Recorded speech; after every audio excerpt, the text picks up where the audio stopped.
Doing a throw, going to the end zone, touchdown, Parker. Pick off by Xavier Howard.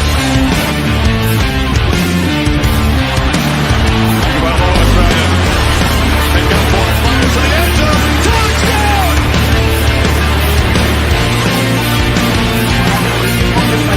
That's hard work.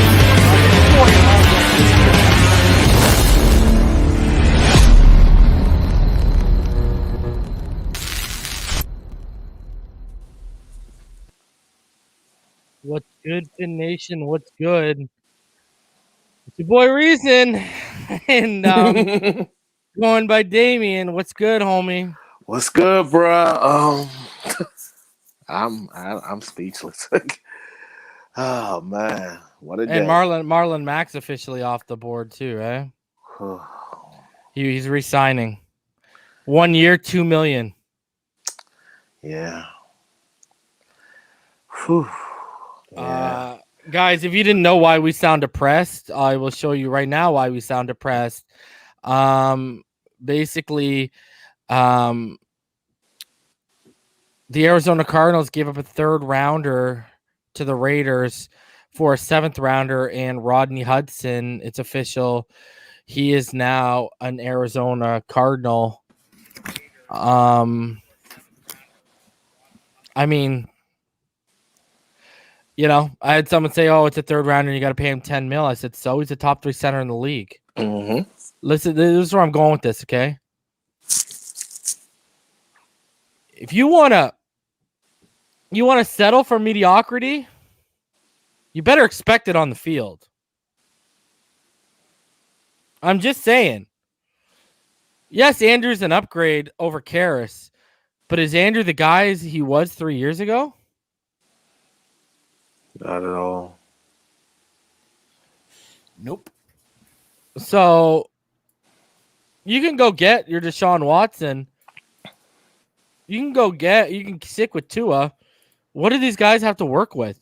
They have done not a damn thing to upgrade this offense. And I don't want to hear, oh, well, we can draft a rookie center and we can draft rookie receivers and we can draft a rookie running back. Mm-hmm. Y'all are really banking on a bunch of rookies to come in and turn over this offense in year one? I want whatever you're smoking.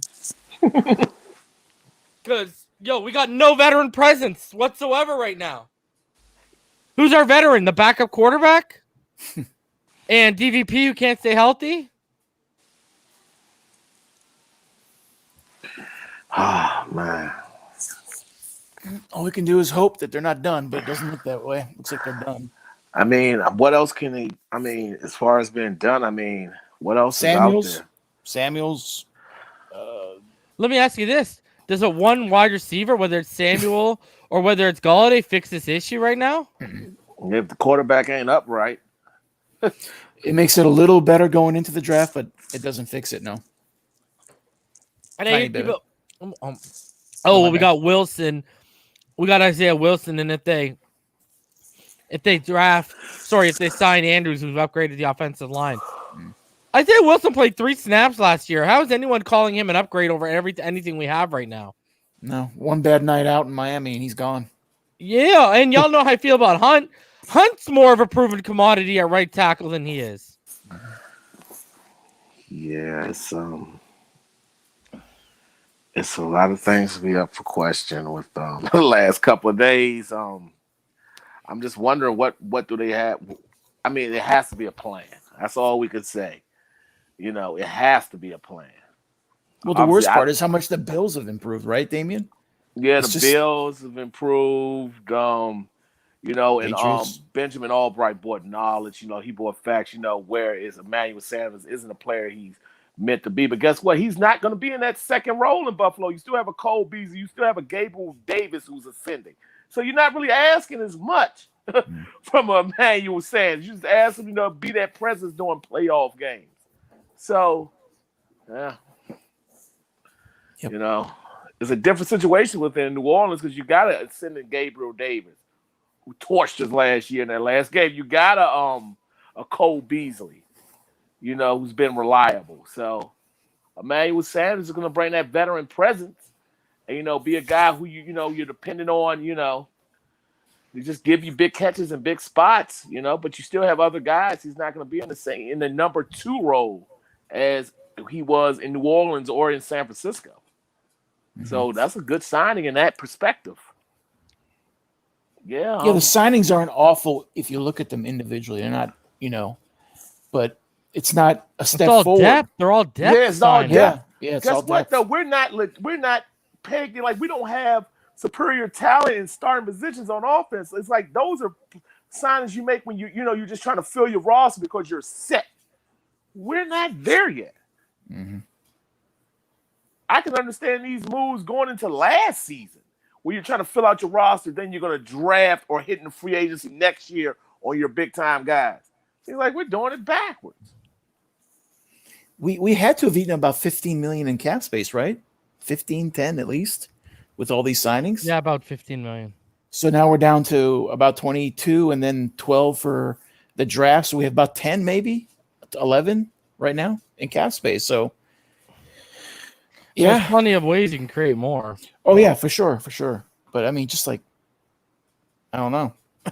I'd love to know what the plan is. The worst part of it is me warning everyone that they might be frugal and bargain bin spenders, and then they go out and do exactly that. Yeah. You've done nothing to upgrade the offense. And like I said, we're going to sit here and rely on a bunch of rookies to be the difference, or Allen Hurns and Albert Wilson. Jeez. And like all the talk we said, we don't have to worry about Cam. Guess what? Cam ain't going to have to do that much to beat us with the offense we're putting out there against the defense they're putting out there. Putting a lot of pressure also on this defense because they're going to be on the field a lot. At least something changes. Because we don't have – I can understand we're void at the receiver position. But we're void in the running back position and in the trenches still. So, like, we're not even playing ball control, that power football. Because we're lacking that. Well, I mean, we might get it, but like the reason I think it's the perfect point, we're relying on rookies to make that jump in the first year. That's the problem. It's not the fact that we might not get something filled. The problem is we're going to get it filled by a rookie.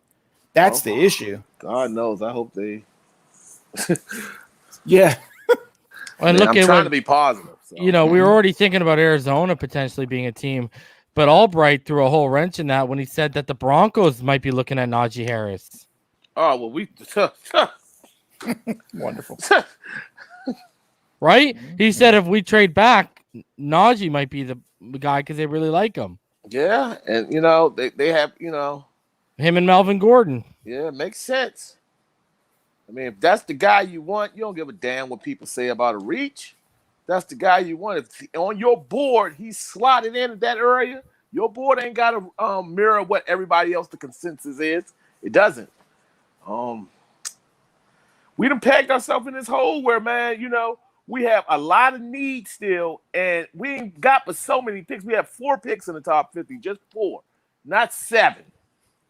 And then you got to gamble with the teams in between those picks. They have needs also. That's why you try to not eliminate some of those things in free agency. Oh, yeah, that's the whole point. Yeah. I wish we tell Greer that. Well, the thing is, I'm sure they know. I mean, obviously, they know. Yeah. Yes, but they're not willing to pay the premium. That's definitely what seems to be obvious. I guess we just gotta have faith in the guys, our young guys, to develop, and that's what football is about. I'm just looking at it from the fans' perspective. I am. Yeah, for sure. I mean, me, I try and be positive all the time. I'm freaking down as hell. Yeah, I'm just trying to figure out the light at the end of this tunnel. Because it ain't looking so rosy. Mm-hmm. I'm just wondering, like, just from the perspective of Tua, how can you set him up for success? Sewell, draft a center, 50 or 81 or 82, whatever it is. If we don't get what's his name, that not Andrews, but the other guy, is it Andrews, the guy that's left, the center? Maybe we get him, and we have Dieter behind him. But at this point, I'd rather just have Dieter and then sign the rookie to back him up. And yeah, but then with the center thing and getting Sewell, you still have receiver. Yeah, then running you're back. first, you're 3, you're 18, you're 36, but they're all rookies. You know, and which, okay, cool. I mean, if that's the case, then I mentally prepared a possibility when you're that young that it could be a little fallback. You know, I mean, hell, we've been Dolphin fans for longest and been dealing with this. So it's just, you know. So I'm sorry, Reese. David Richard, his account was deleted at about 13,000. And he used to work for I forget who he used to work for. I just looked it up and I just forgot about it right now. This is what he reported. His account was deleted. He literally had to restart his account.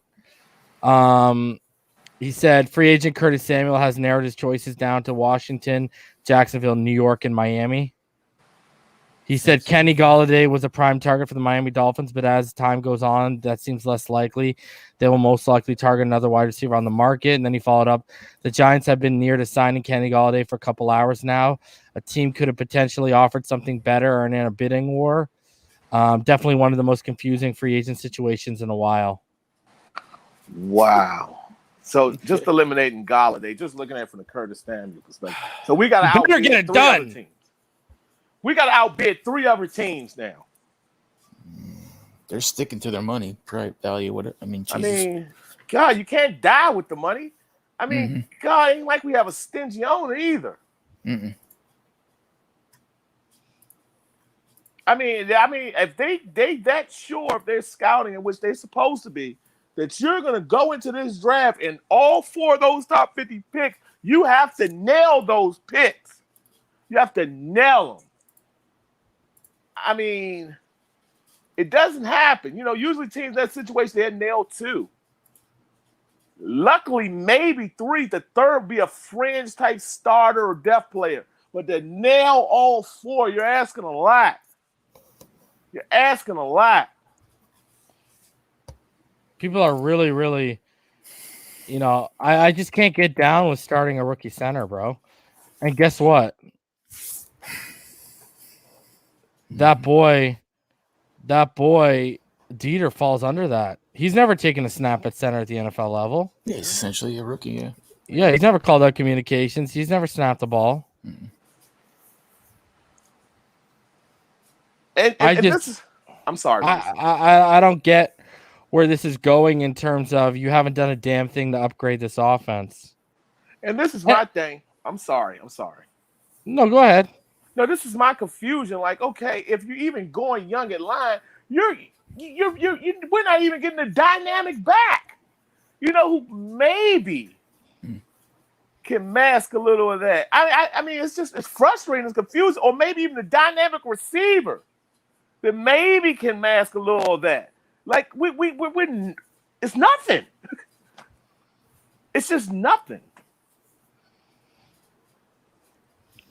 Look at this. Someone posted it. Check this out. Here's our starting receiver core right now as of today. Don't do it. I'm going to do it because we got to put a reality here. Yeah, man. Don't do it. This is your starting receiving core right now. Mm-hmm. And the top 3 guys are about as injury prone as it gets. All 3 of them. They're as fragile as a candlestick, bro. Yo, you know what we are, Rhino? In trouble. We're 1 or 2 injuries away from being right back to where we were last year with the receiving situation. Yep. If it stays like this, we're in deep poo-poo. We can't depend on none of these guys, not even 17 games. Hell, to give us 13. The Bills got they better. all get hurt at the same time. Buddy, Rhino, everyone got better in our division. Yeah, the Jets have gotten better. We got better on defense, maybe, probably more than likely, but that's it. With depth. With McKinney, I mean, that's an improvement. That's a slight improvement. Say if your defense is on the field for 35 Rhino, minutes. to get McKinney, we had to open up a hole at another position. Yeah. Say if we're on the field for 35 minutes plus a game. Like that I D ain't gonna be understand. for so good. Sorry, Damien. I thought you were done. I'm sorry, brother. No, go ahead, Rhino. I understand all the people saying it's not finished yet. I get it. We all agree, but there's only so much time left and so many moves left. It just doesn't look like they were as urgent as maybe the fan base was, and I'd love to know why they weren't as urgent. That's the big question in the room. I feel, Can I say that? Let me say it to you. I said that to EM. I think in front of you guys. I'll say it now publicly. Damien brought it up. I think it was Damien. It was Damien or someone. You could make the legitimate argument that we're worse than what we were at the end of the season last year. Mm-hmm. Yeah, it was me. I will push back a little bit. No Gailey. An off season for Tua and the offense to get better. But like you're saying, talent-wise, there's no I'm talking about talent-wise. I can't push back on that one at all. Sorry. Nope. Yeah. And then also, just to add on to stuff, in our running back room, none of these guys have proven that they can be the number one guy throughout a whole season. Michael Brown proved it because he lost his damn job.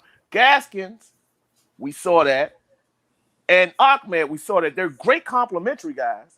So basically, we have a bunch of complimentary guys. Same scenario applies when you got two quarterbacks.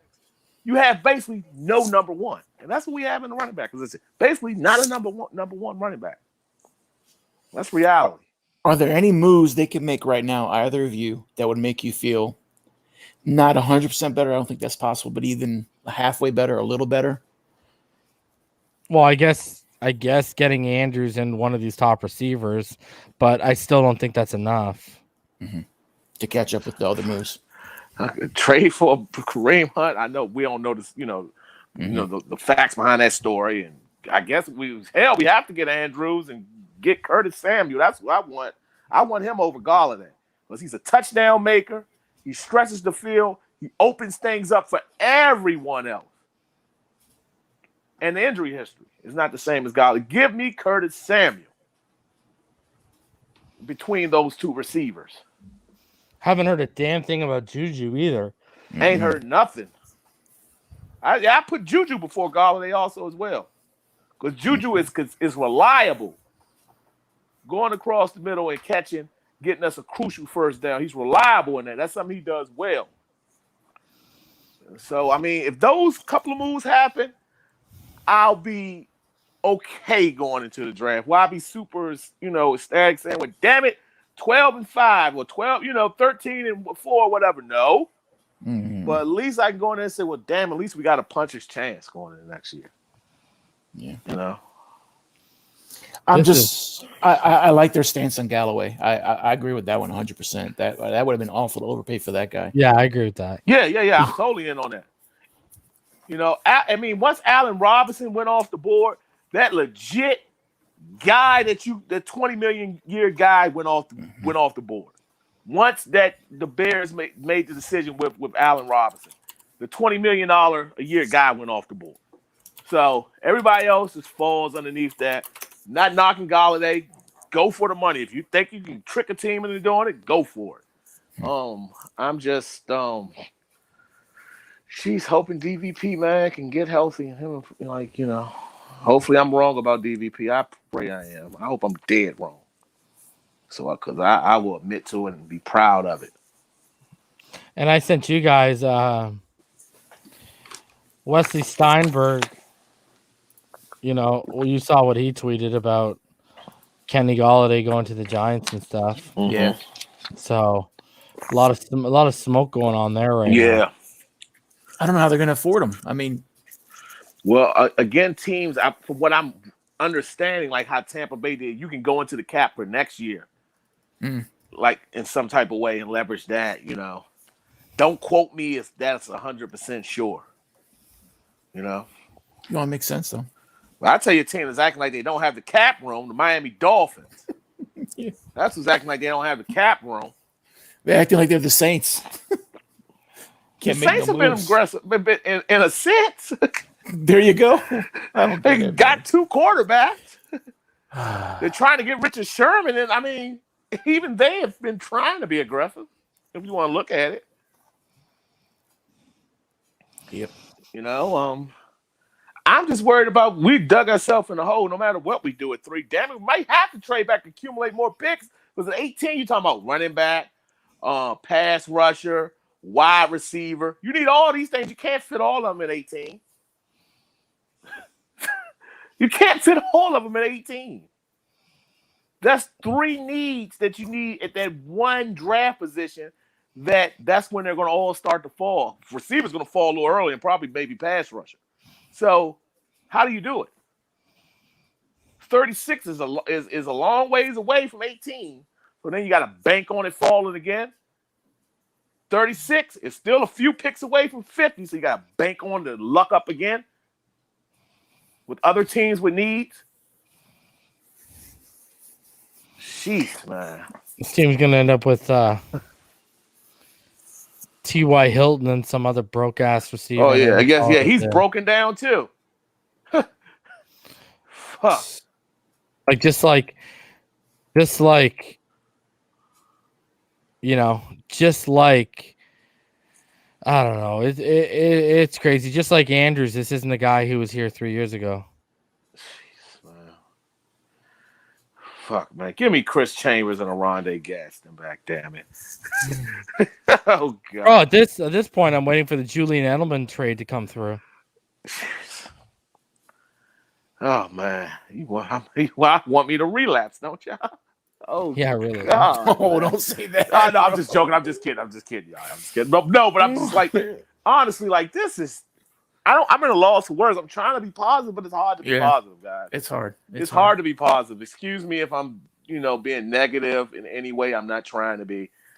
I just need a positive spin on this, and I don't have one. Mm-hmm. No, I don't have one. No. Well, my only positive is it's not finished yet. The moves aren't finished, but they're not exactly tingling our toes. So there's not much hope there. They seem to have a number, and they will not budge off that number, man, no matter what it is, Like even Hudson, a third and a 7. I understand that's a lot, but I mean, I wonder if they even tried, My gut instinct is they probably didn't even try to get involved in that. Kyler loves it. I know he loves what's going on today.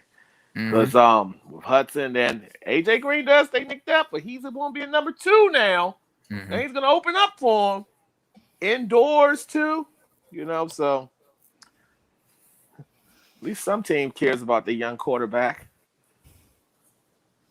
I don't know. I just tweeted out, God bless all you naive fans who think a rookie center is the answer surrounded by a bunch of second-year players and a guy who played 3 snaps.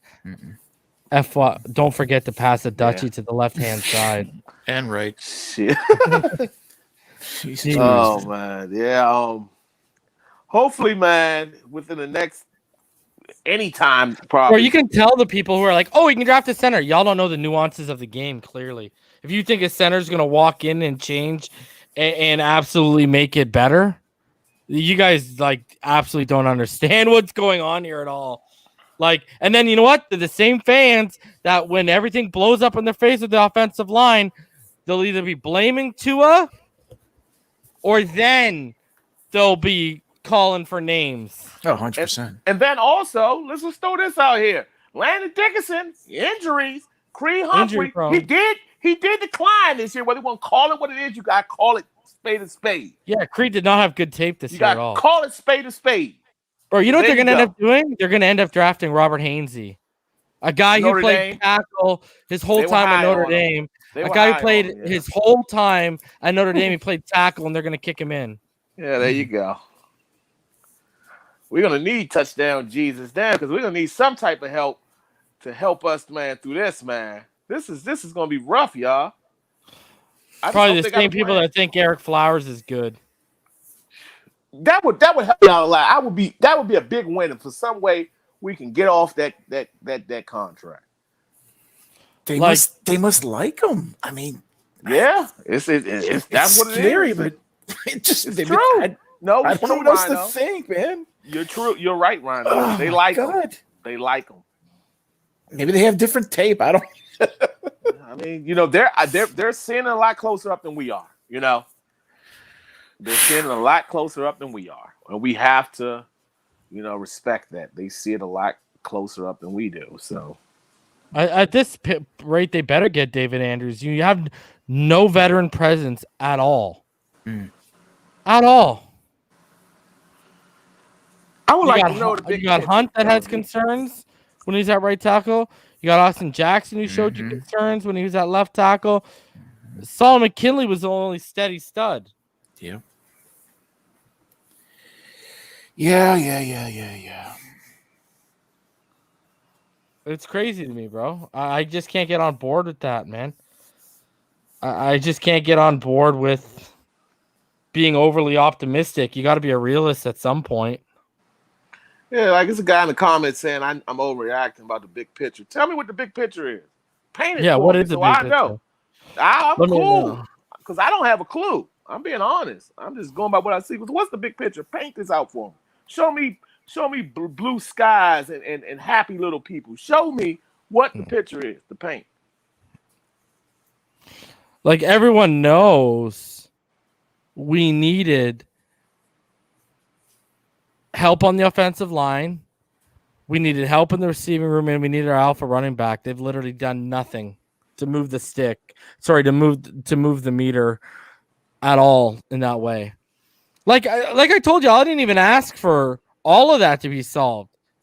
I said, give me one.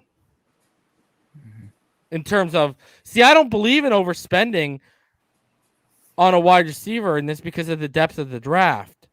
But at the same time, you got to add something there in terms of at center or at running back. Flo said we wasn't going to get what we wanted. Get what we wanted? Buddy, we're getting stuff that no one even fucking fathomed, bro. Yeah, this is, jeez.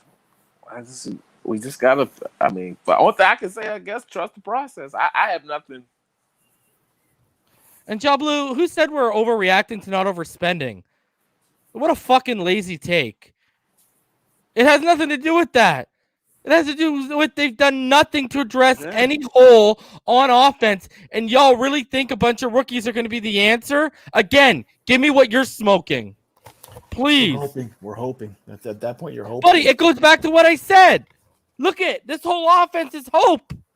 You hope Isaiah Wilson isn't going to have maturity issues, and you hope he's going to be able to be a sufficient right tackle because he only played 3 snaps last year. You hope, okay, you're going to be able to find an answer at center, whether it be Andrews, you're going to hope he doesn't get injured, or a rookie, you're going to hope he can get up to speed right away. You're going to hope Austin Jackson doesn't look like he did the last half of the season. You're going to hope Wilson, DVP, and Preston don't get hurt. And now you're going to hope that a running back falls to you and some team in front of you doesn't get out ahead of it quickly. And then you say, oh, that was the guy we wanted. Let's wait till the second. Next thing you know, it's J.K. Dobbins all over again. Like, you know what rhymes with hope? Dope. And clearly people are smoking it out here, bro.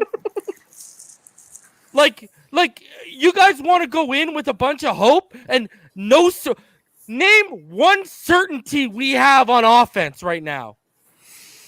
Name them. Better coordinators. That's about it. I'm talking about the talent. We're not talking about coaching.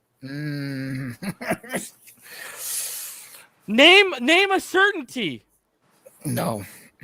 Nothing but 3 and out. That's all I know. Even with Tua, we all love Tua, but we're hoping he takes a year-2 leap. Yeah, he's not even a certainty. Hope DVP stays healthy. Wilson stays healthy. Hunt is not a certainty, whoever said that. And if you say that, you don't watch all 22. So Hunt is, you got to hope with Hunt. Pope doesn't have that much hope, bro. I'm just sitting here saying, bro. Oh, it's facts, man. All these motherfuckers want to be naive, bro. I can't put up with that, bro. I can't live in that fantasy world, dude. You need certainty. If you have no certainty, you're going to be up shit's creek with no paddle. Especially when you're in position to buy some of that. That's the issue. Yeah. You are in position.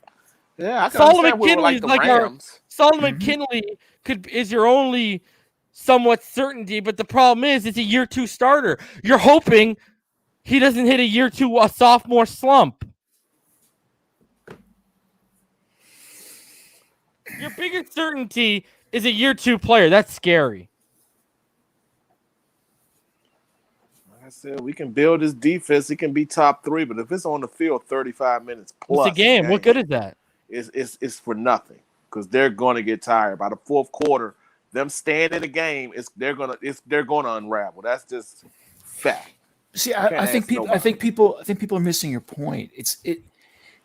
We are in on the patience on the wide receiver. That is understood. Okay. The problem that Reason and Damian are having is the interior moves that we could have made on the line. That's the issue. I mean, it just seems like they're happy to go in with the hope attitude, and it's their jobs. But damn it, it's my fandom, and I'm not happy about it. And here's the thing, Rhino. Was I ever out here saying add an $18 to $20 million receiver? No. What was I saying? When Lindsley, maybe I said 12. get Lindsley. Yeah, but I said overspend on center if you have to. That's the Lindsley. And here's the thing. We went from having Lindsley on the market to we had 2 shots at it. Mm-hmm. And Reason. Even Hudson. Maurice Jones-Drew is on NFL Network right now talking about the Dolphins have offensive issues. They really need to fill those issues. Like, MJD is like this is it's obvious. Yeah, we're getting called out on by Maurice Jones-Drew right now. Okay, a guy who played the game, a guy who's now an analyst. But y'all want to tell me to chill? You got someone who's professionally, I get paid for this, but you got someone who's professionally paid for this, and he's out there saying, what are y'all doing? Mm-hmm. So what, we're going to dismiss that because he doesn't fit the narrative? There you go. Your boy Trev nailed it. And technically that's not offense, though, your boy Trev. Jason Sanders is technically special teams. Mm. Yes, he puts up points, but he's technically special teams. But you're right. If you want to lump in that, then yeah, you're right. Jason Sanders is the only certainty. Yeah, shout out to the homie Ricketic. He donated $83.58 Canadian. Shout out, Rick. No message, but yo, Rick. Good dude. The text messages work, dog. We were having problems, bro. Now they work. We're good, homie. So now we can get back to texting normally without that WhatsApp garbage. This is crazy. And that talk about the Dolphins was under the biggest surprise of the week. Like, not making moves. Like, oh, man. I swear, man. Bro, and I never out here was like, yo, overspend. I never was out here saying, yo, spend a bunch of money. I never once said that once. I said there's only one position you should think about overspending at, and that's at center. Just because you had an all-pro staring you down the barrel, and then when Hudson hit it, we have a Pro Bowler, a 3-time Pro Bowler, and a top 3 center. That's the only. And why was I saying that? Because then, at least if you're going to draft, or whether you're going to roll with Isaiah Wilson or you're going to draft Panay, at least there's a rookie. At least there's a veteran presence at the most important position on that offensive line. That's what pisses me off about this too, boys. About everyone draft a rookie. That's the most important position on this offensive line. It's not just like that. Someone retweeted me and said, yo, too many fans thinking this is Madden franchise mode, where a guy comes in at 80 overall and he just performs right away. Mm-hmm. Yeah. Jeez. And no one's jumped off the flow cess, guys. Just be very clear about that. We're still on the flow cess. But if you're not a little concerned, I don't know what to tell you. It's concerning. It really is. And I'm a upbeat Dolphins fan. They get me on that all the time. I always try and find the positive. I'm having a tough time with this one. The only thing is the process isn't over at this point, and that's all we can do is hope. There we are again, hope. And Timothy, resend your message because I didn't see the super chat. It didn't pop up for me. So resend your message, Timothy, and I'll watch the comments right now and I'll bring it up. Don't send the money. You don't have to send the money again. Just send the message you had in the super chat and I'll read it. And also, I just want to chime in about this center thing about drafting center at 36. It's not even guaranteed he'll be there because Kansas City going to probably draft this. They can afford to draft the center. And Green Bay. Yeah. To be honest, it's not a reach when you need it and you already are like just a piece away. So just want to throw that out there too as far as the center position. It's just a mess. I'm not even sitting here saying, yo, bro, I never once said overspend, bro. No, nobody has said that. We're just like, let's. No, we thought about maybe Lindsey. That's it. That's all I ever heard you ever mention. Only thing we all said was like, let's address a few issues in free agency so we'll have more freedom in the draft. And we won't have to lump all our needs into those first 4 picks and gamble like we did last year on the offensive side of the ball. That's all it was about. It was never about overspending. Nobody on this panel has said we want to overspend for Golladay. Nobody on it's the same thing like of the quarterback scenario. Like for the right deal, of course. It's don't try to take people's words out of context. And that's the same thing we said with the free agency. Oh, he's gone. Now we're in a position. That's a low blow, bro. He's gone. He's saying the words sounding like TD's channel. And man, if you had any idea how much that hit me. How? I don't know. Gosh, man. This is crazy. This is insane. It's okay. That's okay. I mean, yo, it's like what? I can't be negative about this team. Yeah. I'm one of the most positive people when it comes to this team. Get off me with that, bro. Yeah, but you're not being negative. You're being realistic. That's the problem. It's like you're making stuff up. It's the same thing as context. They don't know the definition of being a realist and the definition of context, bro. It's ridiculous, bro. I mean, you're not here saying that Tua's not a natural thrower, for God's sake. And somebody give us something like all this, about this situation, like we need to be positive on how things are going right now. Why? Somebody give us a scenario. Give us something to stand on and say, oh, yeah, we should be positive over the last 72 to 48 hours about what's going on. If somebody can give me that, then I'll accept it. He says, keep grinding, much love. You didn't have to donate $5, bro. You could have just put the message in because you said you put in a $25 one. I just would have. Damn, Timothy. I would have brought it up. Appreciate it, man. Pins up. Yo, it's like what? I gotta like, please, sir, can I have some more every time they do something, bro? Sorry, dude. I'm not gonna sit here and be overly optimistic just for everything to blow up in our faces in mid-season, and then we look like idiots. Yeah, can you imagine saying, "Oh, it wasn't really a big deal. We didn't do this and this." And you're middle of the season and things are not going well. That's when you look like an idiot. I mean, you have to address what's happening. This is what's happening. It's not like anyone up here is making stuff up. Yeah, have I once been up here and said fire Flo or fire Greer? No, I haven't said that once. Just don't understand it right now. That's all. Maybe we will a month from now. Who knows? Well, a month from now, the thing is, is we're just going to be right back to what we're saying. They're going to be drafting guys. The only thing I can think of is they're hoping still that people are going to be cut, and they're waiting on that. But that's not aggressive, and we all wanted aggressive. So that's not aggression. That's what I think. What everyone is mostly disappointed in. There's no aggression here. And that's still banking on the unknown because, like, you don't know who is going to be cut. Teams are working their roster and their cap, to try to. Their teams, that was a rarity what we saw with the Raiders. And you saw how the Raiders still woke up because they knew they had till a certain time. And instead of giving Hudson away for free, they traded and got something in return. So to bank on just teams giving away top-notch elite talent because of roster cuts, that's crazy.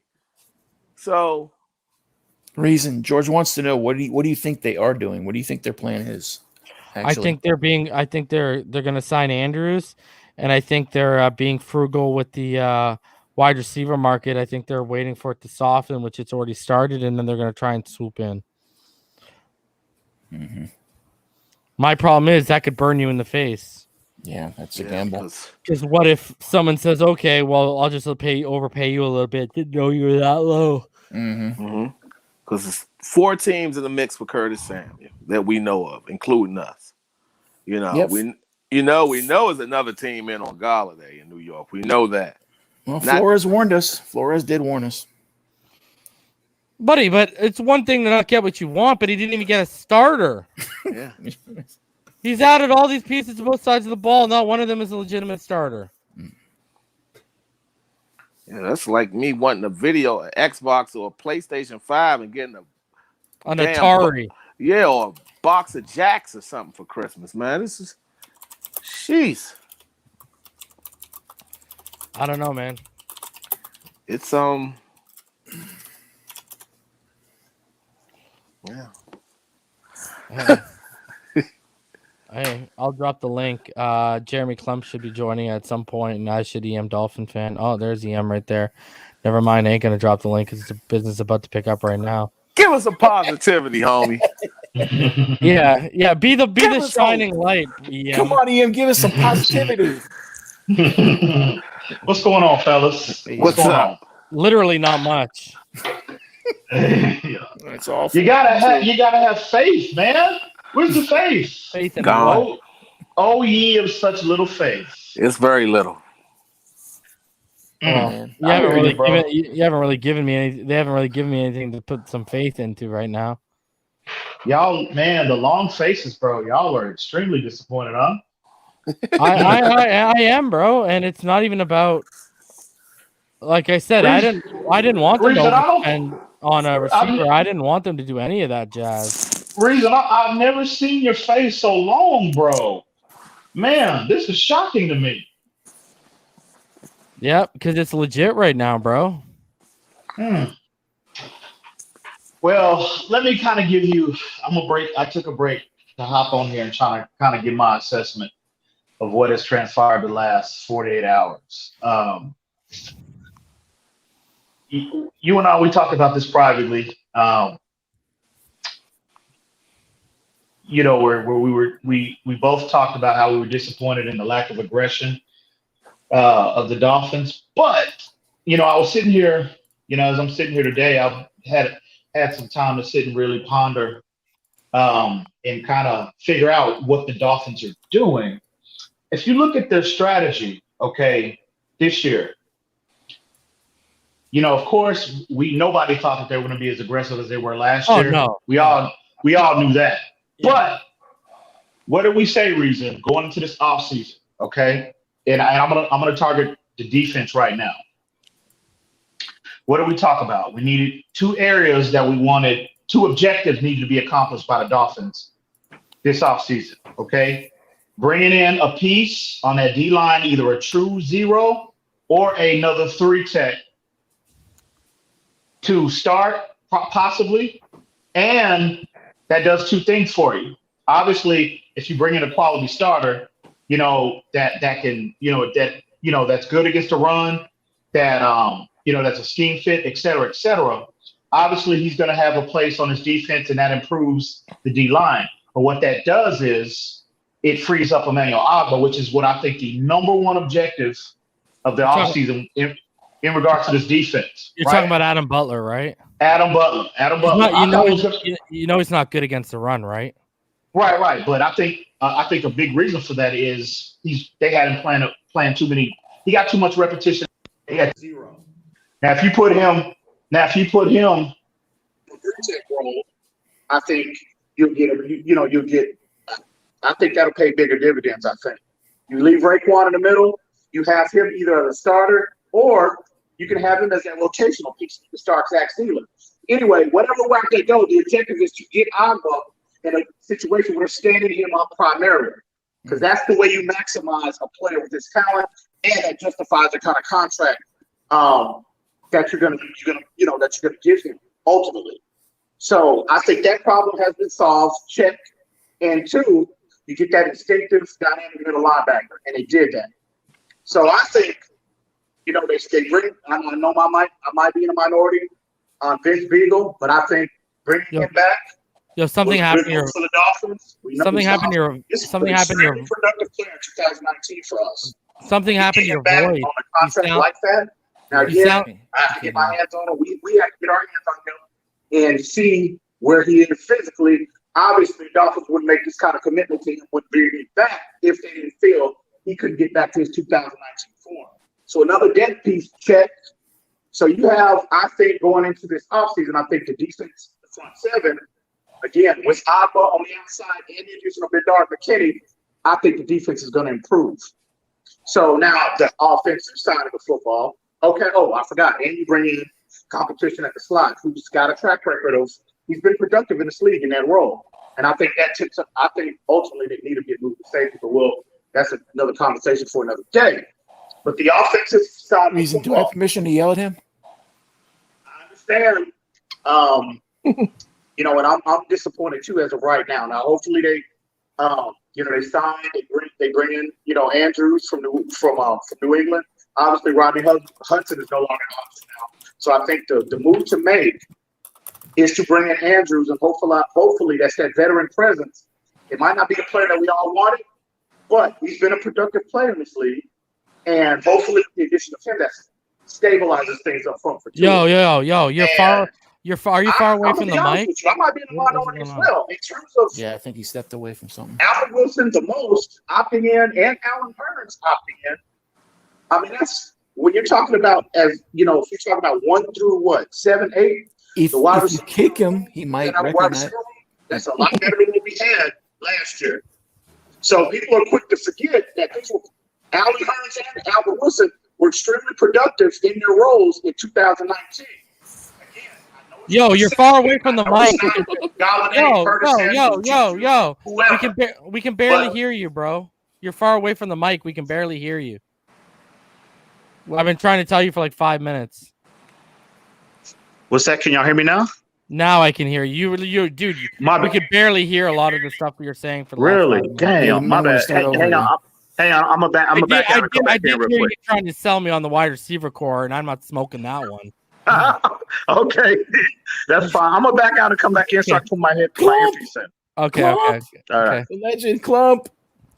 How is everyone doing? Sorry for the late arrival. Had to take one of the little ones to the doctor. She's allergic to flaxseed, like the Miami Dolphins are allergic to adding weapons to the offense, I guess. Honestly, oh my gosh. I'm starting to catch up on some stuff. I can't believe it. That's just like just feels weird. It just feels weird. I don't know. I don't know what you guys talked about yet. I didn't get to listen yet, but man, what a weird time. I'm not even, I haven't been even banging the table for us to spend a lot of money. I was like, okay, address the center position. And if you want to spend a little bit more money, address the running back position. So we got flexibility heading into the draft. My issue here is, okay, Hearns and Wilson are coming back, all right? So that means what? DVP, Preston, Hearns, and Wilson, they all have extensive injury histories. We're banking on this? It's terrible. You know what it makes me think of? Sorry to interrupt you, but I thought about this as I was like running in the house quick to come down for this. You know what it reminds me of? I will always connect a lot of this together just because I've spent so much time covering the Eagles, but this has very weird vibes of what the Eagles did to Carson Wentz, surrounding him with these fake. They try to like build it up like Allen Hearns and Wilson are going to be the guy. And these injury-prone receivers who he never can count on. And honestly, that's the worst formula you could have for a rookie quarterback or a quarterback coming now, a young guy like Tua. It's how you ruin a franchise quarterback. And I watched it firsthand. And there's still time. Obviously, they could get Juju. They could get Samuel. I saw that he has him listed on like one of the top 5 for his guys. Obviously, all the teams that could pay him money. But it's scary. It reminds me of what the Eagles did. Like, Deshaun Jackson. I love Come Deshaun on, scary. He's not lying. What? Dude, DVP Scary? Preston. I mean, really scary. DVP Preston and Wilson all have injury extensive. Oh. We're not even talking about guys who have like little bumps and bruises. They all have extensive injury histories. You can't count on one of those guys to play 16 games for you and for your quarterback every week to know they're going to be in the lineup. And that is absolutely atrocious. Go ahead. Concern, yes. Scary, I'm not willing to go there. Not willing to go there. But I don't know, bro. Like, all y'all riding the hope and optimism train. See you down at the other side of the tracks, bro. That's where I'm at. I'm with you.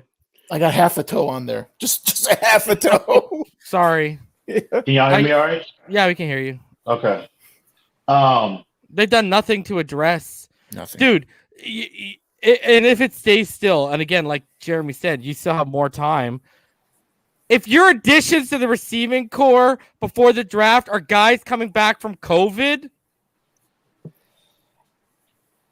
give me a fucking break, bro. This is where we have to, again, I mean, at the end of the day, bro, we have to obviously these guys have gotten their hands on both of them, because I don't think that we would even be sitting here having this conversation if the Dolphins saw something that they did not like with either player. So I'm just looking at it from this standpoint. I might be trying to be a little more optimistic than the average person, I guess, maybe.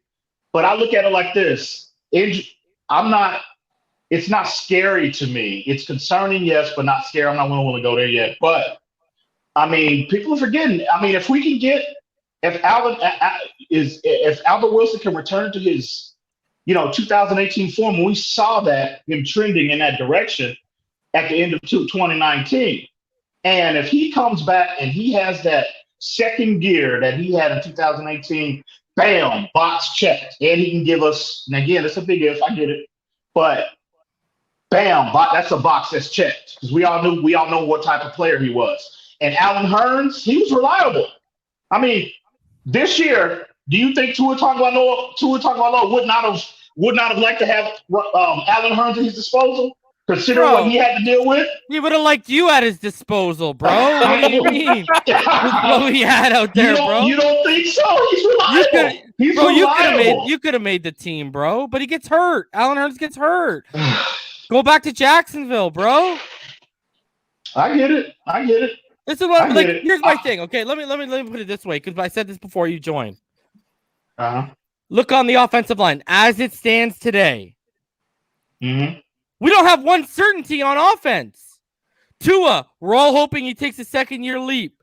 Malcolm Brown, what are we hoping he can be a lead back? Three offensive linemen. We're hoping they take a second-year leap, and one of them only played 3 snaps last year. So he's technically still a rookie if you really want to break it down. We're hoping they fill the void at center, and if it is Andrews, we're hoping he gets back to 2018 form. Okay? Mm-hmm. Then let's look at the receiving core. Buddy, I love DVP. I think he's so talented when he's healthy. Problem is, we're hoping he doesn't get hurt. Preston Williams. We're hoping for a third year in a row he doesn't go to the IR. You know me, I'm right with you. I think out of Hurns, Grant, and Wilson, Wilson's the only one I would have brought back. Yeah, I'm down with that. I've said Wilson reminds me of what you would have in Alabama. But even I got to be realistic that we're hoping he doesn't get hurt again. Yeah. Look, my issue, EM, is we cannot, other than maybe Kinley, because Davis played his best beside him and Jackson played his best beside him. We have no certainty on the offense. Now the defense is full of certainty. It's literally yin and yang, bro. Let me ask you this. If these guys are healthy, right? If you get 13 games out of each player, right? 13. Do you think this offense is better with Tua? Do you think we get more production this year?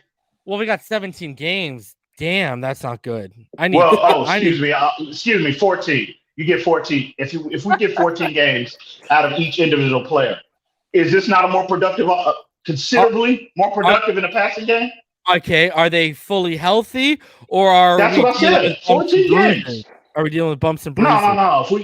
You always have to forecast bumps and bruises in the National Football League. You always have to do that.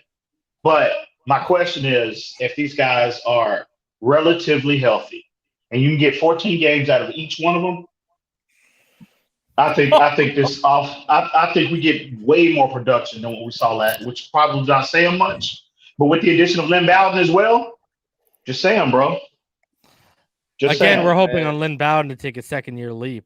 You know what I mean? It sounds. Hold on though, EM. We just signed the game breaker, bro. Oh, The Dolphins big have one. signed former Bills and Washington football team wide receiver Robert Foster. Oh yeah. It's over, guys. Oh yeah.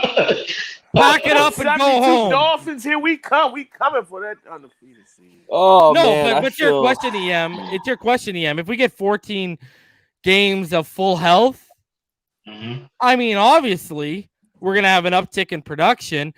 Hopefully, the offensive line holds up, and hopefully, they figure out.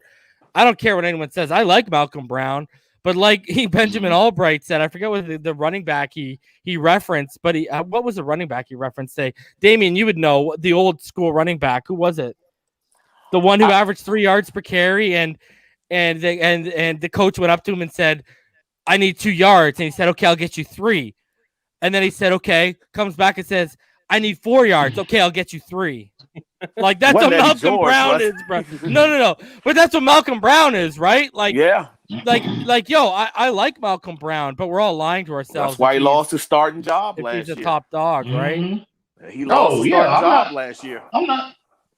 I think his contribution mainly will be short yardage and special teams for the most part. So I think I didn't want them to be in a situation where they had to go into the draft and make Leroy Horde and make a higher investment. But man, I mean, you better be ready, bro.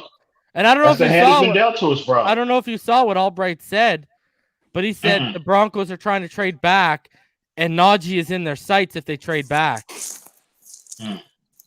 So these guys are going to play this game. They're not going to get Fournette hasn't even signed. What's going on here? Like, make a play, bro. I hear you. We just talked about this last night. I agree. You know what's crazy, Em? I would rather take Fournette and Andrews than Andrews and one of these top receivers. I would too. We talked about this last night. Absolutely. I think I wouldn't even bother with wide receiver free agency right now. Give me a running back. Give me a running back and David Andrews, and I'm good. I call it a day. But look what Adam Beasley said yesterday. Our budget was apparently $2 to $3 million for a running back. Yeah, we're done with running back and free agency. Yeah, that's the scary thing. We're done. Brown pretty much put nail in the coffin. I think they're in on a wide receiver right now. Clearly, you think? I do. But here's my apparently Samuel Klump said what. Apparently, I put it up here. Apparently, Washington, Miami, the Jets, and one other team are like the finalists for Samuel right now. Oh, Fitzy, huh? And there's a lot of talk of Golladay to the Giants right now. Here's the thing. Let me ask you guys this. Let me ask you this. If we get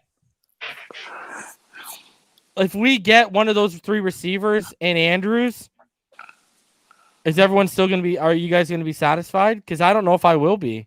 Oh, I will.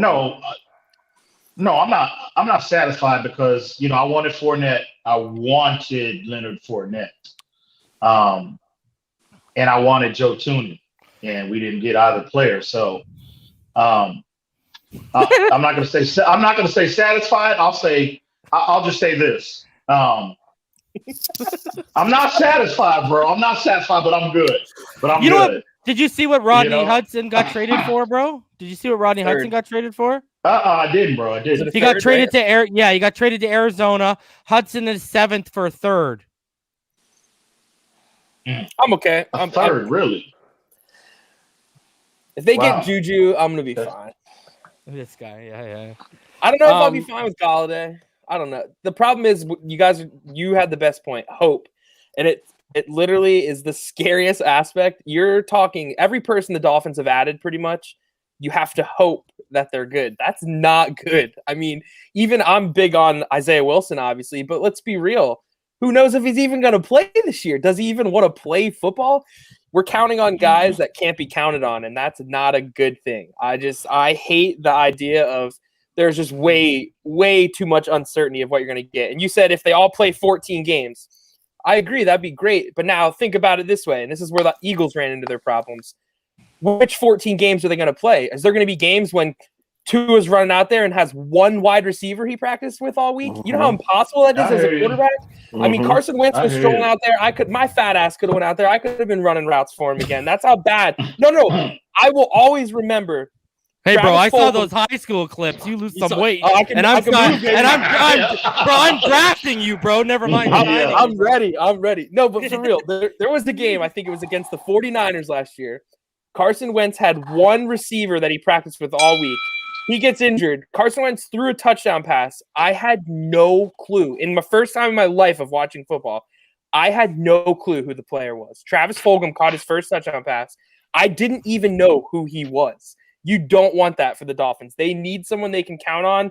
I hope they end up getting someone, but what they have done now on offense is it's extremely concerning. It's scary to me. It is very scary that that's what they're doing, unless there's a bigger move that they're making and see what happens. What move would that be? What move would that be? Please elaborate on that, please. I will elaborate on it, but I don't want them to do it. But it's been very weird, the things they're doing. The only thing that would make sense on why they haven't added weapons is if they're going to try to go get Deshaun Watson, which would be absolutely terrible. And I still, I think Deshaun Watson's great, but I don't believe in Deshaun Watson with even the weapons they have now. I really don't. If you can't trust your weapons, you're in a bad spot on offense. It makes me, it's angering me. So we're clear. Your concern is durability, correct? It's not necessarily skill set or skill level. I'd still say it's even skill set. Alan Hearns had 2 touchdowns the year he played. The year before, 2 touchdowns. He's not they're not re-signing him to be a number one guy. I mean, he's fourth. He's the fourth or fifth guy in your depth chart, and he can they got production out of him in 2019, quality production out of him. What do you have in that format? I bet he didn't have quality production in 2019. He probably He was reliable. He was reliable. He probably didn't even. I gotta look at his stats now. He probably didn't even have 600 yards. Well, for a fourth, I mean, how realistic is that? 600 yards for a fourth or fifth receiver. I'm saying he's reliable. That's all I'm saying. And what we needed last year, we needed guys that were reliable, that could actually catch the football and make plays in crucial situations, second and long, third down, third and long type situations. We're not making these investments and, projecting them to a number one or number two role. The roles are complementary. And what I'm saying is you got tangible production out of them in that format. That's all I'm saying. What you said was big for me. And as someone who's coached football, is on third down, can you trust those guys to be there for you? Can you trust them? And there's no possible way you can tell me any of the receivers, other than I'd say Gesicki's only the one that you could trust. But other than that, I can't even trust Parker. You can't trust any of his targets right now to be there. Not even Malcolm Brown. Malcolm Brown was banged up all year. He had injuries and stuff. That's half the reason he lost his starting job. He got banged up. It's the weirdest thing. I don't get what they're doing unless there's some big move. That's the only thing that's making sense right now. Maybe Juju, maybe Samuel. I mean, Galladay. Everyone wants Galladay. They have to get someone. They can't go into the draft with such huge needs like this. I just don't see how that's practical in my opinion. I saw Albert Breer said, I just saw it, that the Dolphins don't have as much cap space as people think. I don't think Albert Breer, I don't know if that was like a plugged tweet that the Dolphins had him tweet to try to calm the fans down, but that makes no sense considering teams like the 49ers who are in cap hell, they go and get all these big things. I don't know. It's weird. The whole thing has been strange to me. I can't sit here and tell you that everything's going to be okay and try to be positive, because sometimes it's okay to call it what it is, and right now it's not good on offense. It's not, in my opinion. Here's my thing, EM. Here's my thing. Okay, and again, I'm not advocating go out and spend $100 million. That's what you're going to do. No, that's not always what you have to do. Well, that's what everybody's expect. That's what everybody anticipated the Dolphins to do. That's not what I'm saying, bro. That's from what I'm hearing. They want to the Dolphins want to spend $100 million on wide receivers. I don't want that. No. Well, no. Anyways, go look at last year. Take the money aside. Even Ogba wasn't a break the bank deal. Nope. But he was we knew in this scheme he was kind of a certainty. Well, we called this. We literally called this production out. That is true. But see, this is my only issue. Like they got a bunch of certainties last year on defense, but I don't see any effort to get certainties on offense. Agba was not a certainty from a durability standpoint. He was not. Okay. So we took a swing. We made a modest investment, and it's paying big dividends right now. All I'm saying is this. Okay. I would have liked, obviously, 3 weeks ago, we would not think we would be sitting here talking about Allen Hurns and Albert Wilson as, being brought back. But okay, it goes back. You just have to trust them, man. They obviously have seen both of these players. And what do we talk about reason in the offseason? We need to see where Albert Wilson is physically, right? Physically. So I got confidence in Flo and his staff that they've seen these guys, in particular Albert Wilson. I'm not necessarily paying so much attention to Albert Hurns, but Albert Wilson, because I think this year if we had him, Tua would have looked a lot, or Fitzpatrick. I thought coming into this year, we were going to see a big year from Albert Wilson. And I think obviously that didn't happen, but at the end of the day, I think the Dolphins have seen him. They have gotten their hands on him. And they're like, well, okay, this is going to prevent us from going out and investing $80 million in Galladay or 50 in Juju or 40 in Curtis Samuels. So, and again, we still have the draft to come up, bro. We still have the draft. We're talking about. Hold on. So what? We're gonna wait on rookie receivers and a rookie running back and maybe a rookie addition to the O-line to prop this offense up? Buddy, Justin Jefferson don't happen every year. I get it. But again, I think first off, any wide receiver that they take in the first round, I'm telling you, I'm sure I'm definitely in the minority. I don't think they're going to supplant Devontae Parker or Preston as the number 1 or 2 guy. I don't think that's happening. So anybody that they bring in is going to be complimentary. But at least if you had a guy like Jalen Waddle, he can contribute on special teams as well. I would agree. But if you go, okay, say for instance, they take Waddle, they trade out of 3, and they go to 6, 7, 8, and they select Waddle at that point, right? And they bring him in, okay, gradually work him in, start him out primarily on special teams, insert him in when they go 4 or 5 wide, right? If you're going into the season, now again, I'm not disputing y'all's concern from a durability standpoint, but if you're going into the season with Parker, Gesicki, Preston Williams, Lynn Bowden, Albert Wilson, and Jalen Waddle, bro, I like that. I feel now again, durability is an issue, but from a talent standpoint, I feel real good about what Tua has in his disposal. No one's arguing the talent. No one here is arguing the talent. The problem is that a lot of these players have gotten to a point that can you trust they're going to be on the field for the whole season? That's the issue. You're playing Russian roulette in every year. You're playing Russian roulette with every player. At any moment, at any time, that player could be gone for his career, let alone a year.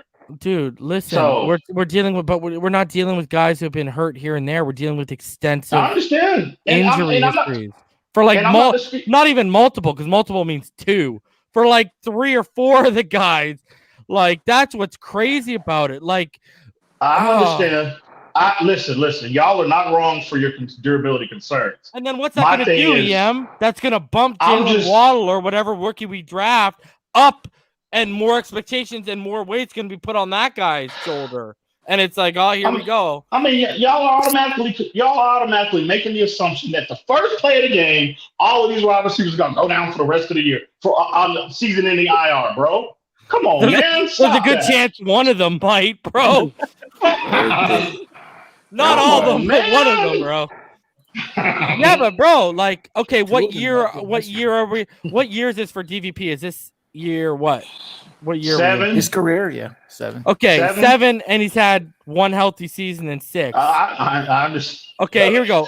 What year did we sign Albert Wilson in 2017? Right. Mm-hmm. Look at his production too. By the way, I wanted to. He's never gone over 600 yards. Albert Wilson because he gets hurt.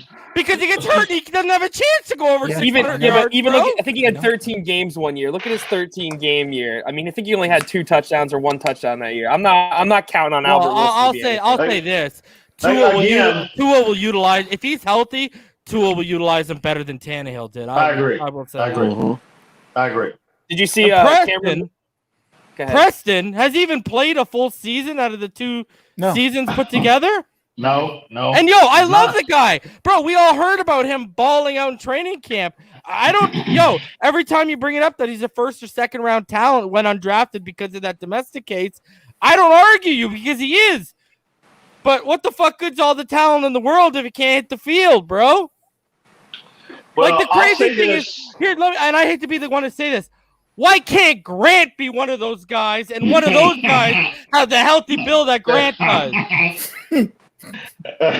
Well, it's like, you know what, EM? I'll tell you right now, bro, if either Preston or DVP, like, were healthy, considerably healthy throughout their career, I actually wouldn't be as worried as I am right now.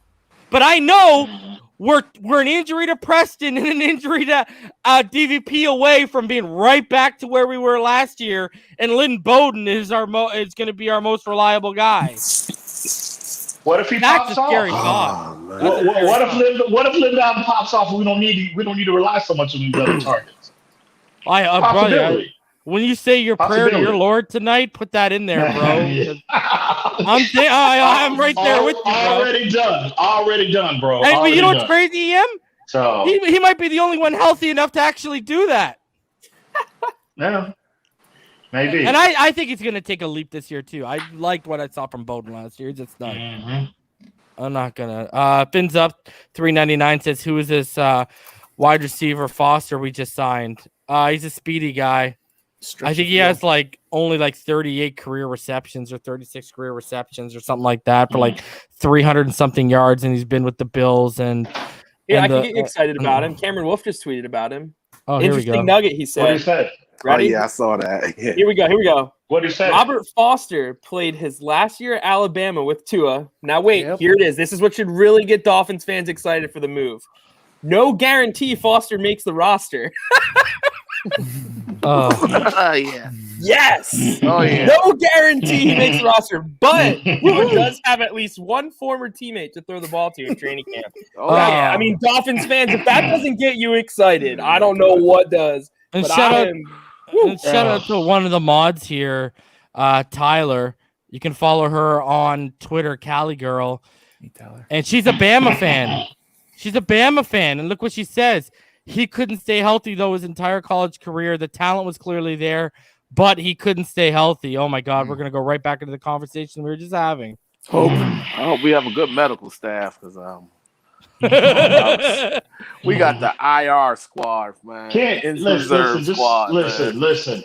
This is the route the Dolphins has chosen. Let's just let it play out, bro. They might catch lightning in a bottle. We'll see. It looks like T.Y. Hilton's going back to Indy now, too. That's the talk. Oh, yeah. Why wouldn't he? Oh, yeah. Oh. You know what, bro? It's you can add to this receiving core in the draft. That's cool. Mm-hmm. We're at a point now where you better come out with Andrews now, buddy. I'm not trying to live with a rookie and a bunch of freaking second year guys. Now I agree with that 100%. That's the target, bro. So I think they better make that happen. Sure. I'm not too worried about that. I think that's going to get done. Really? Yeah. Oh, man. Hey, Klump, did you when they announced that Reason was talking, we were talking about this last night, that they were trying to rework Ben Dart McKinney's. Do you know the specifics of what was going on there, bro? Mm-mm. They're probably just trying to clear. But see, that's where I got all weird last night. Reason and I, we were talking last night. I got a weird tip. I can't share much of who it was or where it was from, but I got a weird tip that the Dolphins were really working the Deshaun Watson stuff, it was concerning. And then I saw the contract stuff moving around. It's just weird. I really don't know. I don't think the Dolphins have that big of cap issues, so I don't know what they're trying to do. Maybe they're trying to trade for someone. That's maybe not Deshaun Watson. Maybe they're trying to get someone else. That's the only thing I can think of right now is that the Dolphins have been moving so slow and weird that there's something going on that they're trying to trade for someone. But you know what it looks like, Klump, and I said this to EM, and I think I said this to Damien. It looks like they're made all the moves you make after you sign or trade for someone big. You know, you make your big signing, and then you go in and you fill in all the other stuff.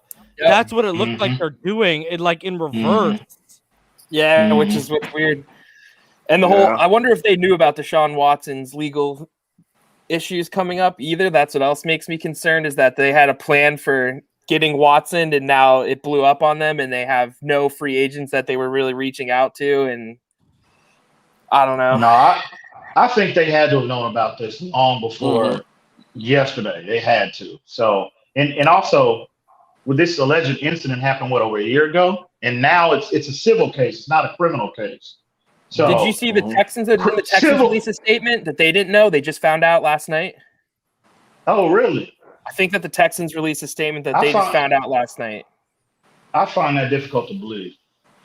But in terms of what type of impact is this going to have on him getting traded, the only thing that concerns NFL teams are criminal cases, not civils. So, didn't Pac-Man get suspended all because of civil stuff? Didn't? Oh no, bro! Pac-Man was everywhere, dude. That guy was a G, bro. That dude was shooting at people, bro, breaking in people's houses, all of that. Yeah, I understand that. Pac-Man was a complete whack job. There were a number of things they hit him on. I think that weren't exactly illegal. They were civil. No, I think it will. I'm comfortable in saying it was probably both, more than likely. Yeah, there you go. So, you heard Jonesy, he's not, because I actually saw what Klump is talking about. I saw it. So, did you guys see what Albright said today about Watson, about how they're basically not even having conversations about trading him? Watson, they haven't. Yeah, he said they haven't even talked with teams. He's like, so all these people coming out here saying rumors and speculating, they don't even really know what's going on because they haven't had conversations yet, which has been reported the last 2 weeks. Josina Anderson or whoever came out and said, and she's locked in. She reports stuff before it happens all the time, and she's the one who came out and said they've been telling people internally and externally that they don't even want to have a conversation about it right now. That's why that's why he thinks they're going to eventually start looking into it near the draft. That's when he thinks it's going to happen, around the draft. Yeah. But I think the parameters of a deal will be finalized, much sooner than that. I think that they have an idea of where he's going to be dealt to. I'm sure they want to prolong this situation, try to maximize. If you're the Texans, you want to maximize the situation as much as you possibly can, which is why them delaying the process somewhat until closer to the draft might enhance that approach. But at the end of the day, I think teams have made offers. They have offers sitting on the table, multiple, and they are just trying to maximize the situation. It's not a question of if, it's just a matter of when. And all this, nonsense about, well, they're not fielding trade offers and they're not trading. Nah, bro, that's just posturing, bro. I think it's already been in place. So we'll see. It's just a matter of where, when and where. But he is not going to be in a Texas uniform, bro. You've already signed a marginal starter, and you've already signed a marginal starter, competent starter in Tyrod Taylor, and invested $15 million there.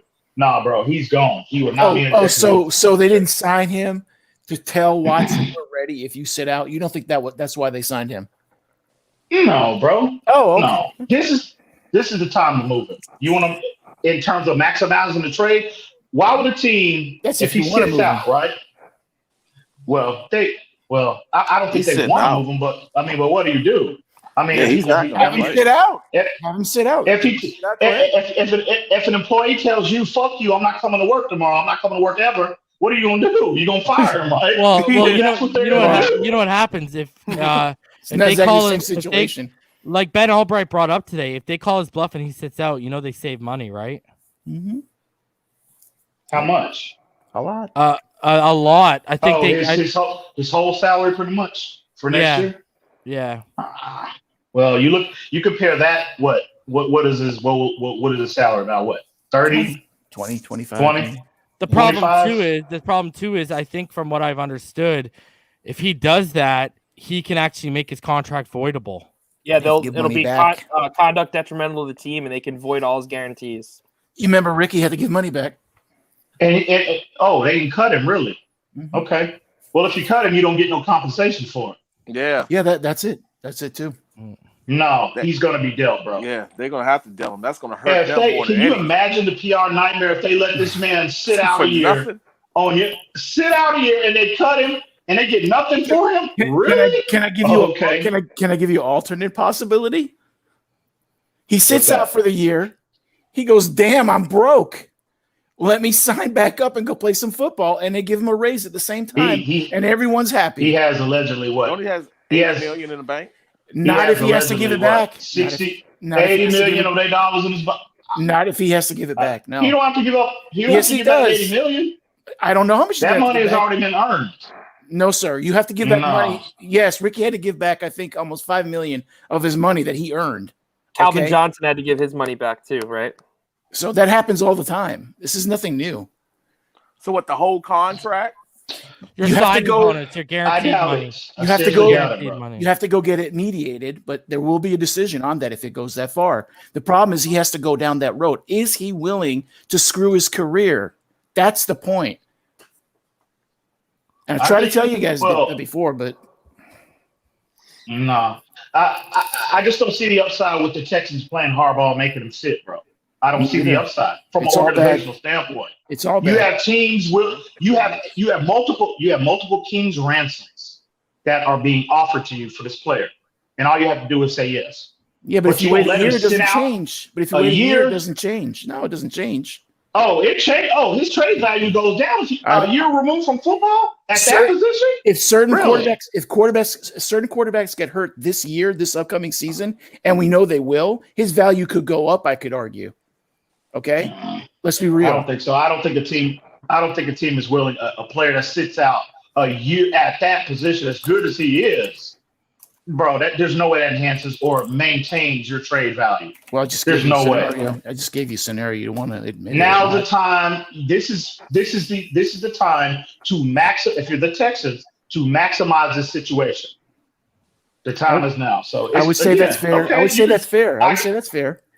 I guess we part ways and we can agree to disagree, but time will tell. But I think his days in a Texas uniform are numbered. Yeah, but you're not Jeremy looks like he just realized we ain't doing Jack Bo Diddley.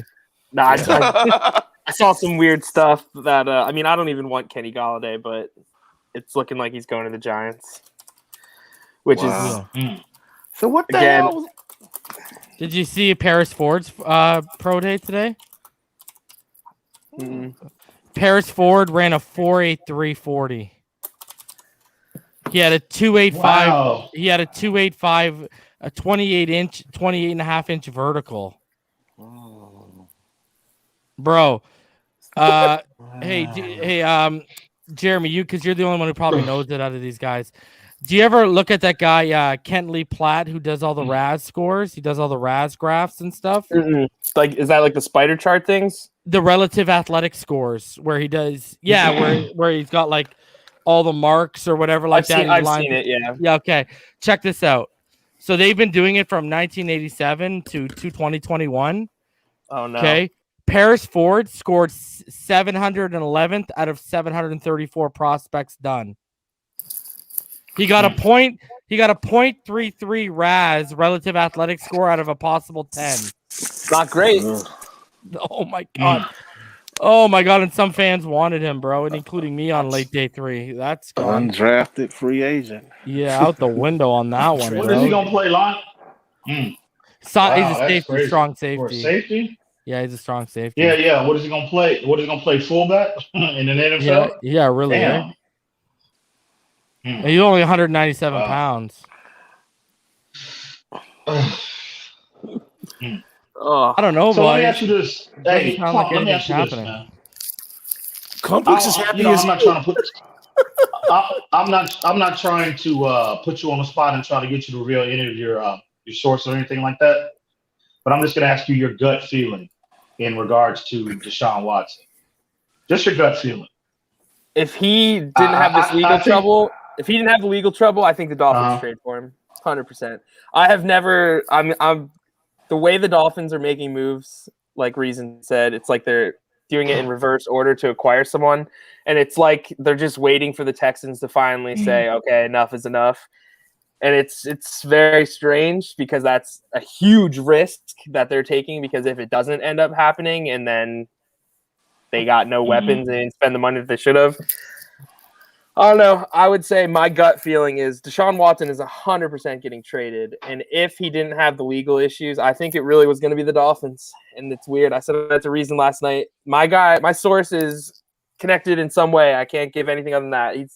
He's pretty spot on with what he knows. And he even told me that the Eagles were interested in Deshaun Watson. And I don't know if you saw that today. That came out today, actually. And I knew that last night, which I was like, no way. And then I saw it and I was like, oh, shit.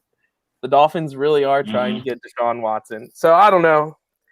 It just makes too much sense that they're trying to get Deshaun Watson at this point. I mean, they have not spent money. I would have liked to see him go for the center even. They didn't even go for a center. I don't think I would have traded a third for Hudson. You probably would have, Reason. But I don't know. To me, it's not worth it. He's pretty old. I would have tried to get Lindsley. I don't know what's going to happen. Andrews looks like it's going to happen, but what's the money going to be? But even that's gone quiet lately. I think they've just been working on getting it done, it looks like, but someone could end up spending more money. It doesn't look like the Dolphins are trying to even risk spending more than they want to. It's like this is our line, here it is, and if free agents, they don't even call them back, it seems like then. It's like, okay, we're not going to take that shitty deal, and they move on.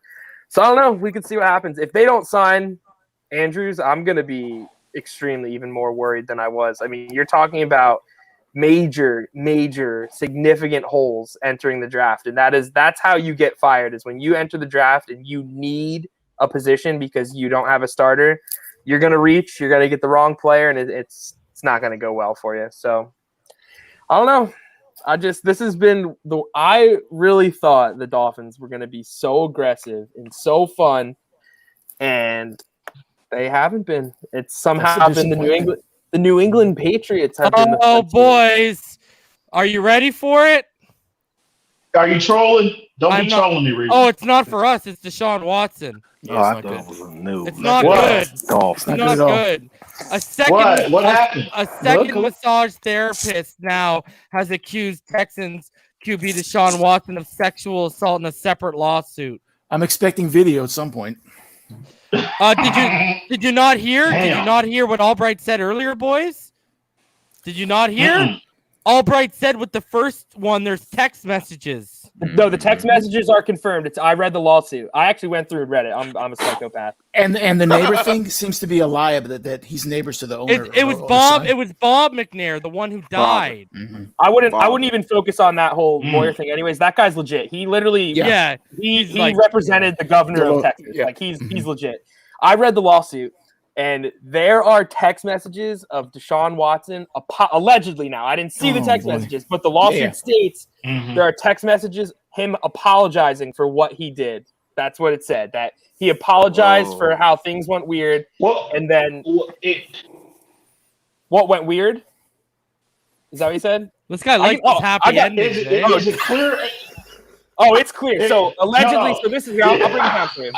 Now, and this is civil. This is civil. This is civil. Bro, okay. You need to trade him to New England so him and Robert Kraft can go hit the massage. That's exactly what it was. If you guys have time tonight, I would read the complaint, because it states in it that this lady was a massage therapist, masseuse or whatever. My wife told me that last night. I didn't even know that was a word, masseuse. So she's a masseuse, and she got her clients off of Instagram. I guess she used social media to get her clients. I don't know if she's attractive, not attractive, but I guess Deshaun Watson hit her up and said, hey, I need to get a massage, but not a sport massage. He said like a relaxation massage, I think was the term that he used in the messages. So he hit her up. First of all, the thing that's really sketchy is I'm 100% sure that the Houston Texans have masseuses, massage therapists that can help out their players on staff. So I don't know why he's hitting up someone, first of all, to get a massage outside of it. But so he hits her up, and he said that in the text messages, allegedly in the text messages, he explained how he needs a massage in certain areas, he was saying, and like was using weird terms. And I guess the lady said she even felt uncomfortable about it, but she wanted to build her business. It was an NFL player. This would be huge. I guess he got there and only wanted his groin massaged. And allegedly in the complaint, he put a towel over his private area and kept saying, no, you're not massaging the right muscle. You're not massaging the right muscle. And then allegedly took the towel off and used the muscle he wanted to be massaged and put it on her. And I guess she ended the I don't even know what you would call it. I guess the appointment. She ended the appointment, and that's when he apologized then in a text message. So, I mean, it's going to be – it was – you never know. It's These civil. Could It's make civil. all it up. So we're clear. So we're clear. He allegedly put his private on her, some part of her body. Hand. Yeah, on her and hand. it was not consensual. Not consensual, and she actually was Apparently. upset. Apparently, this is all allegedly. This lady could be lying. Who knows? I mean, I hope for everyone's sake. I don't even know which side. I can't even say I hope either way because both ways are obviously terrible. But I guess I would more rather her be lying than him actually doing it. That would probably be better. But still, it's a terrible situation. It's just if it is the way it is. Well, how I mean, it went down, go ahead. I'm not condoning that kind of behavior. Oh, I know. If it's not consensual with anybody, but it's not. Well, based off what he's being accused of, it's not like it's rape or anything of that nature, or violent crime or anything like that. It's going to be civil. That I'm sure that happens all the time. I know that happens. I'm sure that happens all the time. Where your penis falls into someone's hand. Listen. Hey, bro. Reminds you of the Seinfeld episode. Bro, when the lady took the friend and he's like, he pulled it out. Oh, is that for me? Listen. I'll share some stories with y'all privately. I'm not gonna share to you guys publicly, but bro, those type of establishments, bro, they're all over in Texas, bro. Now, so I will say you're making assumptions, good assumptions, but they're everywhere. So yes. what I'm saying is, I'm not condoning if allegedly what he did is factual.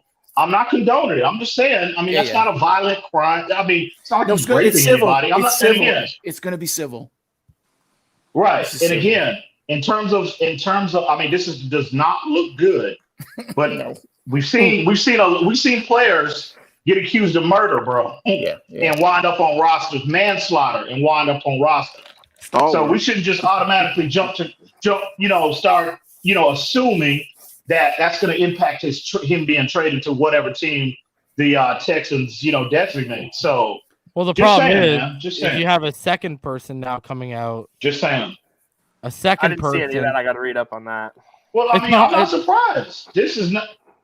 Okay, well, that's good. At least you're not surprised that the guy likes pulling out his wanker and dropping it in palm. Oh, it's a penis. What do I do with this? bro, you saw 72-year-old Bob Robert Kraft, bro. Yeah, doing the exact same thing. Yeah, but that was consensual. So, but that was consensual. He got busted when they went through the receipts, bro. He didn't get busted by people coming out and saying, "Oh, I don't know what he do." Like, you know what I mean? It wasn't going down like that. So the thing was, hang on. You see these idiots in the comment, this Ben Glassford idiot. Come on. I'm trying to talk himself to thinking this is didn't I just say, bro, I'm not condoning any of that kind of behavior? You said you're not that's not consensual? No, of Come course on, not. bro. You gonna put comments like that in the comment section? Come on, man. Stop it. But anyway, I'm just saying. So at the end of the day, bro, listen, if he's doing any kind of behavior that is violating another human being, female, he needs to be dealt with, bro. Period. And also, in all fairness, Klump said that the first woman, at least, she wasn't working in one of these shady stroke off places, right? Mm-hmm. She was trying to she worked out of her own house. Yeah, she worked out of her own house. He texted her and said, "Is it only going to be you home?" Allegedly in the complaint that he made sure it was only her. So I'm telling you, if those text messages are real, I don't know. It's not going to be good. I don't see how that. Can I give a different angle on it?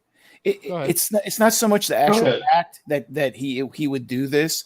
It's that people can use this against him with his whole social justice stuff. That's why it looks bad, because he always says he wants to protect, people. He wants to give them power, people that don't have power. And this looks really bad if he was expecting this from someone. That's how people are going to spin it. I'm not saying I agree with it. I don't know, buddy. Listen. If that's my daughter, I'm going to jail. I can promise you. Yeah, I agree. I'm going to jail. Listen. Because if my daughter is doing, listen. If my daughter is doing it as a job to make money and thought, wow, this is cool, an NFL player, I can get my client list up, and he whips out his thing and puts it on her, I'm going to jail. I promise you, I'm going to jail. So I don't know. I think it's bigger than you guys are making it out to be. I don't think you should ever, in any way, man or woman, do something like that. Don't lump us into you guys with EM right now, okay? Yeah, okay, my bad. EM, you know what? Damn it, EM. You got me fired up now. Hey, listen. Listen, if anything is not consensual between a man and a female, bro, and there's, anything is done against her will, well, yeah, obviously, that individual needs to be dealt with appropriately, right? But I'm just saying, what I am saying is this. These type of establishments, they're all over this country. They're all over this world. And I guarantee you, before everybody starts putting this man and starting to tear him down to try to attempt to tear his character, address his character because of this incident, bro, come on, bro. At the end of the day, and I'm not saying nobody has engaged in any kind of non-consensual activity, but, we'll pick this up privately. It hit EM right there when he's like, "Oh shit, there's text messages involved."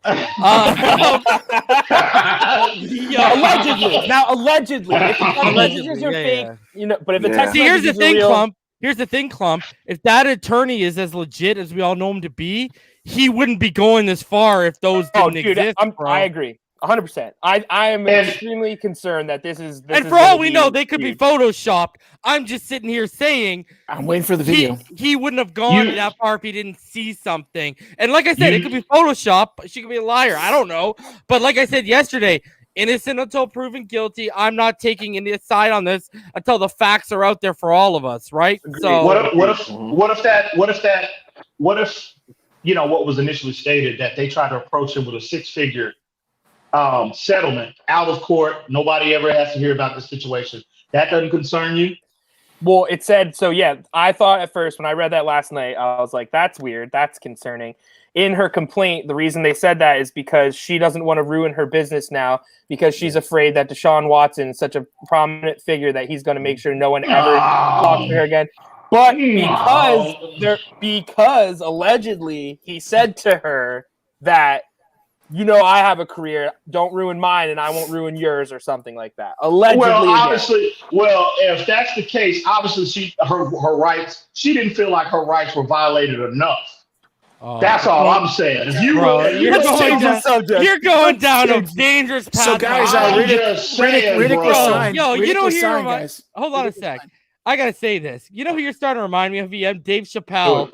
In that court skit when they're talking about R. Kelly, pissing on the girl, when he says, "Yo, I need that girl holding up her ID, and I need R. Kelly's grandma standing there saying, "Yo, it's Robert, bro." No, I'm gonna cut this off, bro, because bro, dude, it ain't, bro.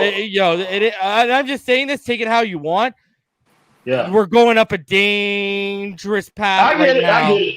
It just sounds like a Tony Soprano extortion plot for me. Mm-hmm. That's what it sounds like to me. Is what the motivation was. All right, let's end it on that. Riddick signed. Riddick signed. Hassan Riddick got a 1-year deal for only $8 million. God, man, what the frick? With the Panthers, Dolphins were only going to pay 7.5. They couldn't go up. They couldn't do 8.5. That's awful, man. And Solomon Thomas is about to be traded to the Houston Tech. To the Raiders from San Francisco. Come on, man. We're not. Oh, It's sorry, no, he's being frustrating. signed. He's being signed. Mhm. I forgot he was a free agent, right? Wow, those years went by pretty fast for Solomon Thomas. Hell yeah. And they only gave can't- him. Here you go. Here you go. They only gave him. Look at, they're signing him to a 1-year deal for $5 million. A number 3 overall pick, who's only 25, but he didn't play for the. He didn't play for the Patriots, so we don't want nothing to do with him, bro. If he did, they would have been the Julian Edelman tweet. Did you have the Julian Edelman tweet that I saw? Yeah, it was the one, bro. Oh my god! I'm waiting for the Julian Edelman trade to come through right now, bro. Let's go. It's frustrating, man. It's Let's just let it play out, gentlemen. Let's trust the process. But you're Let's let it concerned. play out. But like you said, you are concerned. Well, I'm concerned. I mean, yeah. there's a Oh, little aren't you concern, concerned, EM, that they were so heavily on David Andrews yesterday? Rodney Hudson hits, they go quiet. Karras signs like 5 hours ago, and everyone, Barry Jackson, the whole South Floridian media, was basically saying they're going to swap. The Patriots will take one of the two between Karras and Andrews, and we'll get the other. And we haven't even heard a signing yet. Like, if we miss out, bro, you know who's looking for a center right now is the Seattle Seahawks. If they really? come Yes, they are.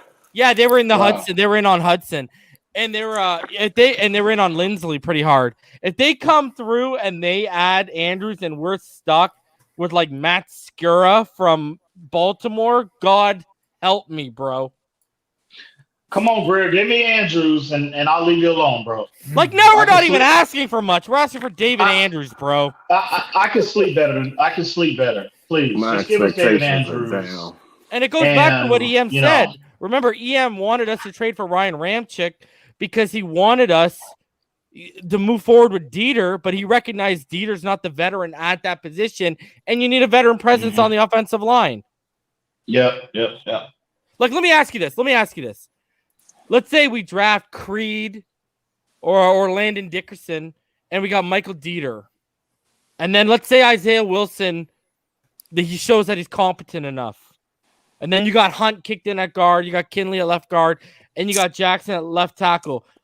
I know you don't like to use the words worried or scared, but you're not going to be a little bit of a high level of concern now with that offensive line? Oh yeah, for sure. Because he, again, Dieter, his first year in that role. Isaiah Wilson is still an unknown. I love his upside, Klump? but he's still a relative. He's a relative. What's that? Klump? Yo, I What's that? don't want to go back on this topic, and I'm sorry to interrupt you. But now the lawyer announces that 3 more women will be filing lawsuits. Oh, there's gonna So be that's video. I'm telling you, there's gonna be total. video. Dang. Oh, and I mean, I just started reading a little of the other one. I got like goosebumps. It's not good. It's not good. Let's go back to what you're talking about. I'm sorry. That's just Klump, is that somebody texting you that directly, or are they putting that no. on Twitter right now? That's pro football talk. Which I mean, take that for what you want. They can be annoying, but that's from the lawyer. I guess they're quoting it from. It's not. Yeah, good. that's I mean, it's your bad. foot out on that one. Deshaun Watson's not coming to the Dolphins anymore. That's over. Don't even talk about He's it. not going anywhere, apparently. There's no possible way the Dolphins. Damn. I just don't want this. there's no I don't way want this. Damn. It's I not don't getting want- figured out before the season. It's impossible. I don't Sorry, want Ian. this guy. Like, I don't just want to see this guy fall from grace over Right. rubbing tugs, bro. Mm-hmm. Like, over something, bro. Well, You're a professional say this. athlete, bro. I'm gonna say it. I'm gonna be the one to say it. You got all that money in the world. Hire some high-level escorts, bro. What are you I know, doing right Yeah, now? I know. That's the best way to go about it. Listen, Right way to go listen. about it. And you know bro. what's dumb, Listen, Ian? listen. You know what's dumb if this is true, bro? Did you not learn from Robert Kraft? Yeah. Doesn't Robert matter if it's Kraft- true. It took the FBI to out Robert Kraft, bro. Yeah, but reason it doesn't even matter if it's true. It doesn't even matter if it's true. They're doing it to him, bro. Oh, That's the point. If it's Like, I really want to see bad, athletes like that guy's a top 3 quarterback. I want to see him prosper. I'm not trying, I wanted obviously you guys know I wanted Tua first, but if he came here, I was okay with that as long as it was a good deal. And I've said that multiple times. I'm okay with Watson as long as it's a fair deal on our end. I don't want to see this guy fall from grace over rubbing tugs, bro. maybe this ensures that that the price tag, because this is not helping us trade. Oh, now we're talking about the price tag for this guy. They Oh my talking about on ESPN. They're saying on ESPN. Yo, he yeah, may I not told have a career. I told you Vinny- privately what that person who I've told you who that person is close to the organization told me that when it comes to the draft, now I guess we could move this to other like free agency and stuff. When it comes to the draft, this staff and management, they value character almost just as much as talent. Yeah, that's where like, damn, bro. All I gotta say is this. Scheffner just. I'm sorry. Go ahead, Dave. No, I'm just going to say Scheffner just said on ESPN just a second ago, still insisting that Houston insists they're not trading Watson. Even though I know that doesn't mean anything. They just, Scheffner just, since we're talking about Scheffner was just saying, I was listening earlier. No Dolphins. Him and what's the other guy's name? Chris Mortensen. They were saying things are heating up. They were just saying that 2 hours ago. Sheffy just said it like 2 seconds ago. He was just on SportsCenter. All I'm saying is this: Ben Roethlisberger was accused, according to what intel we have now. Ben Roethlisberger was accused for a lot worse. And he rebounded. Oh yeah, he rebounded. Oh yeah. So before we're so it's quick, a different time though. It's a different time. And hold on. Not in my eyes. EM, not in your eyes, but what's the big difference too besides the time? Oh, race. Thank you. No, yeah. Oh yeah. So, I mean, we got it. And I'm sure that'll be in play at some point. Yeah. Again, just like when the outrage that Ben Roethlisberger or others that have been accused of similar situations that are of a different community. All I'm saying is the same outrage. It needs to be equity. It needs to be distributed evenly amongst no matter what you look like, no matter what your ethnic background, what your faith is, et cetera, et cetera. So I'm sure this is going to come into play at some point, and I'm eagerly and I can't wait to see how. And again, I'm not trying to. I want to be clear before these people misinterpret what I'm saying. If Deshaun Watson or any player, no matter what your color is, no matter what your background is, if you're out there engaging in unconsensual activity, right, you need to be dealt with accordingly, period. But I'm just saying, let's just gather all the intel. Let's let this situation play out before we start killing this kid. This is all alleged right now. He's innocent until he's proven guilty. But the point that Reason made is that is all true, but all he had to do was go about other ways to get what he wanted.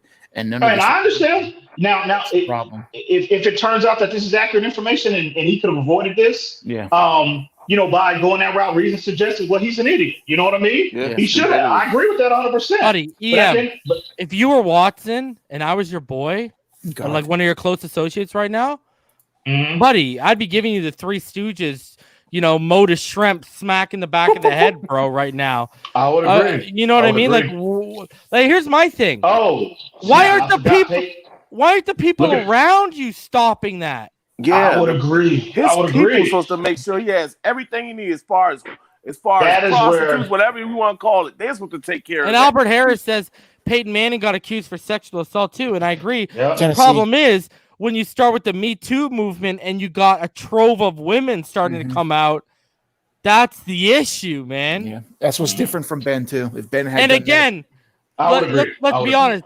Peyton Manning was the golden boy of the NFL. Okay. Yeah. And that didn't come out. That didn't come out to what? 20 years after that alleged incident happened.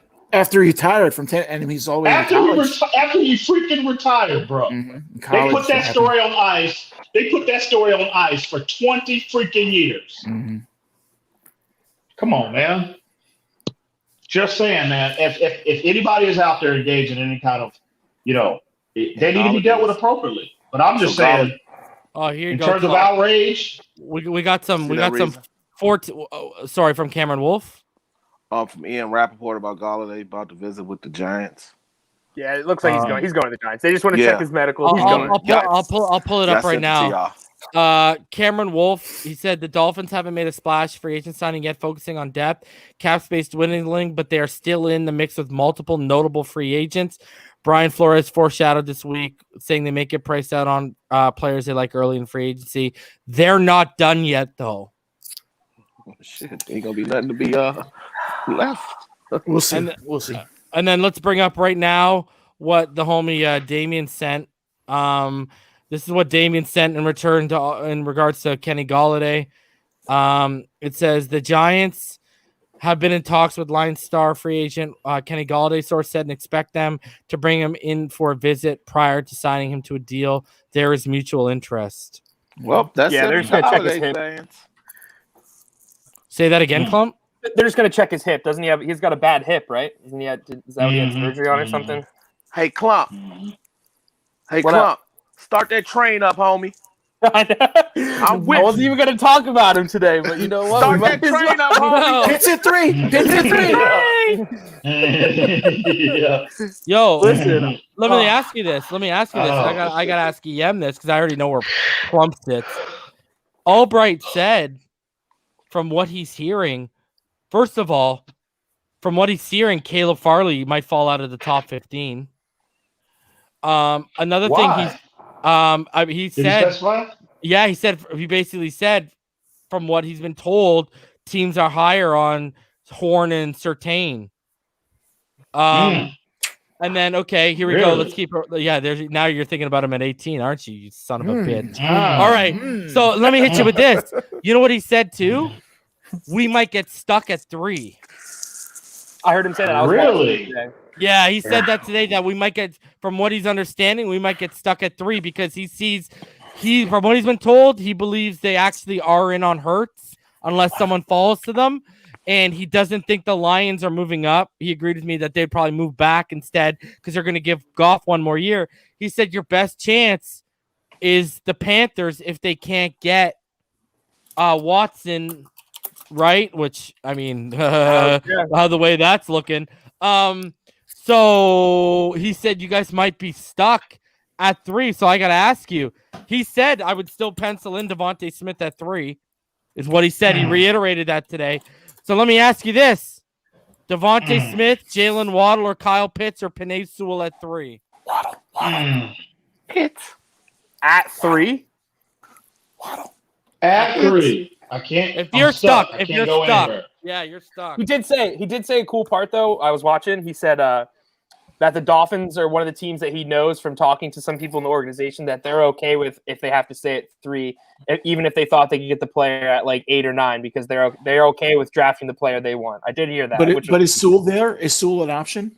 Yeah, because under his thing, if you heard what he said, he believes Darnold's going to be traded and they're drafting a quarterback. Oh, okay, Sewell. Well, if you want to, and I will add to Klump. Klump's right. Just to extend it, he said from what he understands from the staff, they don't consider it a reach if they're getting their guy. Yep, that's what he basically said. That's fair. Anyways, I gave you Smith, Waddle, Pitts, or Sewell at 3. With the free agency as it is right now? Yes, sir. I'm going to have to go. You know what? In terms of value, at 3, it's going to either be Penei Sewell or say it's which going to one. be. Hang on. Or it's going to be. I would say Kyle Pitts at this point. It's got to be either one of those two. He chose 2. That's Welcome to the dark side. I actually agree with that, bro. I wouldn't take Waddle. You guys know how I feel. A wide receiver, not a receiver, a wide receiver, and IEM agrees with me this. We don't think they're worth a top 5. We even cringe a little bit at the top 10. Mm-hmm. If you're going to maximize that 3rd overall pick, I mean, the tackle and the most dynamic playmaker. And again, you have the height, weight, speed criteria to justify. Again, he's labeled as a tight end, but you have it there to justify that pick at 3, in my opinion. Yeah. So. Oh man. Well, we already know where Klump stands. Yeah, but let him do it. And we know where Pyro stands. He's taking Najee at 3. I would actually tell you true, guys. I'm honestly dead inside. I don't give a fuck what we choose. Get picks. Pitts at 3. There we go, Pyro. Join the dark side. Tell us why, Klump. Makes me so happy. I love seeing people It's like every day. The train is getting too long. We might have to like make new tracks. Honestly, it's getting.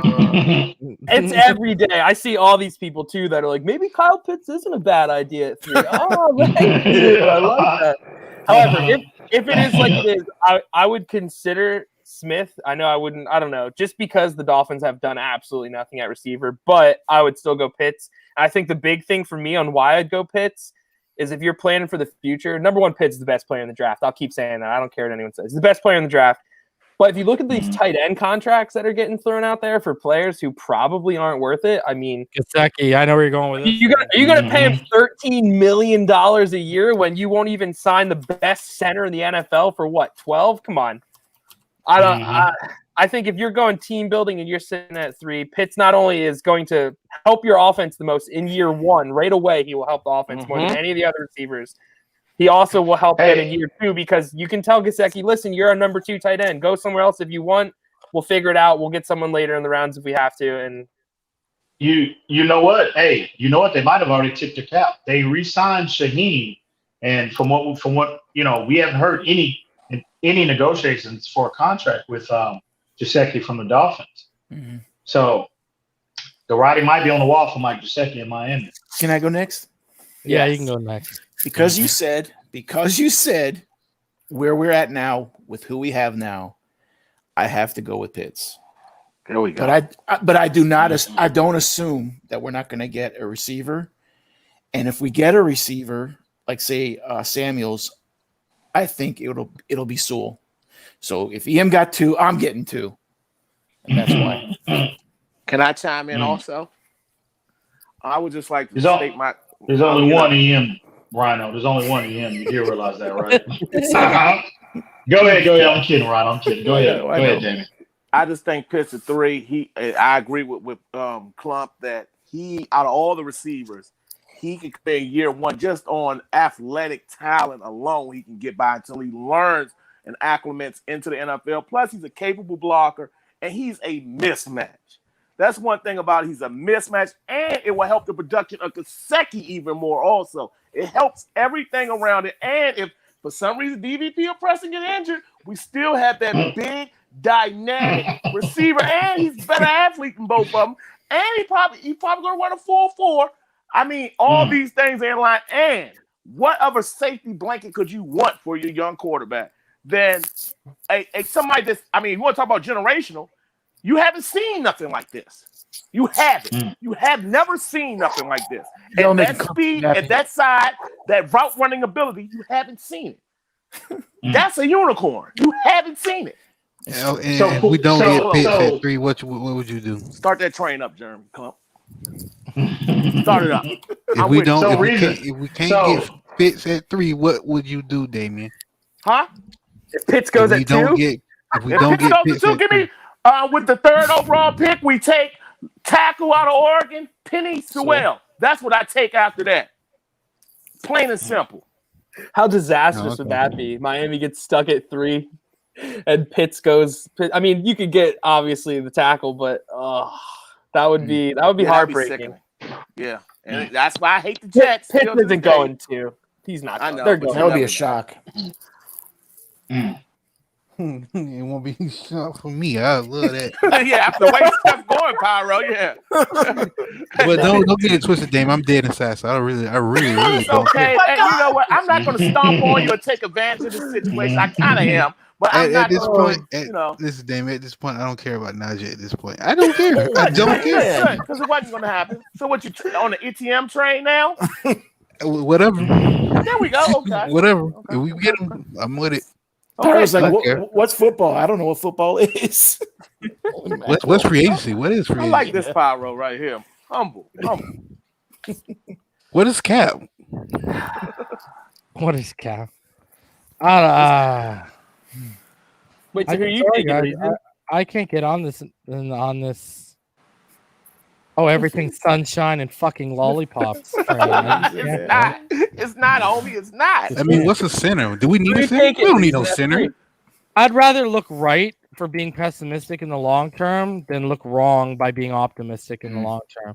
At some point, you got to be a realist. I mean, that's where I'm at, bro. And I'm not trying to I'm not trying to. I don't know, man. You know, I would take Pitts or Sewell at 3. But it's a hard choice, bro. Are we gonna really rely on Isaiah Wilson to hold us down, or are we gonna really rely on this receiver core to stay healthy? Yeah, we fucked. Is there any way I can trade with the Falcons with the 18th to get 4 so I can get them both? You know what's funny? We signed a receiver who also can't stay healthy. I love it. I love IR it. squad, man. That's the name of our receiving core, the IR squad. Hey, man, this receiving core should come with a free ambulance. They should be on the cover of the game Operation, man. That's what our damn receiving core Dude, is on the cover of. Our receiving core is the reason why the NFL does not have health insurance policies for players, bro. Jeez, man. It's real, man. Bro. Jeez, man. Yeah, man. I don't. And that's what's frustrating. That's what's frustrating when these guys are healthy. Some of them are legit, bro. Yeah. That's what makes it even more frustrating, though. Just give me the center. Just give me a center. Yeah, give me David Andrews. Yeah. Just give me David Andrews before the draft, bro. And then when he's gone, give me the receiver. Yeah. Give me the receiver. Yeah. That's how it feels right now, man. I'm ready to get the update that EF Dolphin fan has signed for a 1-year, $1 million deal to play the center for the Miami Dolphins. And Jeremy Klump is our new slot receiver, bro. I'll take the league minimum. Yeah, there you go. Yeah. Rhino. I'm with you, Ian. I'm with you. I'm exactly with you. If we don't end up signing David Andrews, bro, what receiver would you want, bro? For me, Samuels. It's always been Samuels from the beginning. Really? I've always wanted that guy. Oh man. He's a running back. He's a receiver. He's so talented. And he gets the end zone. Yeah. Hey, you really begging on that, Rhino? Exactly. I want Samuels. Yeah. What if the Dolphins do? What if the Dolphins do acquire Samuels? That's a good. That's a good pickup. In addition to what we already have, that was salvaged. In addition, and would y'all be? I mean, and what if the Dolphins don't target a receiver high? Would y'all be comfortable with that just with the addition of Samuels? See, that's bad. Yeah, wait. Explain. So you saying not a target receiver in the draft and just get Samuel? No, high in the draft. Like before 36. If they just acquire Curtis Samuels with Parker, Williams, Gesicki, Bowden, and Wilson and Hearns, how comfortable would you be going in? I'm assuming that'll ease you guys' anxiety just a little bit. Well, we signed that kid today. Running game with this line and running game. I'm not trying to pour gasoline on the fire, but my answer to that would be, I would think it'd be okay if I trusted the offensive coordinator, but who's the actual offensive coordinator of the Dolphins right now? Yeah. Who's going to be the play caller? What's going to be their identity on offense? If they have a plan and a firm identity, I love it. But what's their identity going to be? I would be okay with that, though. They got to get someone. They need one of these top guys. It's that simple. They either need to get Juju or Samuel now, and it's got to be one of them. They can't mess around. I mean, they're gonna. But he's saying Klump, if in the draft we don't take a receiver a 36 or above, then if it's just Samuel, I mean, you're okay. You can make that work. If you have Parker and Samuel and Gesicki, you can make that work. It's not great. And there's the thing is, though, the receiver class is so deep, though, you can get someone at 36 or someone at 50. I'd be okay with that, adding someone at 36 and 50 with Samuel. It's not the most ideal thing, but that's also in my mindset. If you get Samuel and you get Pitts at 3, I mean, we're rolling. You're good to go. There's nothing. Yeah, man. It's going to be fine. I don't think they're going to get Samuel, though. My prediction is Samuel's going to the Washington Redskins. Really? Washington football team. My bad. So who do we get? Do we get anyone? Fitzy. I don't know. I don't think the Dolphins are going to get anyone. No. Damn it. We got Foster. I agree. You got Foster. Klump, you mean wide receiver, or you don't think they're going to get Andrew? Receiver. I don't think they're going to get Juju. Okay. The Juju thing's been quiet, though. So that gives me some hope because the Dolphins are pretty quiet with what they do. So maybe the Juju thing's pretty quiet because they have him down in Miami right now and they're trying to get it all figured out. But I don't know. Kyle Long just signed to the Chiefs for $5 million. Remember the Chiefs had no cap space? Yeah. Oh, yeah. It's got Kyle Long. Oh yeah, getting that Found line something in their together. couch. Get that some old money line in their together. couch. And they'll draft Landon Dickerson. EM and Klump, I got to ask you guys this. And I know you hinted towards Watson. Okay, like I got to ask this. Just from not even a Watson standpoint, isn't it concerning that we all knew the holes we had? We all knew the issues we had. And we all know we have a quarterback heading into his second year. And this staff hasn't done a lick to surround him with anything. Like, in terms of, does this make you wonder how all in they are on Tua? Here, I'll throw you a better one, reason, since you brought it up. The fact that they would even, apparently, they're one of the, there seems to be a high level of interest with Watson. The fact that they're flirting around with this idea, now I think it's been established, is too much smoke surrounding the Dolphins with Deshaun Watson. The question is, what does that say about how they feel about Tua's projection? Ow. I'm sorry. I know this is I know this is uncomfortable, but at the end of the day, we're all Dolphin. Listen, we're all Dolphin fans. We're not Tua Tagovailoa fans. Yes. Yeah, I am. This is me. And reason I have touched on this conversation somewhat privately, but I mean it's what it is, bro. We it's a reality. So how I love Tua. You know how I love Tua, the prospect and the player. Wait. What's the reality?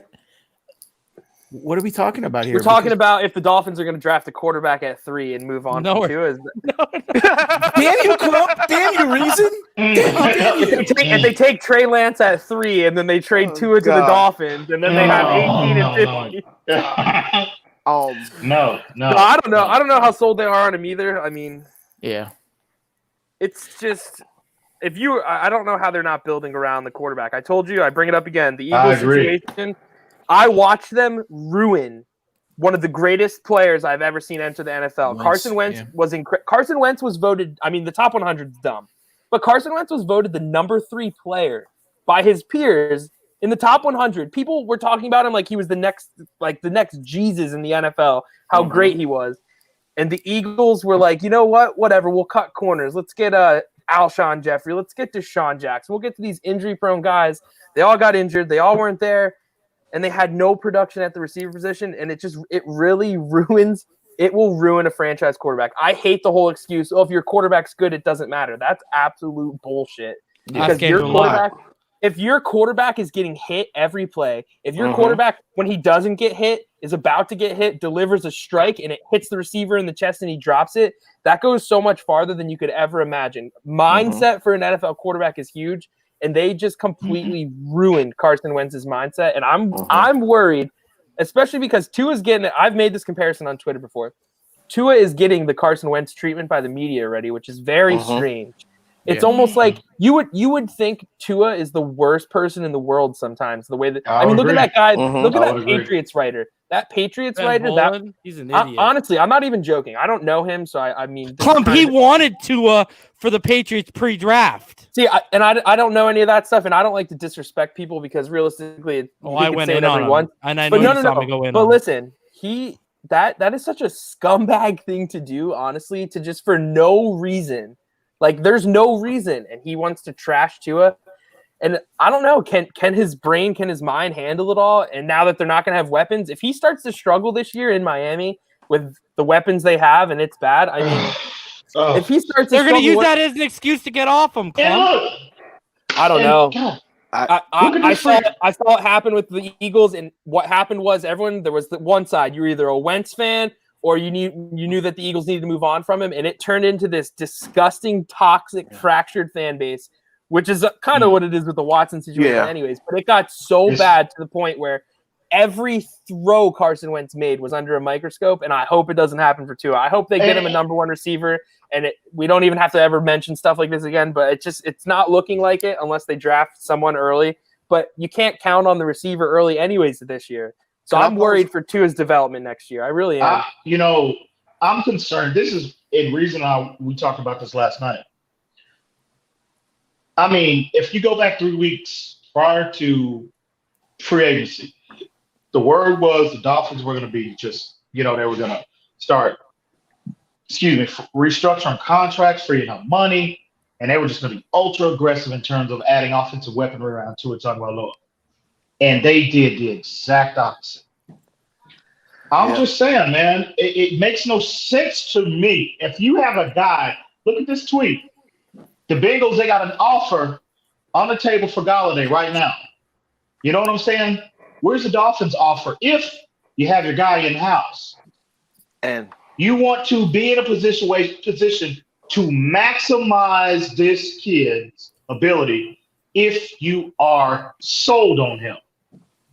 And I just don't get it. They still could have been aggressive. Yeah, but Golladay doesn't get you anything more than what you have now. That's the thing. Can I piggyback on that also after?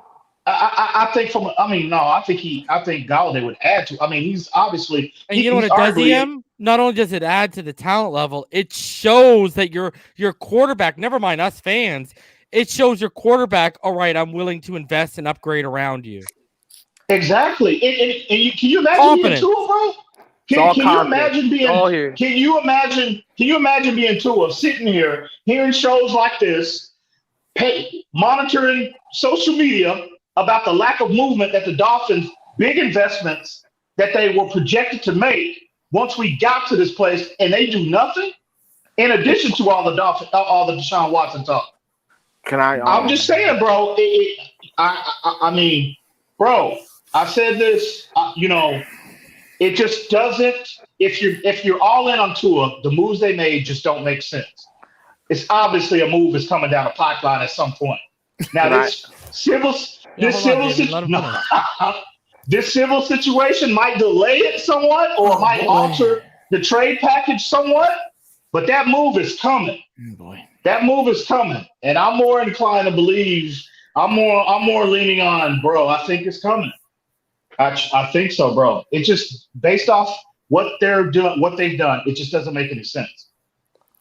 All right, Damian, go ahead. So to add on to what EM was saying and give my own thing on this, it's kind of it is confusing or telling that the lack of investment to a young quarterback. Prime example, just even with the Giants, how the unsureness so-called on Danny Dimes is, and they're going after Golladay.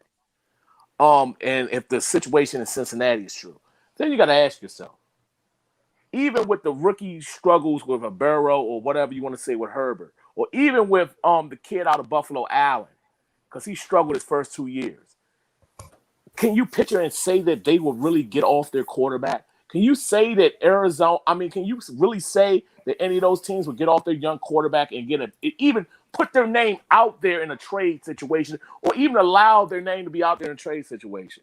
Then we really got to look at this. Yes, we heard Flo say he's optimistic about working with Tua. But has we really heard Flo and them say it's a dead deal with that Watson deal? I'm just saying, I invested. Why would he do that? Why would he do that? I bought Tua jersey for $400, and I got a jersey hung up on my wall. But why would he do that? For. So what do you mean, Ron? Because the next day the Texans may give us such an offer, we have to take it. Yes, but if that's your guy and you have faith in him, and when you draft the guy 5th overall, you're linking your career to him. You're linking your career to him. Can we picture the Cincinnati Bengals doing this right now? With drafting Joe Burrow #1 overall. If you're not sure him, you get off on him. That's what the Cardinals did with Rosen. So I'm asking you this question. I'm just asking this as a Dolphin fan.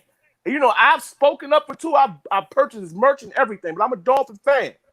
Would the LA Chargers do this right now? Would the Cincinnati Bengals do this right now? The Arizona Cardinals, Kyler hasn't been to the playoffs yet, or Buffalo in year 2. I'm not even sure done this right now. That's all I'm asking. I'm not even sure what we're talking about because it's not over yet. We don't know what moves are going to be made. I know. The draft hasn't happened. If all those things take place and that is the situation we're in, I can understand what you're saying.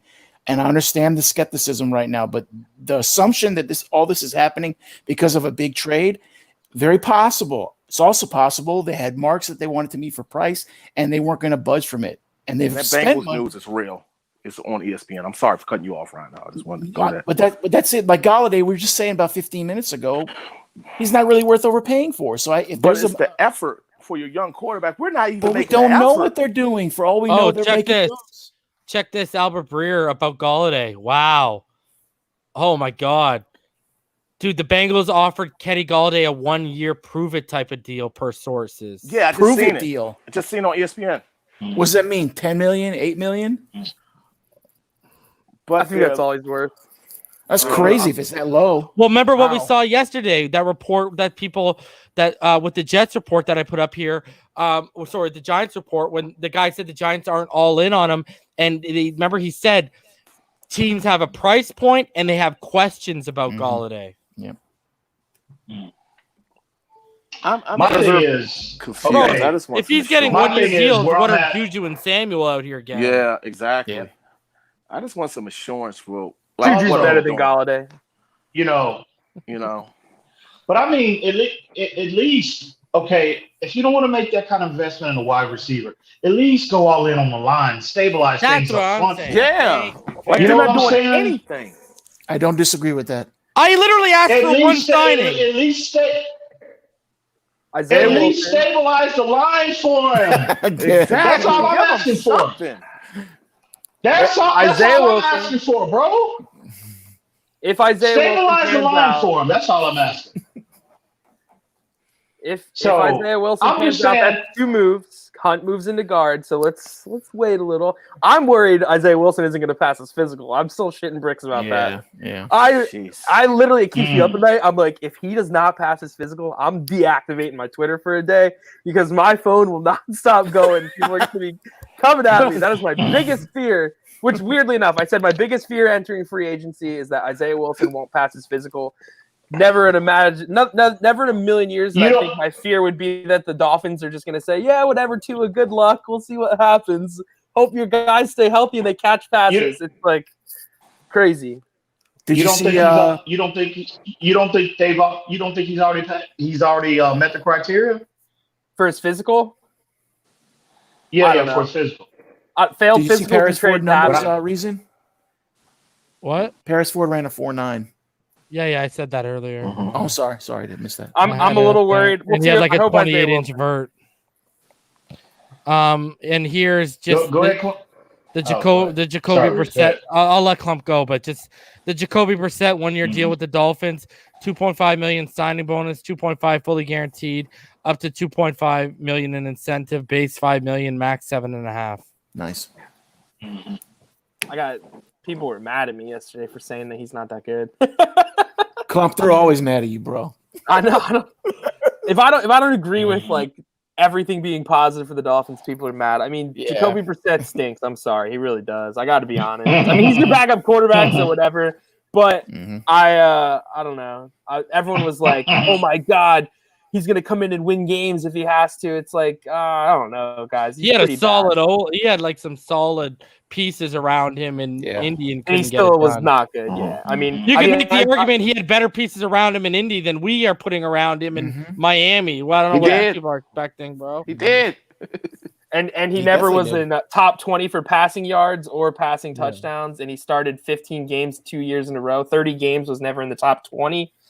He stinks. I'm sorry. Yo, like I used to joke around about Tua being the left arm of God, but clearly the front office thinks he can walk on water and perform miracles on the football field with the right. I know, right? Yeah. I'm just saying, bro. Give the man some help, please. I'll be back in a little. Man. I got to step away for a sec, so I'll be right back. You guys rock it. Okay. That's the frustrating thing. Like they're not getting them any type of help. That's what's making me wonder what's going on. That's the only reason why I'm putting this out here. Like I'm a Dolphins fan and I'm a fan of the kid. I'm a fan of Tua. I don't spend frivolous money on elite jerseys and just buying an elite jersey just to hang on my damn wall if I don't think, it's just the point of they're not putting nothing around this kid. Not in the skill position or not even in the trenches. But Damien, you're right. No one. I'm not going to argue that point. You're 100% right. They haven't shown it yet, but we're not over yet. They haven't done anything to give us hope. I get that, but the process is still happening. Agreed. And I will say again, if Isaiah Wilson works out Hunt bumps into guard and they do sign Andrews, I mean, their offensive line is going to be pretty solid, and they still have pick 3, pick 18, pick 36, pick 50, pick 81. Wow. Those are 5 picks that top 100. At least, even if you only hit on 2 of them, it's still 2 starters you're adding, which is just give it some time. I really don't think they're going to get a receiver. I'm like 100% away from the whole receiver thing. They're going to have to draft one, but the receiver class is deep. I don't. The production for a rookie receiver is never great. I don't like the idea of that. But I think it is bad. I'm annoyed, but I don't think it's as bad as everyone's thinking. It's all pending on Isaiah Wilson, which is pretty scary to yeah, it is. Like, let's be real. I mean, I obviously it's nerve-wracking. I did the research and got the work, and I felt the fit and the connection, but I mean, it still has nothing to do with what I believe. It's all about if he even wants to play football. Klump, and if it's going to work. Did you see the picture the Dolphins put out for showing that they signed Isaiah? Did you see that picture they put out of him? Yeah. Good Lord, man. He's a monster, bro. Oh my God. He's a monster. His arms are bigger than my chest. He is. I think I was talking to Reason about this. I don't know if it was on the show or just him and I talking, but he is mean, man. He will finish people when he blocks them. So I really think he's going to start right tackle. I do. I think that they are going to go all in on him. I don't think they would have traded for him if they didn't think he was going to start. That's my prediction. I don't think. I would agree. I would agree. The point of wasting? Why would they even waste their time and even effort to try to fix him if they didn't think Brian Flores' close right-hand man was the one who got Isaiah Wilson to not drive. He took a bus 1 hour every day to go to school to play football. And this is the man who got him to do that is so close with Brian Flores. It makes no sense that they wouldn't do this. And I saw a really interesting video. I don't know if you guys saw it. It was on YouTube. I'll send it to like the little thing we got here. But there's like a video about Isaiah Wilson and like his mental health and how this was like out of nowhere. Has anyone seen any of that? Some guy like broke down all his incidents and how when he was like in high school, everyone said he was great. All his college teammates and college coaches said he was great. And then he got to the NFL and like something switched. Did anyone see any of that? I don't know if you saw it. Freaking, that is a phenomenal watch. I would watch that, and I think that made me feel even better too. It's like this kid, he's a kid, you know, he's going through some shit, and I don't like to make excuses for people, but I mean, the year he had to go through the COVID, and then he's a millionaire, and things are just different. It's tough for some people to handle when you become that rich, that famous, and then the expectations are so high. And then I don't know if you guys remember, I mentioned on this show, some of his teammates were not nice to him. They weren't like, accepting him. I mean, it gets tough. He's a kid. So I didn't know that. Wow. Okay. Oh, Taylor Lewan hated him. I think he was on Really? Bustin' with the Boys, which is even funnier. But I remember before I even had the thought of Isaiah Wilson coming to the Dolphins, I was listening to Bustin' with the Boys, and I was like, damn, he hates that guy. What a dick. And then I like thought about it longer. I'm like, wow, they're really going to get rid of him. Like, he's talking and saying like that must be the view of all the other players, because that's 2 players on the Titans that both were like, yeah, what about him? Oh, screw him. We can't count on. Like, they were like, we're not counting on him. And it was just, you could tell that the writing was on the wall. He wasn't going to be there. So I don't know. I think he's going to go somewhere where he's got Kinley with him. He's going to have Flores. Everyone's on his side and they want him to succeed. So I'm probably way too high on it. He'll probably fail his physical tomorrow, and then everyone's going to tell me I'm an idiot. But I hope so. What a home run would that be for Chris Gritter? I mean, man, I would love for that. I would love for this kid to work out. I wouldn't give that to Chris Gritter, though. I would say that's all Brian Flores if that happens. I would say Brian Flores was all personal hookup. Yep. Yeah. But if they hit on that kid, that's like, wow. That's what I'm saying. So I think a lot of the people are saying the Dolphins didn't do anything. The Dolphins didn't do anything. I think in their heads, they're like, holy shit, we just got a first-round pick for free, and we're going to start him at right tackle. We're going to bump in our guy that we wish could play tackle that we drafted. They think we're about to sign Andrews. We just made our offensive line great for Tua. I think that's what they're thinking. And then I think they're going to go Pitts at 3. Yes. Dude, I'm even okay at this point since they didn't go running back. even if they take Harris at 18. I think that's what they're thinking, though, is we're going to go. We don't care if it looks like a reach because we trust our offensive line. We're going to get these weapons, and we're going to go. So you just made me have a different perspective. I'm not freaking out yet. I'm not freaking out yet. I'm back on the positivity train. Klump, let me ask you this real quick. If he doesn't work out at tackle, what do you think about him kicking inside the guard? I saw some people say, I don't think he can play guard. He's played tackle literally like his whole life. I don't know. I think he's athletic, obviously, but I don't think he's got the quickness to play guard. I don't know. I don't think they made the move to – actually, I didn't look. Did they announce him as a tackle in the trade thing that the Dolphins posted? I don't recall. Yep, they did. They put tackle, Isaiah Wilson. That makes me happy. All right, good. There we go. There we go, baby. I feel optimistic again. No, but no, for real though. If you're logically thinking though, that could be what the Dolphins are saying in their heads. Yes, I still think they're trying to trade for Deshaun Watson. Yeah. But even still, they're like, you know what? We just made these moves, and our offensive line when Watson gets here is going to be perfect. And then if we have only pick 36, we'll use pick 36 to either get him a running back or a receiver, and pick 50 to get the running back or receiver, whatever we don't get.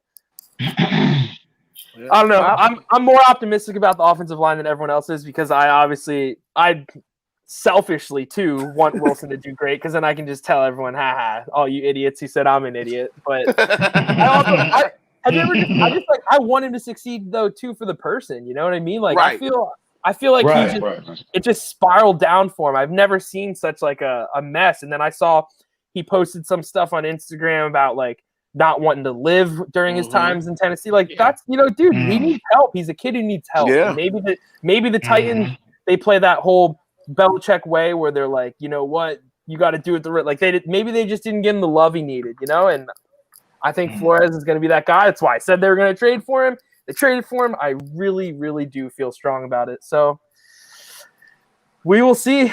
Time will tell. But I feel if the Dolphins are doing that and they're moving slow, they think like I'm thinking that the offensive line's good. They think the offensive line's good. I'm with it. Pitts at 3. Let's make it happen. Pitts at 3. Oh, God. I'm going to be on the show for the draft. It's going to be bad. I will wear that jersey opening day. My wife is going to come down here and kick my ass because I'm going to light a cigar right here on the stand and scream in the basement. I'm going to say, honey, get the good stuff. Let's go. Hell yeah. Oh, I hope so bad. Oh, man.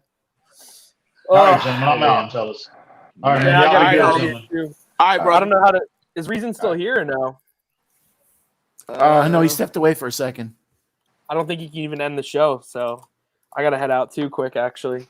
All right, man. Thank you for the insight, man. We really appreciate it. Thanks for the It's always fun. This got us back.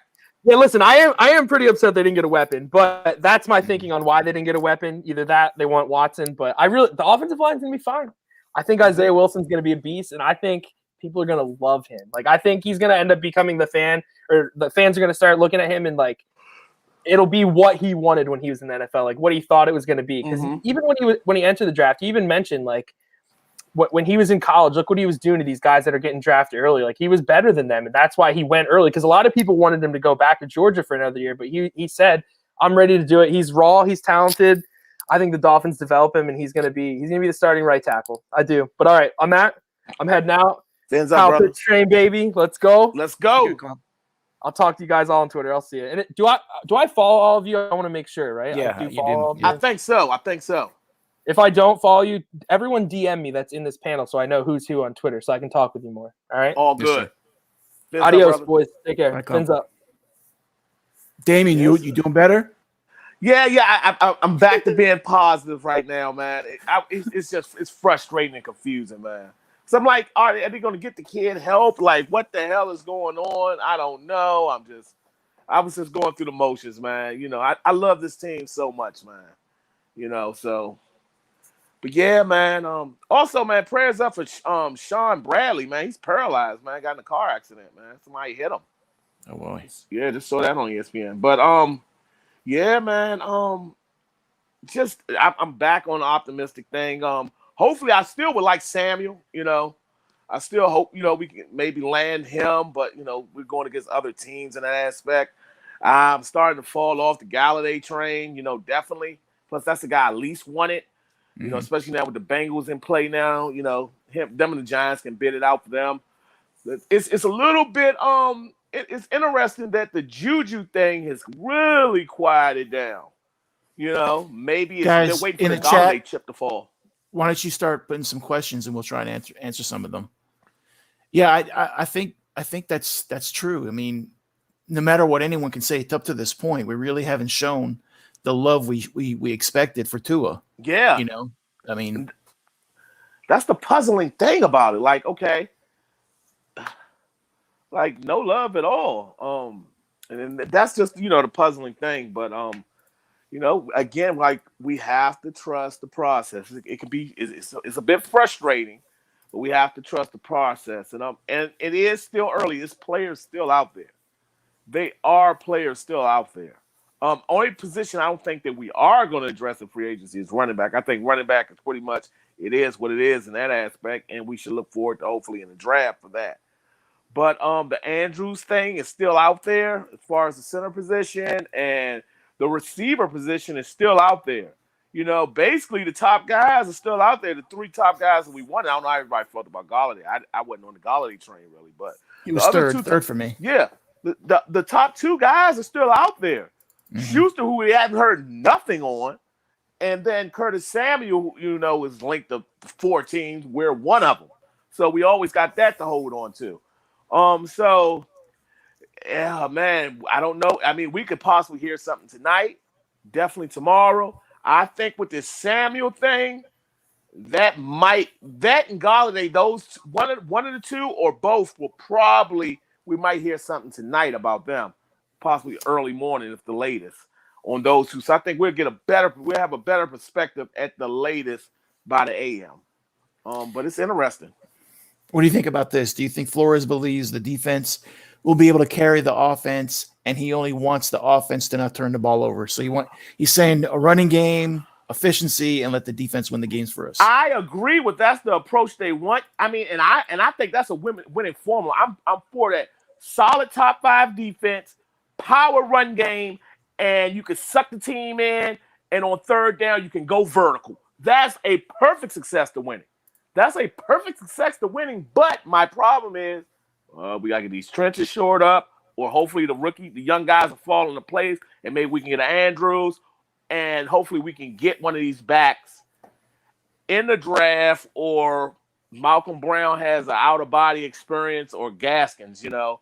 That's what I'm a little troubled about. If that's the perfect success for winning. That's the perfect scenario, is that we still lack those elements in order to have that type of. Well, let me throw this at you. At you.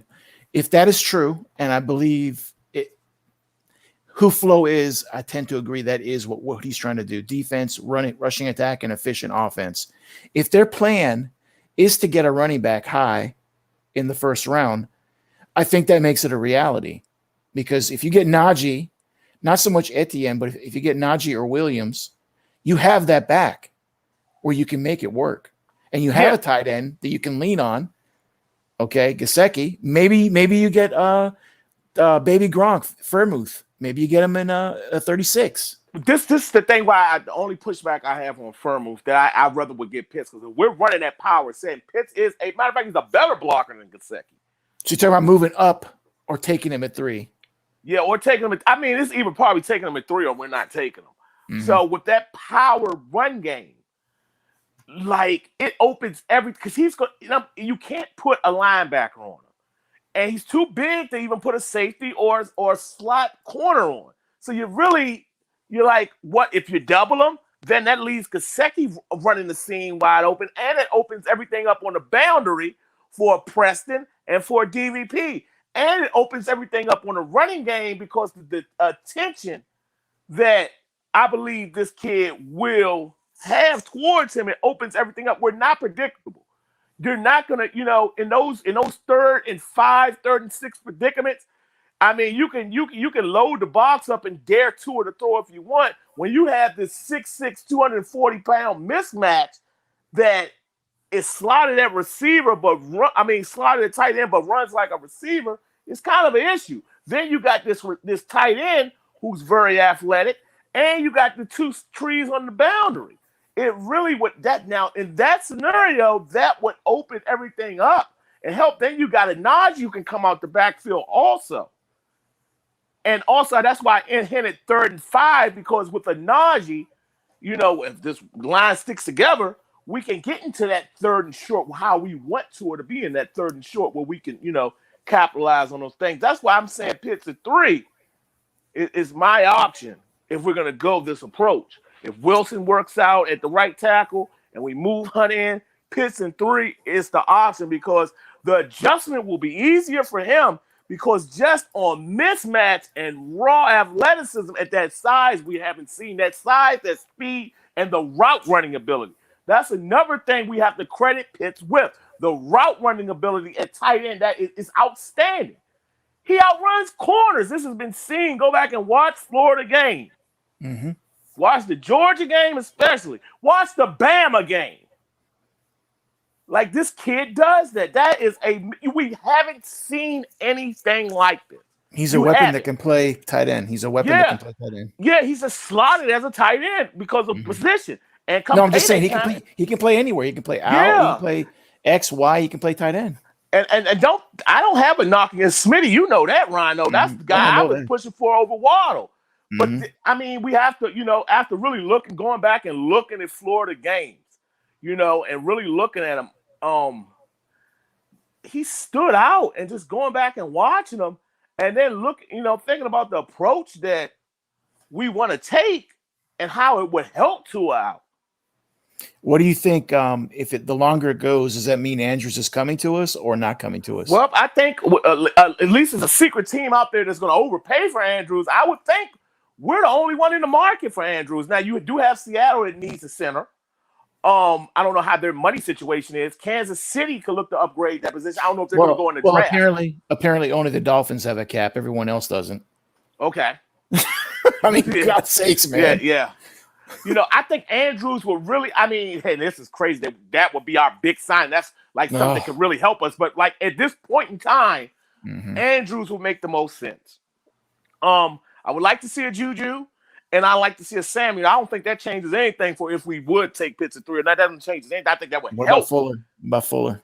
My thing with Will Fuller is he stays hurt. He's a deep threat. And that would open a lot of things up for DVP and Preston because he's a deep threat. But what if you get him cheap? What if you get him cheap, like $4, $5, $6 million a year? But we're gonna have to wait to game 4 to see him. So that's the lack. True. Then you have to go through that whole process of getting acclimated. With the chemistry with him and Tua, and so you have to get back. That might take a couple of games. I'd rather not wait on that. I don't have a problem with Will Fuller. The only problems I have with Will Fuller is the injury history, which we already going through, and the 3-game suspension. How likely do you think it is we take Pitts at 3 and we trade with Denver or Detroit to get another receiver? So that means we'll be more. All right. Well, see, this is the thing. I don't think we do that because the running back void. And then I'll be a little bit. I feel a little bit funny if we're confident going into the season with those 3 running backs that we already have: Malcolm Brown, Gaskins, and Ahmed. I would really be in a loss, but I don't see that scenario happen, and I could be wrong. I don't know it all, but I just don't see that scenario happening of trading up with that 18th. With Denver, then we're gonna probably have to give them something else. They might want the 18th and the 81st. So like we still have voids and things we need to fill. As far as that other extra receiver, because eventually DVP we're gonna be coming off on probably next year. And then pass rushing help. We still want that other pass rusher, whether, to complement Ogba or to replace Ogba. So we have those things also that we're going to, we're in need for. So I don't foresee trading the 18th pick and moving up if we take Pitts at 3. If anything, the only way we'll accumulate more draft capital if we trade out of 3 and move maybe to 9 with Denver, maybe, possibly.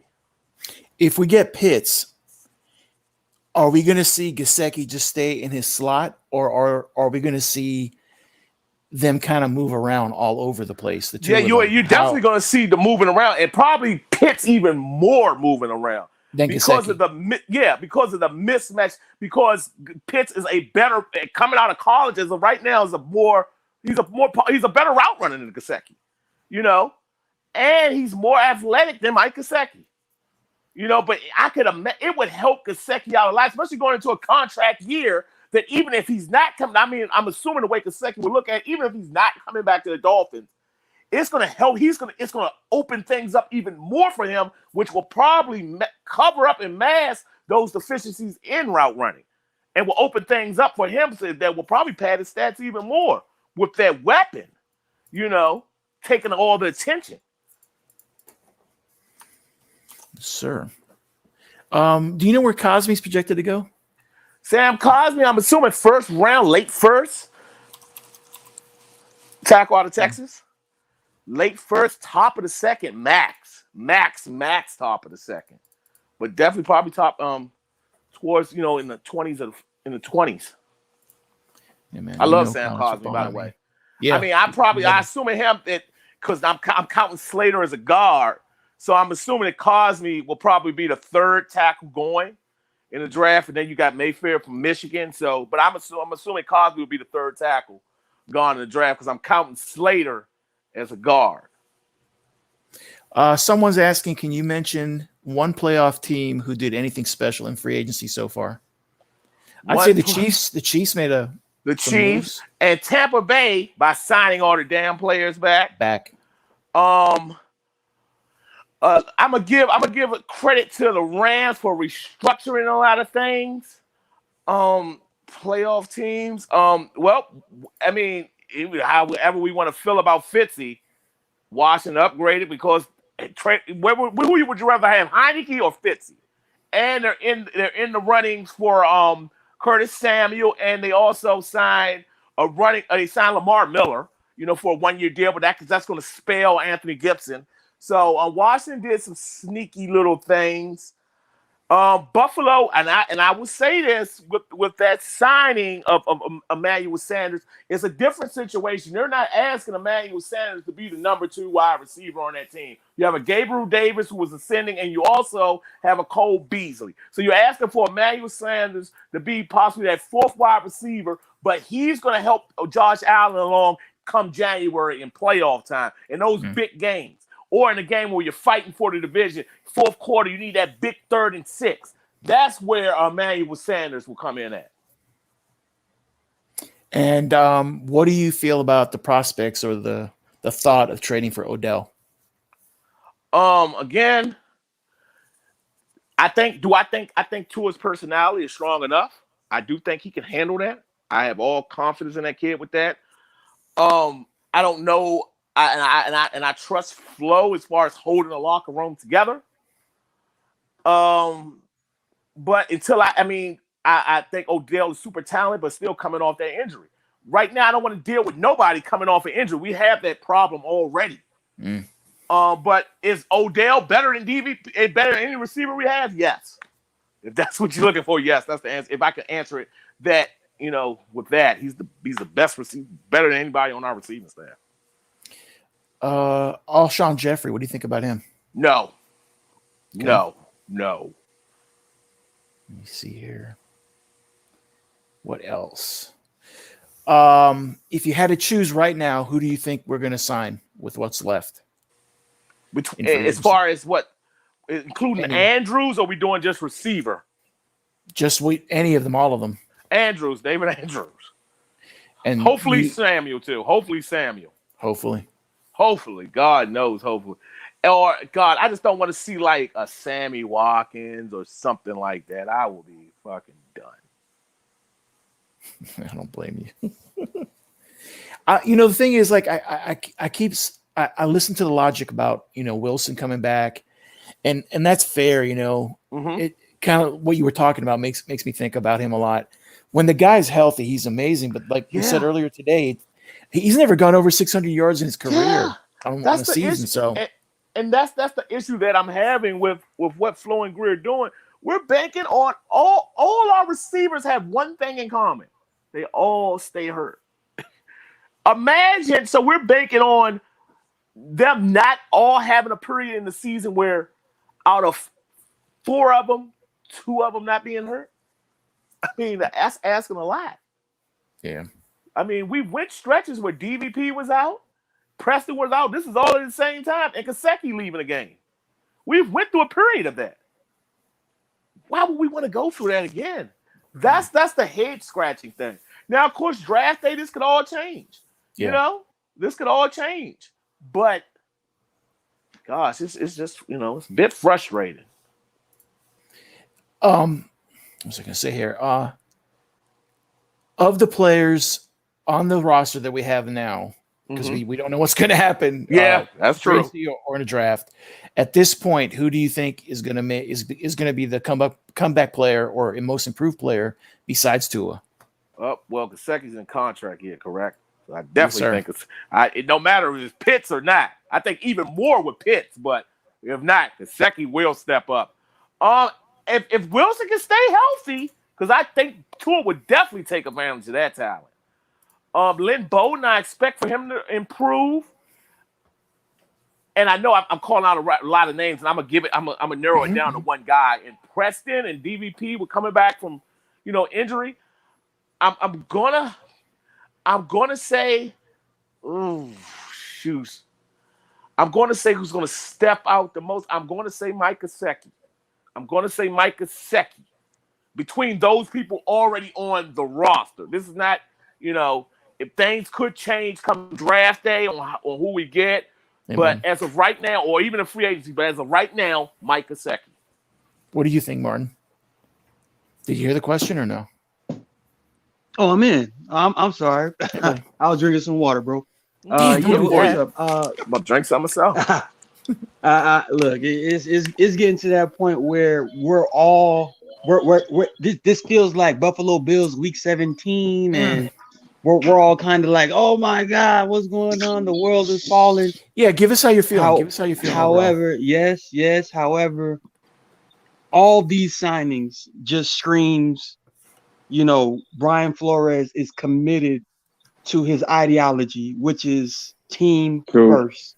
Everything about these guys that are available, especially the ones looking for big paydays, that's kind of one of those, showing your hand that you may or may not be in on the team concept versus guys like a Malcolm Brown, Jacoby Brissett, even the guy we just signed from the Patriots. What's the defensive lineman's name? One more time. Tackle. Yeah, 5 sacks or 10 sacks the last 2 years. I forget his name. His name slips me just because he's not a big name, but he's still one of those guys where Brian Flores coached up with the Patriots when he won the Super Bowl. He trusts that player in particular, even though none of us are really acclimated to that name. But we can tell he's probably the same type of style of mentality that Brian Flores wants. So all of these signings, to be honest. Martin, I like what you're saying, man. Yeah, I'm almost for sure that everything was strictly about we are making this a team first off season. Where, honestly, assuming once we hit the draft, that's when you're gonna see just stars as far as who falls to us in the draft and who we pick. But for right now, I think they want to create an environment of pure leaders. Nobody who talks behind people's backs type stuff. He just wants to create that environment, and these signings are kind of strong, like exclamation points. Like these are guys that we will move forward with on our way to the Super Bowl. So that's how I feel about the signing. Nice. Yeah, what do you think, it reminds me of the early Patriots days, man. It's not like he said in his press conference. He's not looking for superstars at every position. He's just trying to look. He's trying to look for guys who can do it all. Versatile guys who are consistent and they're good at what they do. Mm-hmm. And they could they show up when they're neat, when the coaches are counting on them, and that's what it is. Yeah. And this flow reminds me a lot because I watch Heat basketball. It reminds me of Coach Spoelstra, and he likes to, like I said, maximize the potential of his players. He likes to take a lot of players who are low risk signings, cheap, but have a lot of upside, a lot of potential. Yeah, they may not have a huge repertoire, but they have potential, and he likes to develop that. Same thing with Coach Spoelstra. And what I see from his signings is guys that are not just tied to one position, but guys that can do it all. It's called, in basketball, it's positionless basketball. Here, it's like positionless football. He's looking for guys that can do it all pretty much. Versatility. But what do you feel about the fan? There you go. What do you feel about the fan perspective that we were looking for aggression from our front office? I can I answer that first? Yeah. No, go ahead. Sorry about that. Oh yeah. A lot of people, the way that the Dolphins were building the defense through free agency, making splashes and awarding these huge contracts and stuff like that. A lot of people were expecting the same approach to the offense. And, there was a lot of hype, with the Lindsley potential at running back or Corey Lindsley at center or Aaron Jones at running back, that they thought they were going to add stars to put around Tua, especially on the offensive line, the running back and the wide receiver core. But, that's not how true champions build their team. They build their team through the draft, You get your franchise guys through the draft, and you use free agency to plug in, the missing holes, and that'd be like cheap signings, guys. Yeah, but here's the thing, though. Even though all that's true about the Patriots and how they do the things that they do, they also make trades, like for Rodney Harrison. Okay, they made a trade for Rodney Harrison early in their development. And we made a trade with the Texans the other day for a linebacker. I can see the parallels with that. But there's more. There's more moves that they made, and I'd like to see more aggression. Go ahead, Danny. And can I also add on to that about these comparisons with the Patriots? Even that 0-1 year, on offense, they had a veteran O-line. They had veteran wide receivers. Yeah, Bledsoe none of them didn't stand out. Yeah, they had Bledsoe. They had Terry Glenn. They had a David Patton. They had veteran players. That's true. They had an Antoine Smith. They had a Kevin Falk. They had players that were consistent. They made them stand out, but they were consistent. We have players that don't stand out and not consistent on offense. That's the difference. Yeah, I get that, but we don't have consistency. We don't have that. Love DVP, think he has the talent, but guess what? He can't stay consistently on the field, him and Preston. So those the comparison with the Patriots, I get it. And yeah, do I think X and Byron or that? But guess what? Ain't none of them right now in their career. I don't care what the 10 interception year. They ain't Ty Law, who's a Hall of Famer, who was great in Michigan and it was great in the NFL. They're not that. They're not that. And I love arguing all that, but they're not we don't have rushing the passer, no Richard Seymour or no damn Willie McGinnis either. So those are Mike things Vrabel. Don't forget about Mike Vrabel or Teddy Bruschi in that linebacker. Teddy Bruschi. We don't have that linebacker core. A lawyer, Malloy, and safety. So the comparisons, I get it because Flo came from that, and Flo was a scout on that team. Greer was a scout on that team, but it ain't that. We can develop to that, and I think this defense is ascending.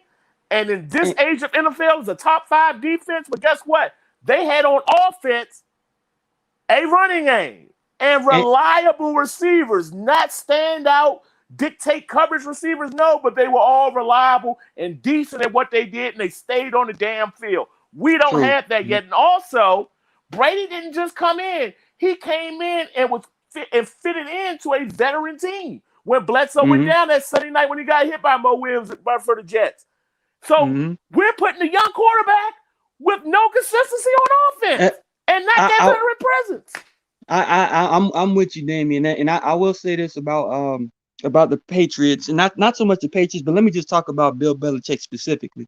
Bill Belichick, the Patriots were his, I believe, second stint as a head coach. His first one was Cleveland Browns, remember, back in the 90s, or early 90s, before the Cleveland Browns, uprooted their franchise and went to Baltimore. Bill Belichick, he literally had to what Brian Flores is doing right now. He had to do that to Cleveland. If you can recall that build up from where Cleveland was to where he built it to where they were, in playoff contention almost every year coming into like his third and fourth year, if I can recall correctly. So I believe what Brian Flores is in his coaching career as the third year of him being a head coach, he hasn't quite caught on to, I believe, that kind of command that a Bill Belichick had as soon as he stepped into the facility with the New England Patriots. And like how you're saying, the way the Patriots were built, even before they traded Rodney Harrison, they had a solid defense, to Bucky Jones, what was an underrated defensive back. Otis Smith was an underrated defensive Terrell back. Buckley was one of the backs on that team. Yeah. TB was a very underrated defensive back. So I'm just saying they were like over, I'm not gonna say overachievers, but they performed at such a high level, and I believe that was directly tied to Bill Belichick's resume coming from the Cleveland Browns into New England. Right now, Brian Flores, the only resume is that he worked under Bill Belichick and he won multiple Super Bowls as a defensive presence for the Patriots. But that's all he has. He hasn't had the opportunity to really put his stamp on the team up until right now. So we're still in that process to where everybody is still going through the cycle of buying in. And I believe once that does happen, I believe that's why these signings occurred, bro.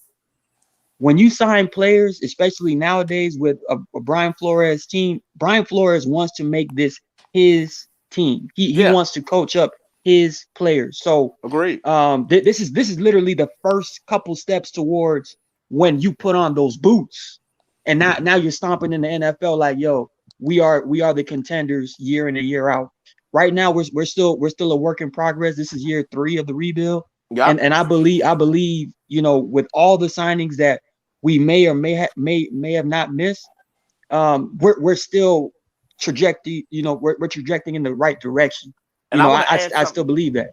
And I want to add something to what you're saying, Martin. And this is a reality check for us as Dolphin fans. We gotta realize number one, Flo was signed to a 5-year deal. That's kind of rare. The coach gets signed a 5-year deal for his first job. But also that at the end of the day, we wasn't expecting to have 10 wins. It happened. True.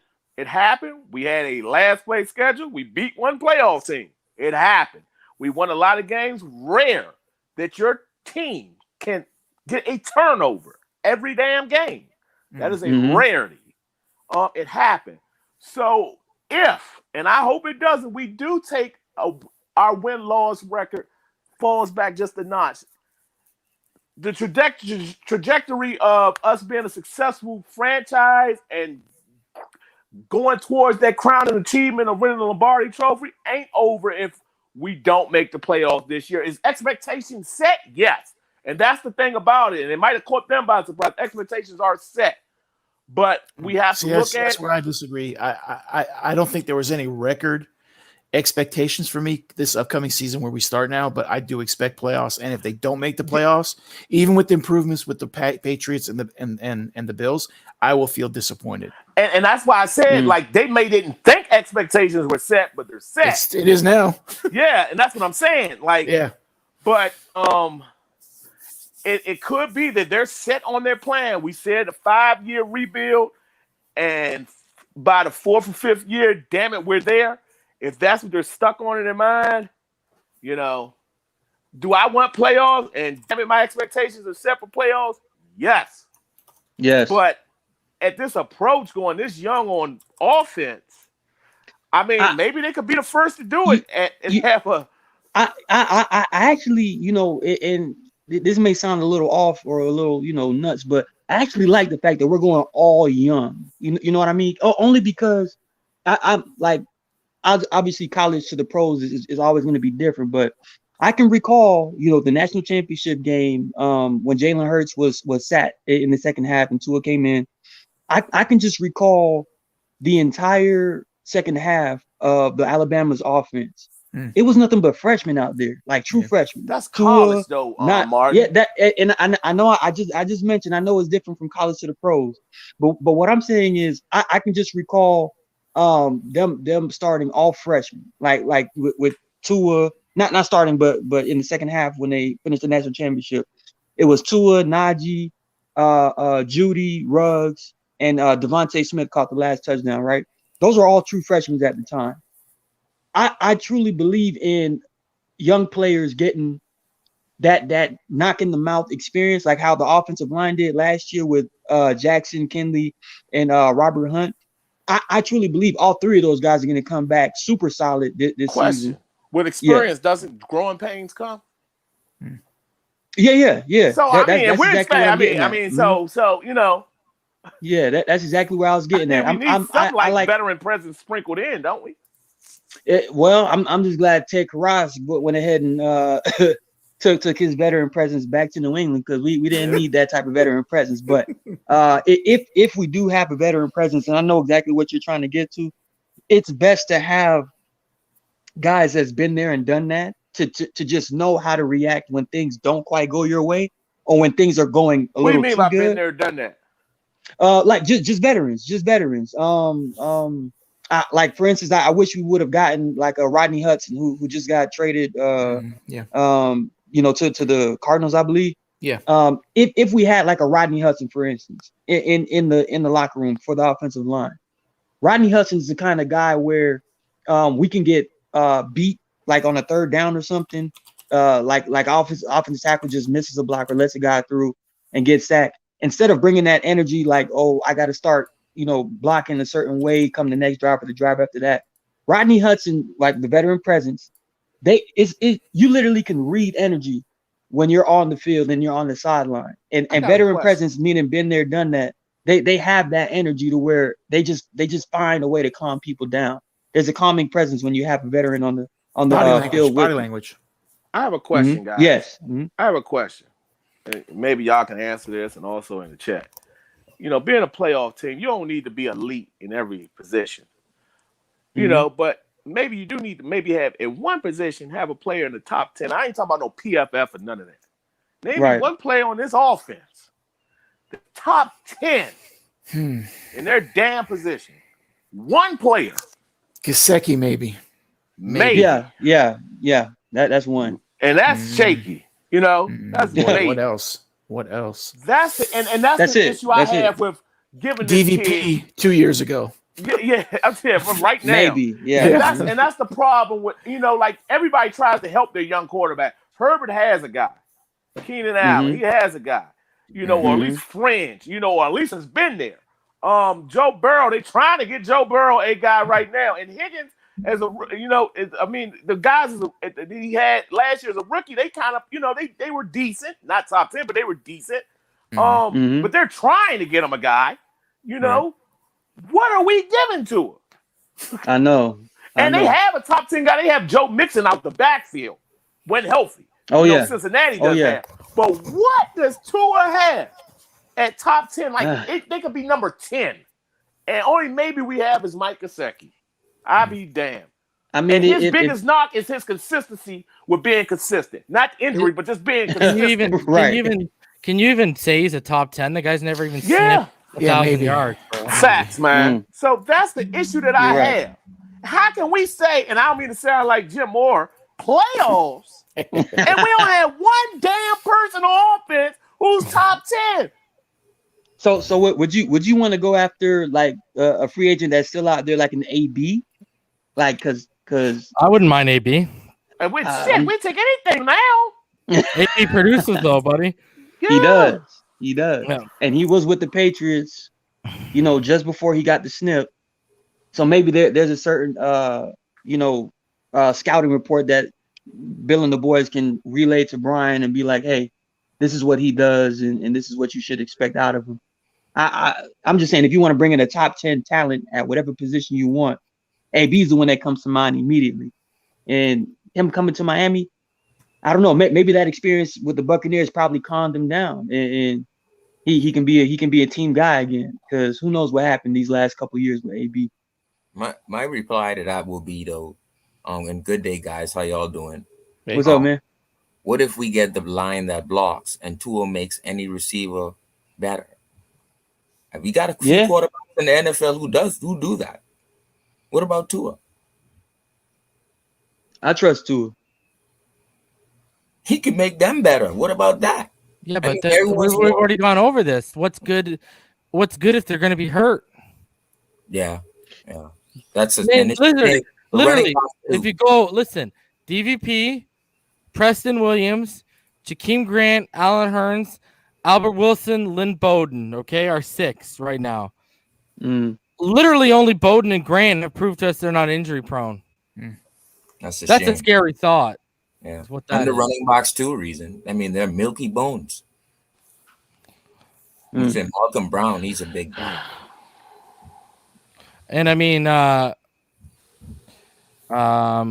you know, I gotta share this. Here is our starting offense as of today. Williams, can you zoom in on that? No, I can't. Williams, I won't let me for some reason. Williams on the left, Wilson in the slot, and Williams. I'm not even gonna go by these are the PFF grades. Gaskin in the back with Tua, Jackson, Flowers, Dieter, Kinley, Davis. I don't know why he doesn't have Hunt there. I think it's based on the highest graded guys. Gesicki and then Parker. Yeah. If it's healthy, they could do some damage, but that's the issue. But I'm just saying the obvious pause that we had when he finished the last name, we were like, ugh. I don't know. I don't know. There's literally no real. What is it? Like 2020 terrifying threats. You know, right? It's like the 2020 offense again. Yeah. But let's see what they do in the draft, man. I think they will definitely address the offense in the draft. There's a lot of players that will be available first round. There's a lot that the receivers are deep in this draft. They can make moves, man. But we 5 more teams have to get below the cap. Yes. Reason I have to go. Thank you guys. All right, buddy. Have a good What's one. up, Be safe, What's bro. up, brother?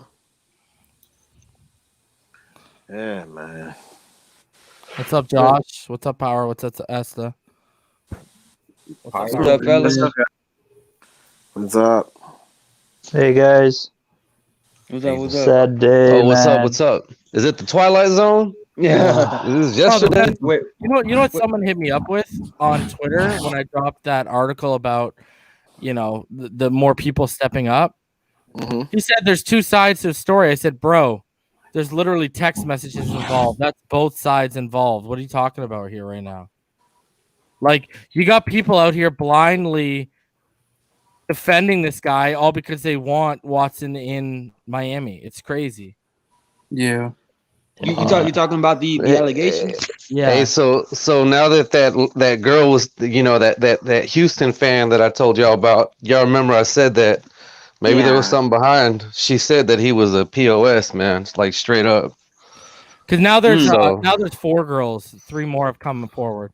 And again, I hate when this happens, not only in sports, but even not to bring up politics and things like that, just because I don't really mess with politics. But if you see that dude in New York, Cumio, like one person comes out and says she was, sexually harassed or abused and stuff, and then like a whole string of them just start popping out of nowhere, and it's like, why didn't you address that to him directly as soon as it happened? That's why I don't understand that you're holding on to it for so long, and then when people want to step out and say, this happened to me, like now you get the courage. It's like, nah, just correct it right there, then and there, so it doesn't become a habit, But I don't know. No, they address the situation. The guy doesn't want to do anything, and he gets away with it every time until it becomes a big deal in the media, and then they're like, "Oh shit, maybe I shouldn't do this." Forget it. It's just terrible. It's terrible timing. It's terrible timing, man. You could say it's terrible. I mean, but maybe it's a blessing in disguise, y'all. You know what I mean? That he didn't come to Miami. That he's not coming. You know what I mean? Like, Tua still has a lot of potential, man. You know what I mean? Oh yeah. I don't know. And think about, he's the underdog story. He's being criticized heavily. You think, I mean, in my mind, he knows all this, man. It's just we're gonna remember this when the tables turn, all this adversity, and it's gonna come out. It's gonna be a beautiful story. The turnaround, man. You know what I mean? That's what's going to end up happening out of this. There's no way. There's no way it could be that bad for us all the time. You know what I mean? Mm-hmm. At some point, this shit has to stop. So, Esteban, let me ask you: are you concerned? And what do you read? What do you make of the fact that they've done literally nothing? They've been more concerned with adding depth pieces to defense and actually upgrading around Tua right now. I'll be 100% honest, man. I think they were getting ready to make that trade with Watson, bro. Yeah, the news broke. It's just it's too obvious, man. Yeah, but the first lawsuit hit yesterday, man. You've had really? And there were so many guys on the market still. Rodney was out there. All these guys, you could pivot, man. Like that's what I'm sitting here getting at. Like what? These guys are like twiddling their thumbs, or I said to someone earlier, right? Like, oh, we're not overspending. You can't hate. I never asked them to overspend, but I will say this: if y'all are going to settle for mediocrity, you better expect mediocrity to be put out on the field offensively, at least. Yes, I agree. Absolutely. And that may trickle down effect to our defense because defense can't stay on the field over 30 minutes. But forget they're going full throttle through the draft in offense and just working on defense. Yeah, but I've already addressed this. If you're gonna, first of all, your center needs to be your best communicator. Okay, Yes. You're gonna have rookies in there that have never seen the disguised coverages that they're gonna see. All right, they're gonna have to be picking up loopers and stunts. All right, you're gonna have, that's a lot to ask of a rookie in year one when he's surrounded by a bunch of 2-year guys who couldn't pick up a looper or a stunt to save their life last year. All right. Yeah. And then here we go. What are we going to be sitting here waiting for a rookie running back and 1 or 2 rookie receivers to prop up this offense? Because I got news for you. Justin Jefferson's don't happen every year. Jonathan Taylor didn't start getting it rolling till after the midway point of the season. First half of the Cam Akers didn't come in and take Malcolm Brown's job till after halfway through the season. Right. Well, I'm expecting a fucking lot, man. The only guy truly coming into the NFL I expect to have that type of an impact early is like a Jalen Waddle. Jalen Waddle. Because he can impact you on special teams. Exactly. Precisely. Yeah. He's going to get his feet wet early. We got to sign Andrews, man. I mean, something's better than nothing. We got to sign him. Let me ask you this. Aren't y'all worried at the fact that 2 things? 1, when Hudson became available, the Andrews stuff died out. 2, we were told by a Barry Jackson, all these South Floridian guys, okay, it's a bidding war between the Patriots and the Dolphins for Karras or Andrews. When one goes, the other one's going to go to the opposite. Well, Karras signed like 6 hours ago. Yeah. And we haven't heard a damn thing about Andrews. You know what that tells me? Andrews realized, oh, Hudson's gone, Lindsey's gone, Karras is gone. Oh, I've got the market cornered right now. Yeah, and like y'all have been saying, with how crazy this has been, like if you go, even if we make it to the playoffs next season, right? Considering all these teams are, building their team to be stronger, well, we're gonna have such inexperience and like all these like mediocre players to where we're not gonna really get far. I mean, at the end of the day, people can say, oh, the Patriots didn't spend or whatever.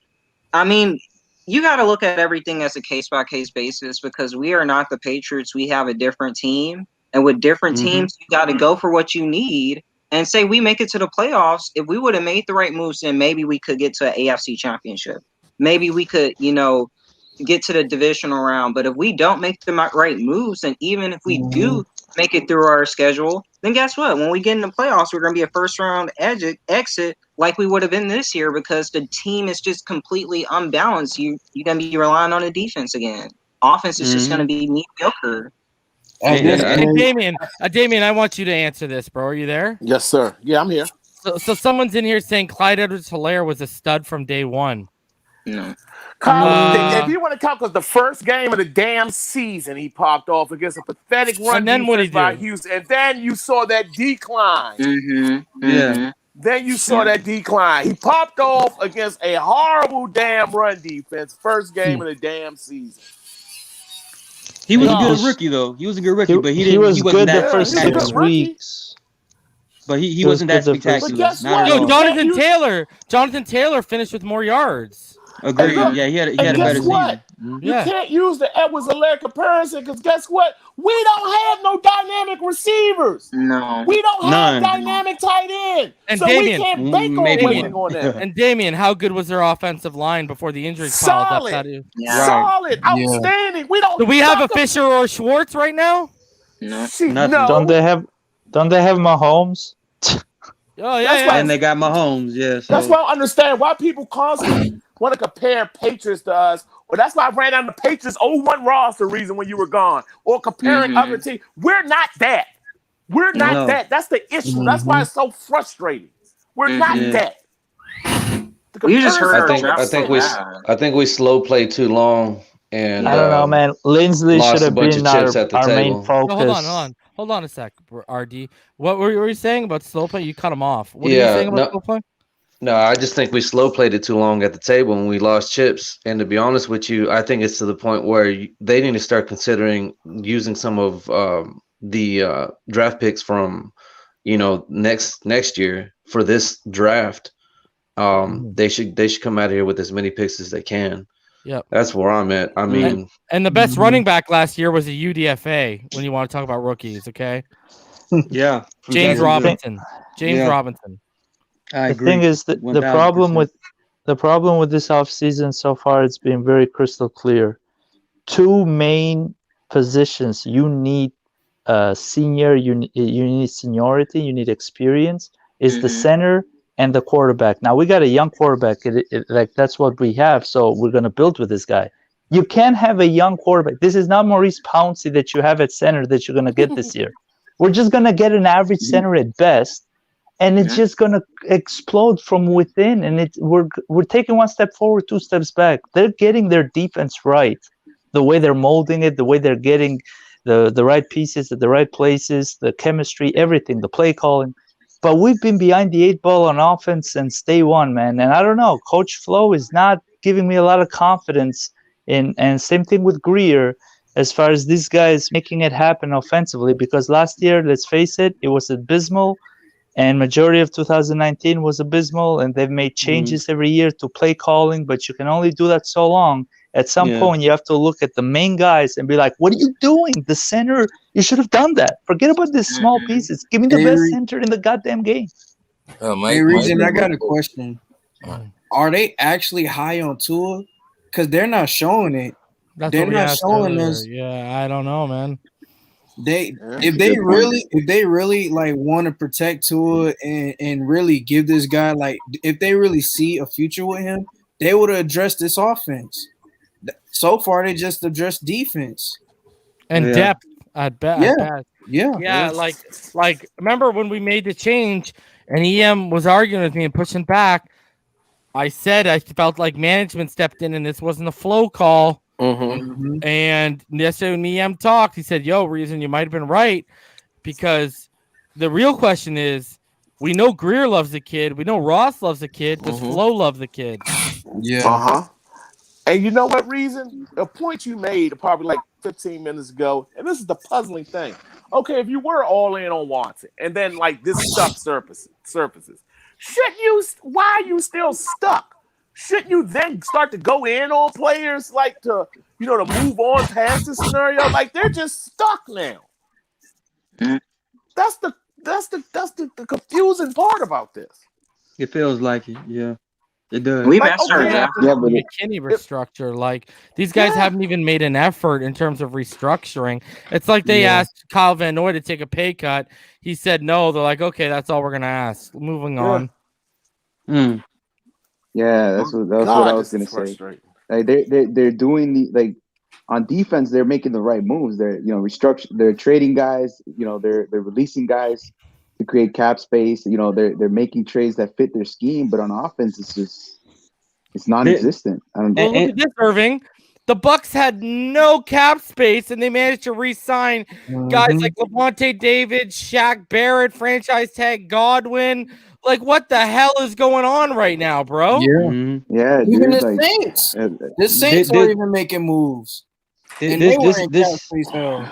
This might be the Xavier Howard effect, to be honest, when he's talking about getting more money, even though he has like a previous maxed out contract.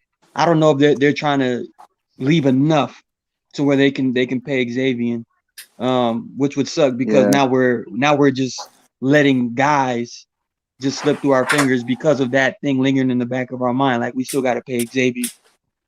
I mean, would you be happy if Xavier Howard was the reason why we didn't make any moves? At least it would make sense for this offense. At least it would make sense, but we haven't even heard that they're in negotiations. Here's the thing, though. Here's the thing about that. If Xavier Howard was going to hamper this whole team like that, to where our offense was going to just take a toll, at that point, you might as well just trade X if you can and try and get the capital. Mm-hmm. Then not only are you going to be able to target the free agency you want, you can draft another corner, and then you can continue with your plan so you don't have to settle in the draft or be pigeonholed to take certain players when you can just get your guy. We just literally took away all our flexibility in terms of the draft. Now we're going to be pigeonholed. X has nothing to do with and this, trading guys. X would have. Go ahead. It has nothing to do with X. Trading. I'm not saying that, but I'm saying in that scenario he proposed. Oh no, I totally understand what you're saying, Josh. And I was just, Yeah. Well, the thing is with it would make better sense if you were if you're not moving, and that you'd rather just trade X, like Josh was saying, get what you can, maximize the capital that you can out of that trade. And you can free up $50 million in cap if you really wanted to build this team. But it's not. But it's neither that nor are they negotiating with X for a new deal or extension. None of that's happening. So it's leaving us with Unless they're really satisfied with what they saw from last season. As far as what the receiver, but remember what Flores said. Flores told all of y'all at the end of the season that he's not happy with where the offensive line is at and it needs to be upgraded. He literally said that in his press conference with Greer. Yeah. That was the most candid he'd ever been about a position. Yes. Yeah. But and then I got a question. Where are we at? Exactly. Deere and Wilson. And on trading X, so think of this. So besides Needham, I guess that's the best logical thing, because if whoever you put in that position is going to get all the smoke. Because Byron's going to lock down his side. That's why X flourishes, because his elite ball skills, because he's going to get all that smoke. So he has multiple chances of getting interceptions. So you're going to put young Iggy in that position? Or who are you going to put in that position? Even if you want to draft a Farley or a Horn or whatever, you're going to give him all that on an smoke. Island, basically, right? You're going to give him all that smoke. You saw Jeff Okudah. Yeah. You're going to give a rookie cornerback all that smoke? I mean, we did sign a cornerback. Yeah, but he's a slot. He's a slot and a special teams player. What I see is a team. Well, what I see is management that did not, bring in a diverse plan and enough contingencies in case what they wanted changed. That's what I'm seeing. And in free agency, one player can change a team. Now, it's not like you want to put all your eggs in that basket, but I mean, look at what Stephon Diggs for Josh Allen. Good point, Josh. I mean, good point. You have to try and get these players out here because it can help your team in a tremendous way. If you don't, then it's going to hurt the team. And good point, Josh. I don't know. That's what we're seeing. Good point, Josh. I mean, good point, bro. We still aren't done. I believe they're still going after a receiver, and if we can get Andrews, that'll be good. And then just focus on a draft from there.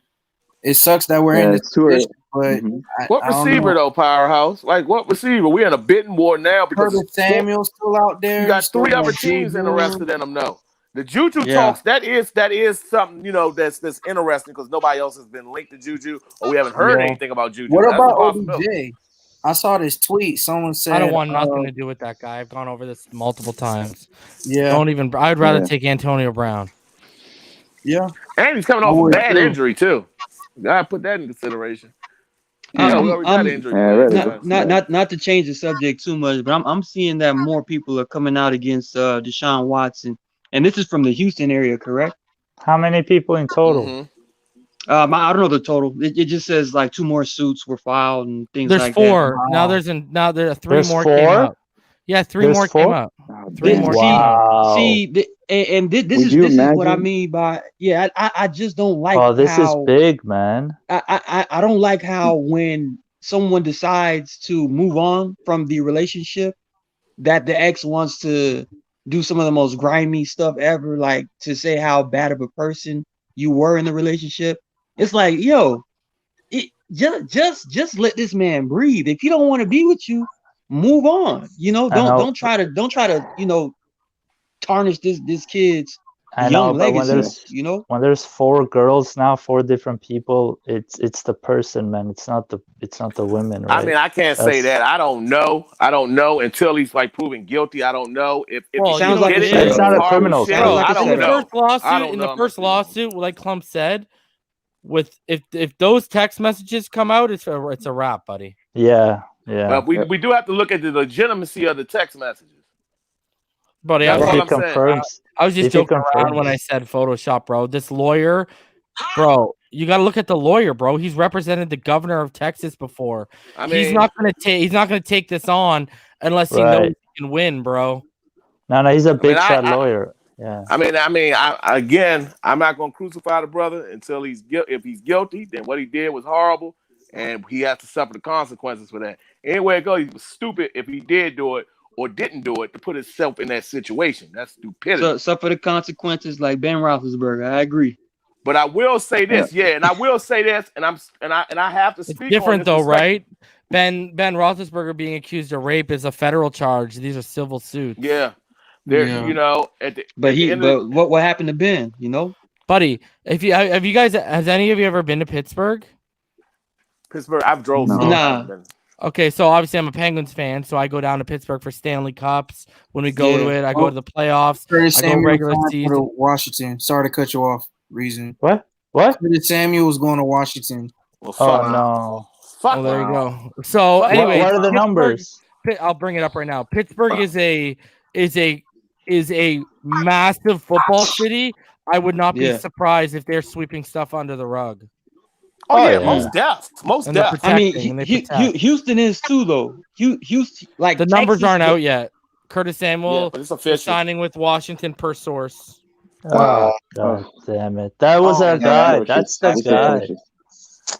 I just want to say Will Fuller on that Watson thing, and then because at the end of the day, if you ain't our quarterback, it don't mean nothing to me. Right. I'll just say this until proven guilty, and if the guy knew he did it. And the only thing they offered was 6 figures. And you didn't take that to keep it hush, you are a damn fool. But I can't say he did it. If he's standing on it and say he wants to clear his name, then do what you have to do. Let the due process go out. I'm devastated with this Curtis Samuel thing. 3 years, 34.5 million. 3 years, 34? Yep. He got less than Aguilar. Corey Davis. He got less than Corey Davis too. Yeah, Corey Davis. I know Fitzy's laughing too. I know Fitzy's laughing. Oh yeah, I'll tell the whole wife. You got somebody. You got a good receiver. Yeah, him and Scary Terry, they're gonna pop off. They were former teammates at Ohio State too, so yeah, they loving it. It's a connection. Yeah, it's the connection. Because who ain't got a connection? Buddy, him and Alabama. Him and McLaurin F1 now, bro. Yeah. We got the Alabama if we connection. had Waddle. Washington's gonna be legit, bro. Oof. I tell you, imagine if we had Curtis and Waddle. That would have been such a dynamic duo, man. Logan Thomas. I mean, Logan Thomas. That guy's a. What about Juju? I haven't heard anything about Juju. That's all we got. I'm not gonna lie. That name has never came out of my mouth. So for me to say it, is there a trade we can do for somebody center? Like pony up something? We had somebody. Hudson. With the Raiders. Yeah, that's right, Hudson. We had it. Sharif, I'm making room for EM, so you can come on after him. Yeah, man. It's cool reason. Hey, bro, I'll drop out. It's my wife's birthday. Okay, you can go, bro. Happy birthday. Yeah. And also, man, the other day when I was on, it was your girl's birthday. So happy belated birthday! Thank you. Birthday to her. All right, man. We'll see y'all later. Have a good day. Fins up, bro. God, it's hard to be positive, man, right now. I'm sorry, Reed. EM's coming back in 5 minutes. I'm sorry if I'm bringing down the show reason by being negative, brother. Bro. Everybody's pissed, man. I just don't know. Come on, man. What else possibly? What are we saving the money makes for? no sense. What the fuck? We're gonna get Sammy Watkins? What the hell? we have to get Andrews, right? Because I mean, we lost Ted Karras. Now the only guy we have is Dieter, so we have to get Andrews at least, right? Like we can't say that, Josh. Not with this. I mean, so what do y'all think we would do if we don't get Andrews? Like, do y'all think we didn't just pack the RV up already? Like, I wouldn't be surprised if we get Chase at 3. We're getting a long snapper. Not drafting Jamar Chase, bro. I'm just saying. I think it's being sarcastic. We're not drafting Jamar Chase, bro. That You're not going to draft a 5'11" guy that runs a 4.5. I know. I'm just saying. The first receiver will be. Say it on another platform. Don't say it on mine. Don't put that energy out there, bro. You're right. Before the universe hears you, keep it quiet. This is so knock on wood. Nah, I mean, what can we do, man? We can just sit and watch and wait. True Jazz 803. True Jazz 803. What do you say? he just said the super chat. Spain, yes. That's true. Thank you, I appreciate it. Thank you. That's funny. Where's Pyro at, man? EM. What's good? What's going on, gentlemen? Bro, they give this guy less money than Corey Davis and Nelson Aguilar, bro. Yeah, it's going down.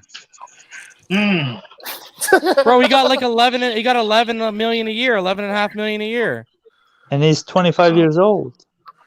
Oh yeah. Wow. And Galladay's apparently they're hammering it out in New York right now. Oh yeah.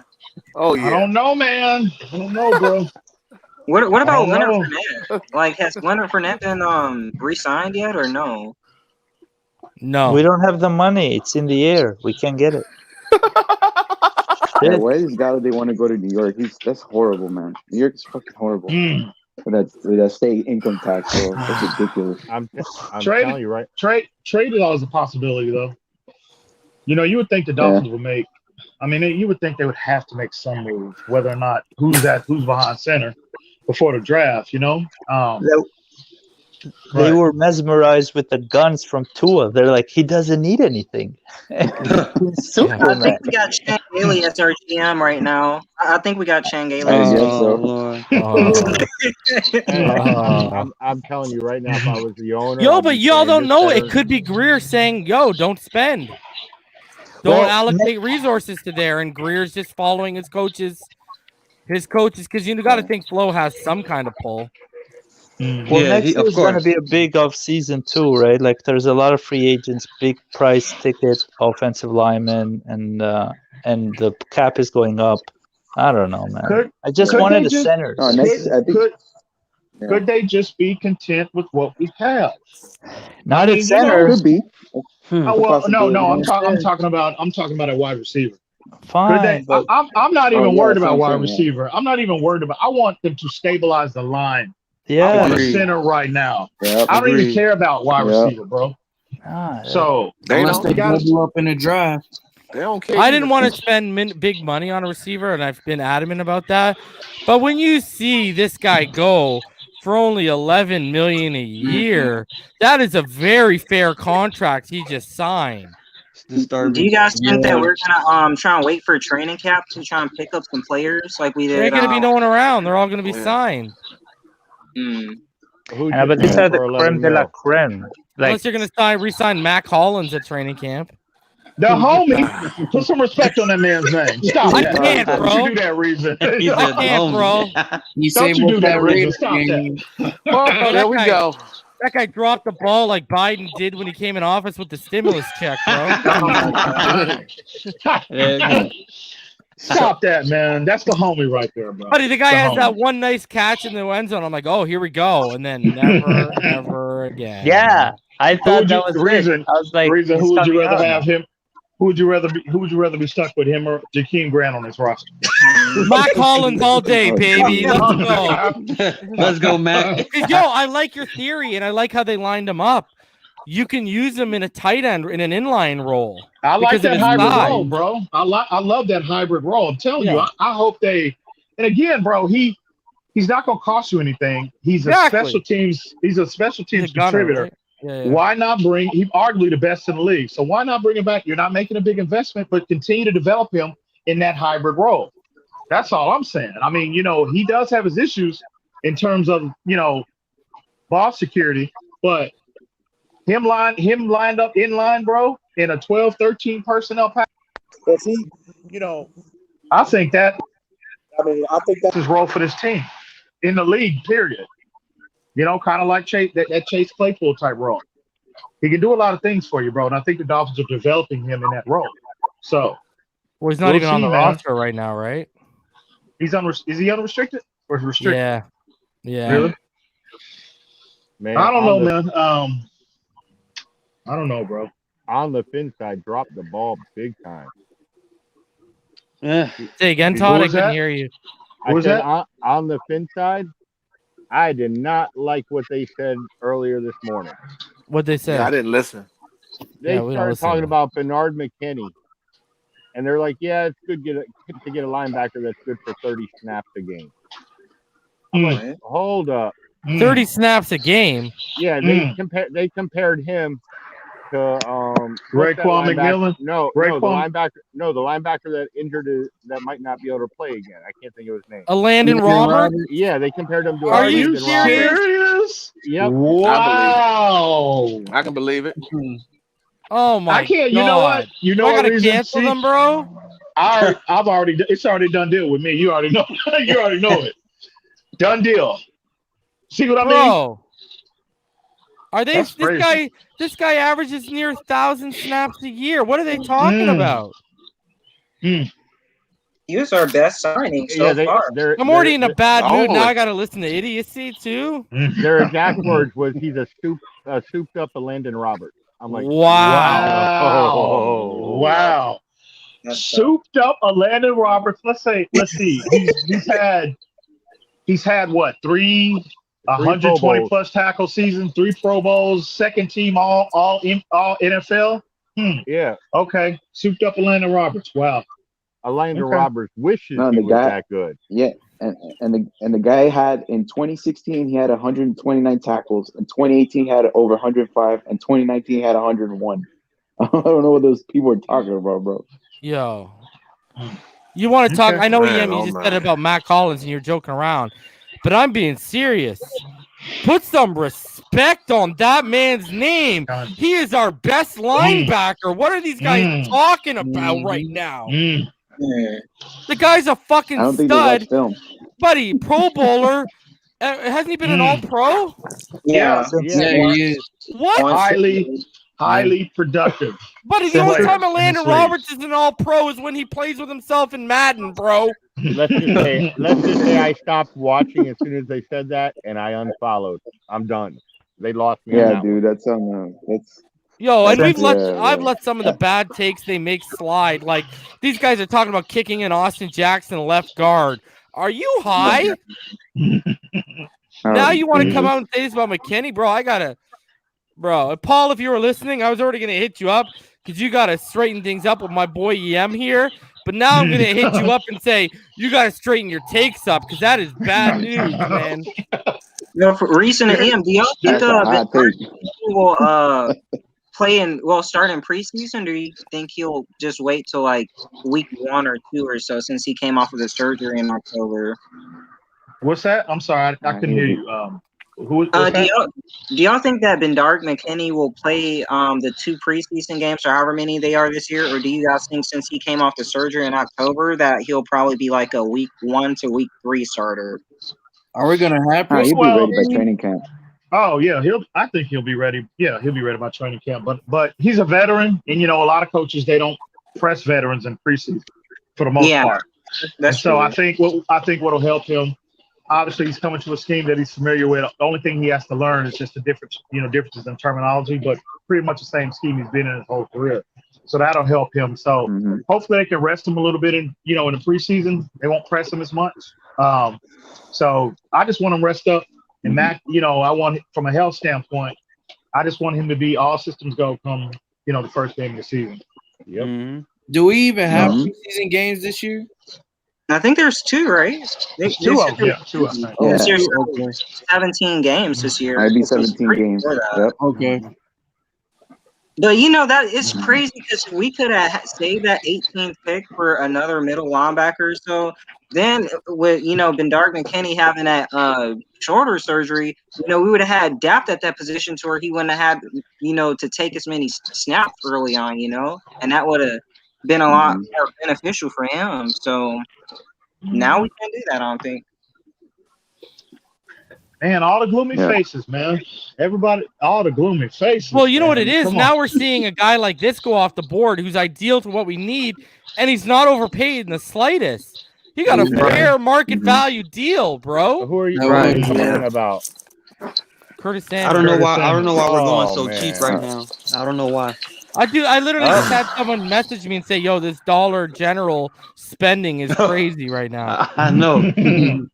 I guess we tried to. This is bad. It's going to cost us the season. Who did he sign with? Let me ask you this: if they acquire David Andrews, right? What grade would you give the offseason so far? If they don't do anything else, what grade would you give us? A C-. Right. Yeah, that was mine too. I would think a D. Nah, at least they address center. Right now they're sitting at a D-. At least you address center. I can bump you up to C-. Like Reason emphasized, getting the center and getting the running back is going to be a priority, and we haven't done neither. So, but we got a C-. Now, EM, if they magically come out of here with Fournette and Andrews, I'll give you a B-. Yeah, right. I hear you. You still think they're after another running back? I haven't heard. I think so. Mr. Brown guy, it's like we just said, it's a goal line specialist guy. That's not someone you're gonna be trying to let be a main contributor in terms of that first and third down. No, yeah, I get that. I'm just saying you would think that they would go after a running back in the draft after this Brown signing. I think running back. I think running back is going to be a target, but don't be surprised if the Dolphins pass on the first, in the first round on the running back. Obviously, they're telling you they did it last year. They didn't go deep. They didn't spend heavily in free agency. They're telling you we know what their philosophy is: running back by committee. Why would you make a huge investment on a player that's in a platoon role? You spend money on those kind of players that are bell cow individuals, not platoon roles, in my opinion. So I can be totally wrong. He'll be a pass rusher, man. He'll be a pass rusher. Weren't they high on Najee at the Pro Bowl? Yeah, I mean, that could all be. I'm sure they're high on him, but I'm sure they're high on him. But I'm talking about from a first round investment. Yeah, I'm sure they're high on him. Here's the thing. If you drafted anybody. Yeah, if you would have built that offensive line, then we could have settled, for Gaskins and Ahmed and maybe a later, round pick for a running back, right? Because your offensive line is pretty strong, So Oskinson and Gaskins will play a lot better and be able to, have more production. But we still haven't even addressed the line, so it's going to even be worse. At this rate, with the line we got, we're going to need Barry fucking Sanders. So damn much. Damn it, give me Michael Carter or ETN there because he's going to get hit in the backfield. I need somebody that can move down. Shit, man. Guys, I still think they'll Panay 3. Yeah. If we have to, so much sense at 3 right now. I think that I'm hoping the trade down is still in play. In our luck, they trade down and Pitts goes, Waddle goes, Smith goes, and we're like, what the hell, bro? You know that's going to happen, Reason. You know it is, homie. Yeah. You look at this team, though, the last 3 years, they don't put a lot of emphasis on running backs. They've never paid anybody. They never drafted anybody. They never traded for anybody. Well, they wanted Dobbins, but they sat on their hands too long. Right. So when they say they're very high on somebody, they're probably high to invest a second-round pick, but not like an 18th pick overall. They need an edge rusher, man. I mean, they're gonna go with rushing defender. Like obviously, like Reason was saying, the guy from Georgia, Aziz Ojulari. Yeah. Well, like if Gregory that guy's pro day was. there, Did you see his pro day today? Yeah. He looks like a monster. God, 21 years pro old. day was disgusting. This is my pushback with that, and I wouldn't mind that approach, but we don't have a power run ball control type of offense where you're eating up clock and can rely on this dominant defense and this excellent kicking game. We don't have that type of offense. That's the puzzling thing. If we had shored up this line and we got that bell cow like a Lenny or anybody back there, or we're going to go get Najee and we shored up this line, then okay, cool. But we don't even got that. So what the hell are we going to do? We're going to hold up for 3.5 quarters and then crumble in the fourth because that's what happened last. This is supposed to be a run-based offense. For real. Yeah, you know what's so disappointing to me, bro? What's so disappointing to me about this is it wasn't a hard recipe. Me and you laid it out. Figure out the running back. Again, we gave options where you don't got to sign Aaron Jones. We gave options. Okay, figure out the running back, figure out center, and now the flexibility you have going into this draft, especially at that 18th pick, is crazy. But now we've pigeoned ourselves back where we got to, bro, they might not even be in a position where they can take Penei Sewell. They might have to take receiver, running back, and receiver right off the rip. Yep. And you know what's scary, Em? You and I both know in our gut, and we haven't even talked about this, but I know you feel the same way as I do. He ain't going to make 3. Flores ain't going to make 3 offensive picks in a row like that, like weapon-wise. Yeah. He ain't going to do that, bro. Yeah. I would agree. So now we're going to sit around and we're going to, oh, my God. Like, it's just. I would agree. It's real. No, it's real. They're just pigeonholing themselves instead of playing this smart so you have so much flexibility in the draft, man. Now, I put it out in the universe that I wanted them to be aggressive. Now they might have to be aggressive, bro. They better be a hell of aggressive. They better give up next year and a year after three. Like, think of it. 3 drafts. Okay, we all want Najee at some capacity, whether it's at 18, whether it's at 36. We all agree he would be an ideal fit. You know how pissed we're all going to be if Ojulari's sitting there, Kwity Paye falls, if Parson falls, and all these options are there at 18, but they decide, oh, we got to take the running back because, you know, what do we got there right now? Because, didn't Malcolm Brown just sign a 1-year deal or 2 years? One year. Two. Was it 2? One. No, it's 1. Oh, okay. I'd be sick of it was Kwity. So he signed for 1 year. So now you're at a position where if you would have handled it properly, you would have your choice of the board. But now they literally are in a position where if they're not aggressive, they got to let the board settle positional needs for them. That's my problem. You might be saying best player available at need instead of best player available. That's an issue, bro. You know what that tells me?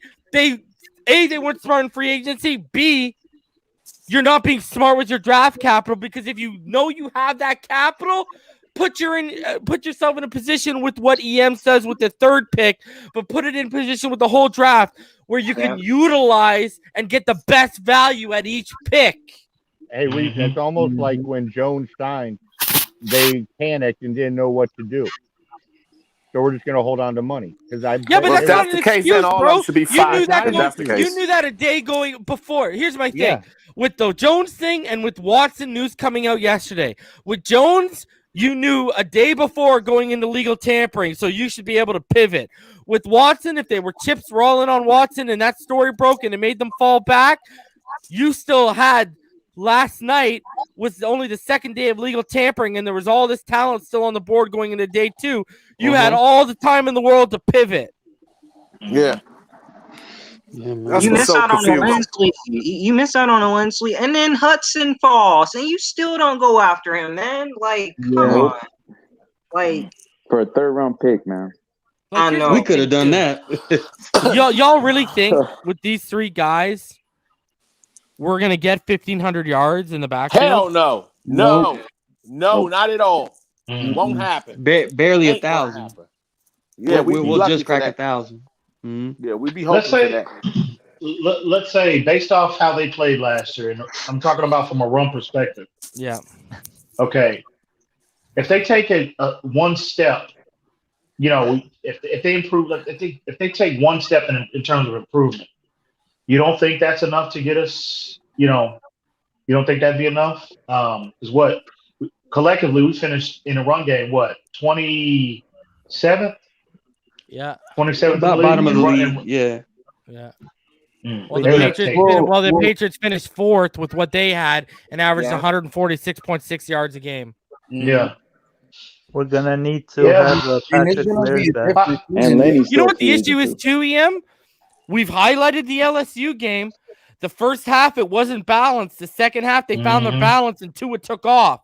Bro, we from what we've understood, EM, there's gonna be a lot of more RPO installs and screen installs this year, okay?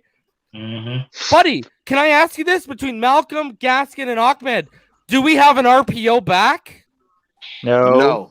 Well, I mean, in terms, I look at in terms of like the screen game. I think Ahmed is good in space. Gaskins is good in space. So, I mean, I problem think is getting there though. Well, man, if we could get a, and you know why? That's why I think they're gonna go Najee at 18, bro. Go look at the RPO, like the backs that would fit the RPO profile in this draft. Yeah. Javonte didn't catch a lot of balls out of the backfield at UNC. It's gonna be, even Etienne. I think Etienne didn't have more than 5 or 6 catches in a single game. It's gonna be, if you're going RPO, it's Etienne or it's Najee. Or you could make it with Javonte if you want to, but when you're going hands-wise, catching-wise, Etienne and Najee offer you a bit more than what Javonte does. And then look at that, and then the fucking drop-off starts, EM. I love Gainwell, but he ain't no Etienne, he ain't no Najee, and he ain't no Javonte, bro. Yeah. And I love that kid, bro. I've been banging the table for that guy for a long time. Hey, yo. I can be the first to admit that he ain't that. He's a smaller type back. He's like what we have right now. Except he's a little more dynamic. You're making a really good point because I can just recall some of Tua's best games last year. The running game was efficient. The Cardinals game, the running game was efficient. The Chargers game, the running game was efficient. The Patriots game, the running game was efficient. And Tua, like how you all are explaining, he benefited from that play action, the RPO, that's Tua's strength. You're absolutely correct. What was the ranking of those teams against the run last year too? Like, what was the ranking against those? Didn't all those teams struggle against the run last year?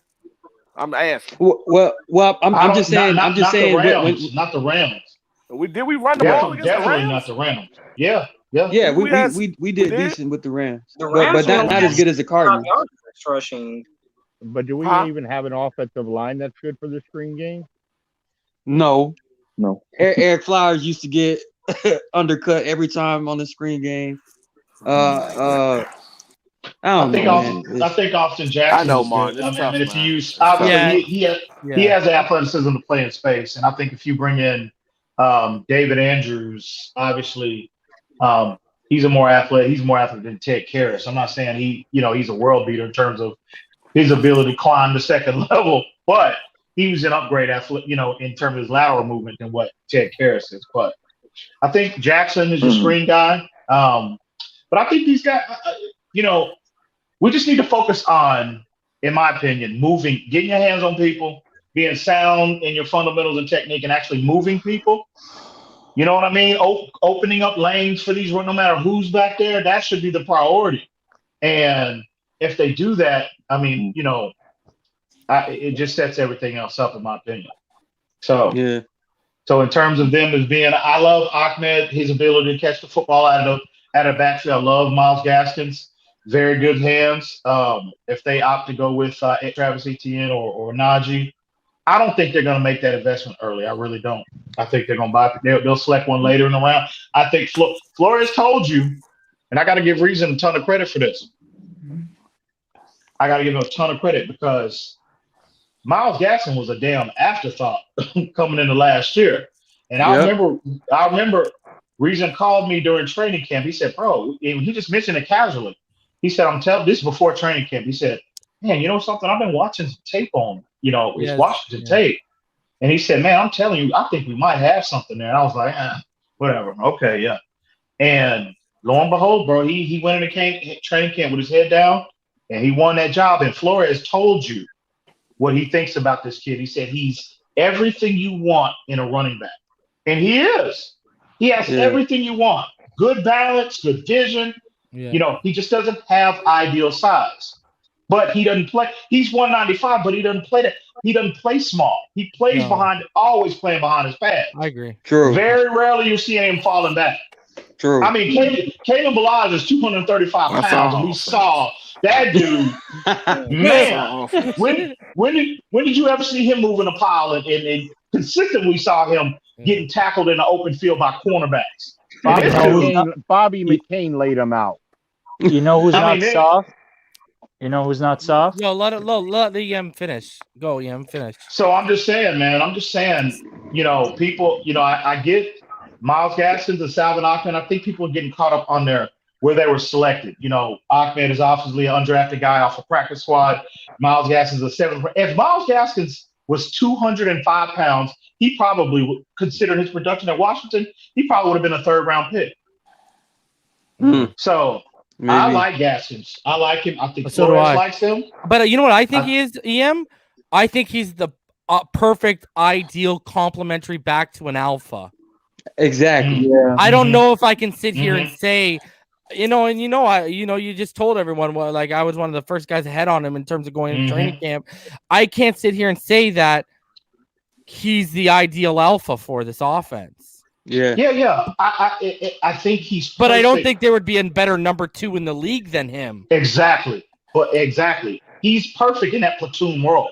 Yeah. Now, if they no matter who his other running mate is, I think if you bounce him, if you split carries between the two, I think he's ideal, bro. And Ahmed, I need a little larger sample size, but we saw him when given an opportunity, bro. He played extremely well for him. I mean, both of them were sitting here killing the run game, and we should, but they both average over with this offensive line the way it was constructed last year. They both average over 1 yards per carry. So just saying, man. Don't forget the scheme too, eh? That the Gailey guy could not run. Like the situational play calling was atrocious. And see, I get away from the run at times. And I think if you actually show a commitment to the run game, that will help. You think that'll help a little bit? You think? Yeah. So no, I agree. I think if we know that, Brian Flores has to know that. So that might be the reason why this offseason they were just listening and laughing at everybody talking about Aaron Jones and Fournette and all these other the Dolphins making a huge investment on one of these running backs. They were just laughing at everybody. And it's like, bro, we like what we have in house. Now, will we supplement at some point in the draft? Yeah, but it won't be in the first round. Sure. So we'll see how that unfolds. Okay, but quick. Yeah, I just wanted to tell you this. Check this out. Now with the addition of Curtis Samuel, okay, their top 2 receivers right now, Terry McLaurin ran a 4.35, Curtis ran a 4.31, and their running back, Gibson, ran a 4.39. Wow. I'm about to deal with all these Washington fans, man. My whole family of Redskin fans, man. Damn. Well, get ready. Weapons. Hey, reason for educational purposes, someone wants to know, what do you define as an alpha running back? Basically, your lead back, the guy who he's your bell cow. Whether you need 3 yards, 4 yards, or that 1 or 2 yards on the goal line, that's the guy you go to. The guy who's going to eat up the majority of your carries. That's what I mean by your alpha. Right. Okay. But in any case, my issue is I'm not a firm between the guys they've signed and now this committee thing. Guys, we're not the Do I got to go in and talk to Flores and say, yo, you're not the Patriots, bro? Maybe. Because here's the thing. You know what? The Patriots had, with this running game and the committee, we can make the argument that they've had more consistent and better players on their offensive line to execute that power run in the committee than what we have right now, bro. They do. And Brady. And Brady. That alleviates a lot of pressure. Call EM, what do you is. think of this? EM, here's our offensive line, bro. Here's our offense. So Williams out to the wide left, Wilson in the slot, and these are last year's grades. Jackson left tackle, Flowers at left guard, and these are going by. This was made by like the highest graded guys at each position. Dieter, Kinley at right guard, Davis at right tackle because he actually finished with a higher grade than Hunt. Gesicki at tight end, Parker at wide receiver, Tungavaloa, and Miles Gaskin.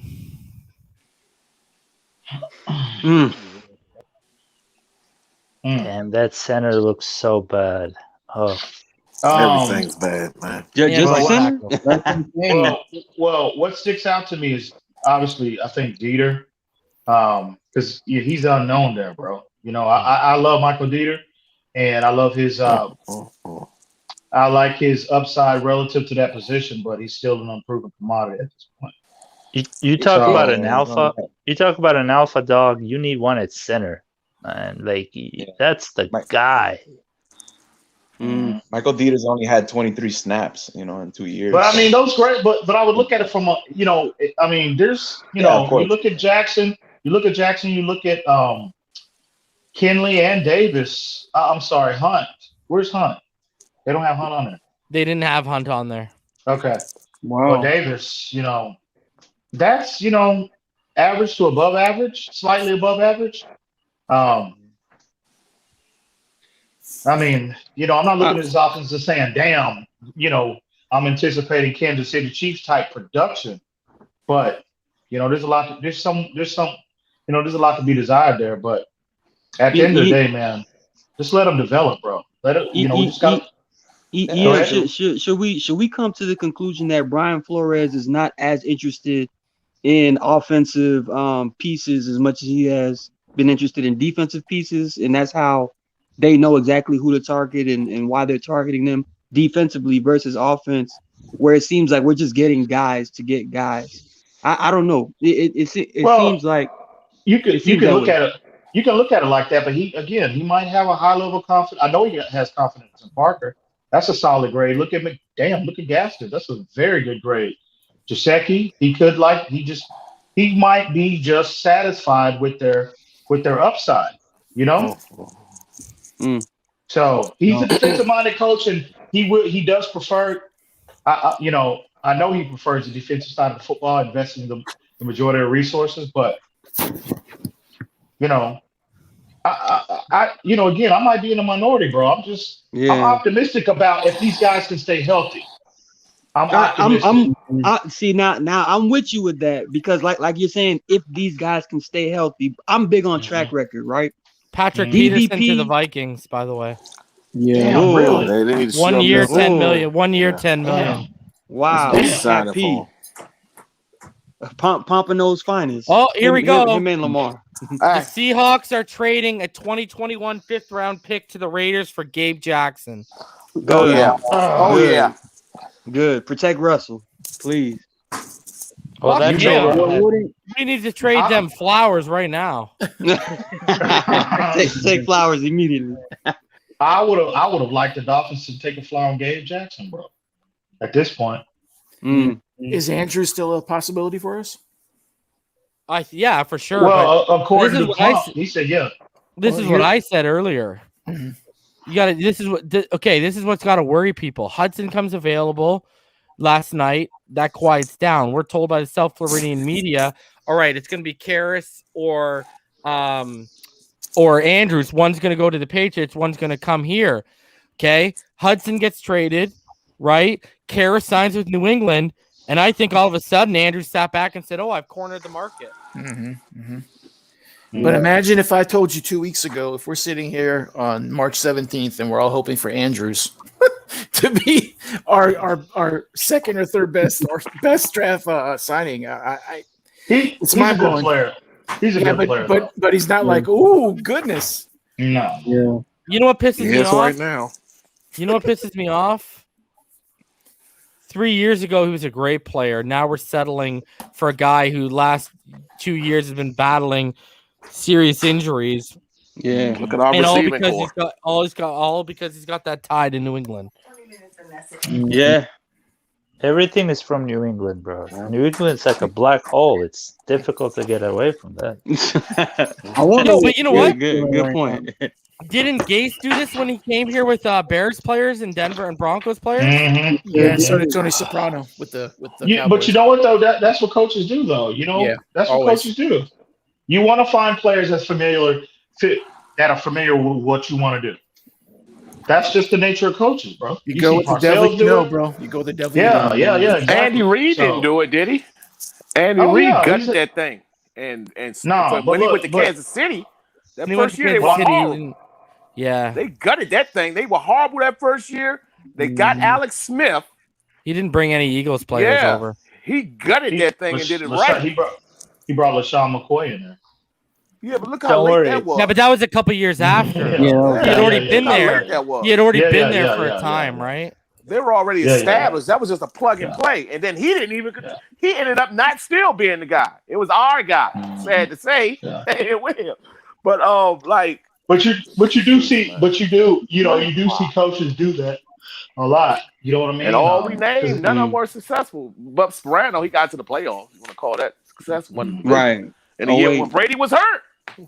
So yeah, I know. Remember how we made it? Gimmick, running a gimmick because that's what we did. We ran a gimmick. The Wildcat, solid defense, and a veteran quarterback who protected the ball. That's what we're gonna hang our hat on. Damn. Remember Philip Merling? He got the interception from the Jets game. Yo, that was a beautiful moment, brother. Philip Merling. We drafted that guy first in the second round. Yeah, first we drafted him first. Philip Merling, bro. We drafted him first in the second round, but it was technically the 32nd pick because the Patriots had lost there because of the scandal that they had, Spygate, whatever. Yeah. So they lost their. You know what sucks? The Washington football team, they signed Fitzpatrick, and even though they had weapons, they decided to surround him with more weapons while we're sitting here. Yeah, we got Robert Foster, baby. Let me Let's tell my roll. fiance this right here. Washington just proved they signed one of the top receivers in free agency. Yes. I wonder what this is doing to Tua's confidence. Like they're not. Tua's good. Honestly, Tua's not worried about any of the signings. He's really head down grinding for himself, bro. Whoever they put on the field for Tua is gonna wield his way to make it work. I just feel like Tua. Mark, my wife just said the same thing when I told her about the Samuel thing. She's like, "It don't matter, y'all got Tua." Yeah, I'm just saying. I'm just saying the way Tua's been grinding. I just believe he'll find a way. You know. There's no way Tua's gonna have a season like he did last year. He's gonna be much improved, regardless of who we have. But we're still gonna get guys.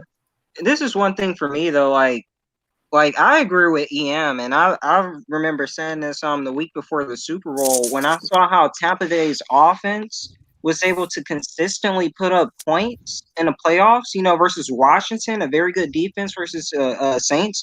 They were able to put up 30, 28 to 30 plus points every game. And I'm not asking for their type of receiving core. I'm not asking for that. But I want an offense that can, go out there and at least put up some points. I mean, you got Jason Sanders. He might not always get a touchdown, but you should walk away with 3. Because this defense is not always going to hold a team to 14 to 17 points. There's going to be times where we have to win a game by scoring up in the higher 20s, like 25 and above. And we got to have an offense that's capable of doing that. Yeah, this ain't 20 years ago. Exactly, George. I'm sorry. Go ahead, bro. I'm sorry. Oh no, I was. Go ahead. Go ahead. Oh, okay. Yeah, I think this skill position concern. If we're able to establish the run game, I'm telling you, we'll be fine. I think Tua will be fine. That's the biggest issue with me. Yeah, but to establish I'm sorry. Go ahead. Sorry. To establish that run game, the entire season, man. Short yardage situations, 3-1. You hold your heart because he had to literally sneak every single time. Tua had to do it himself. Like, we just don't have the type of personnel for 3rd and short. And I mean, I wouldn't necessarily say that because you saw Brady do it for years, and they had, LeGarrette Blunts of the world and Corey Dillons of the world. That's just a part of what they do in that type of situation because a quarterback sneak gives you there's a greater chance you can making that conversion as opposed to turn around and handing it off. Is our interior what theirs were? Is our interior line what theirs were? No, that's what I was saying. That's why these comparisons. And I can't lie. Tom Brady perfected the quarterback sneak, whereas Tua is just putting his head down and trying to squirm through a hole where it's not even happening for him. We don't have a running back that can get us that 3rd and 1 is essentially what we're saying, and we need one. And I'll say this: I emphatically disagree with all you gentlemen. So, with that being said, we'll see how it unfolds. I just don't. Yeah. I think again, I understand you want to play with size. I understand that, but I mean, I just think this big 250-pound running back is a little overblown. Concern is overblown. I think.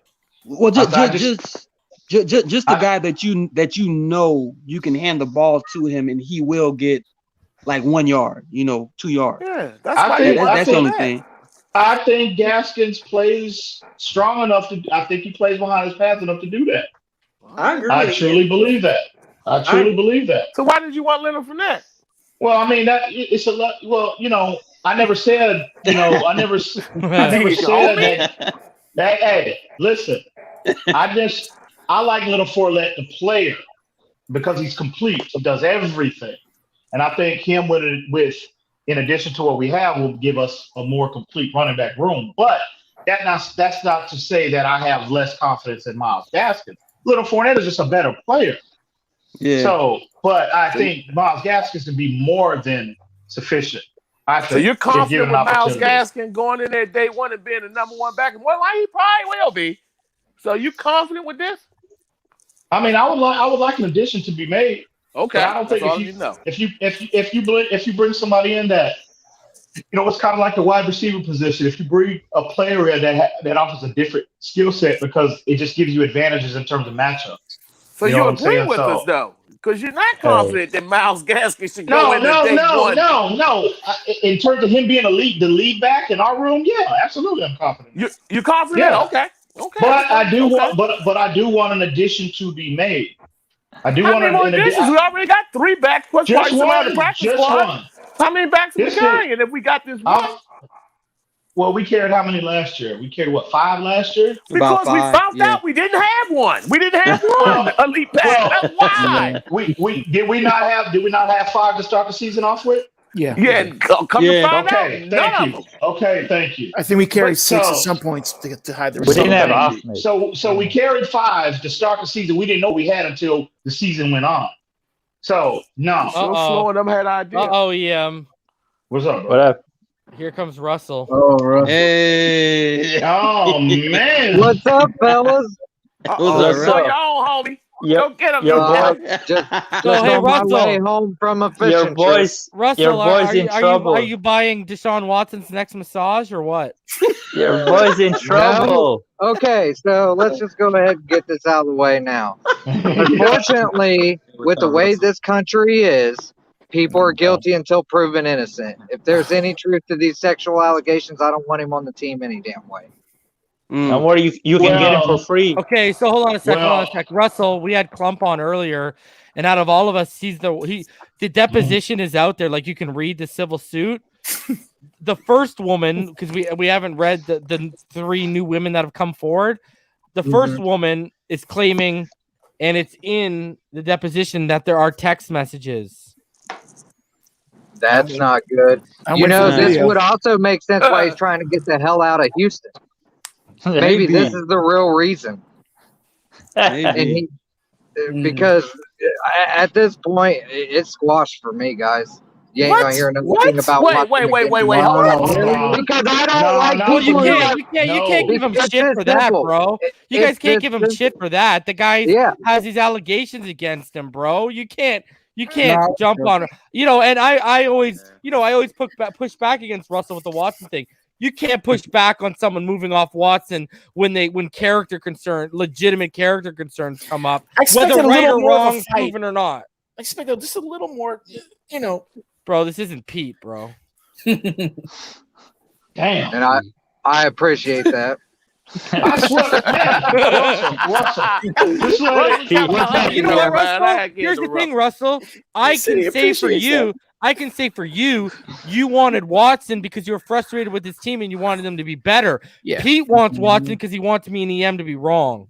Yeah, that's not what it's about for me. All I want is this team to win championships so I can finally have something to be proud of again.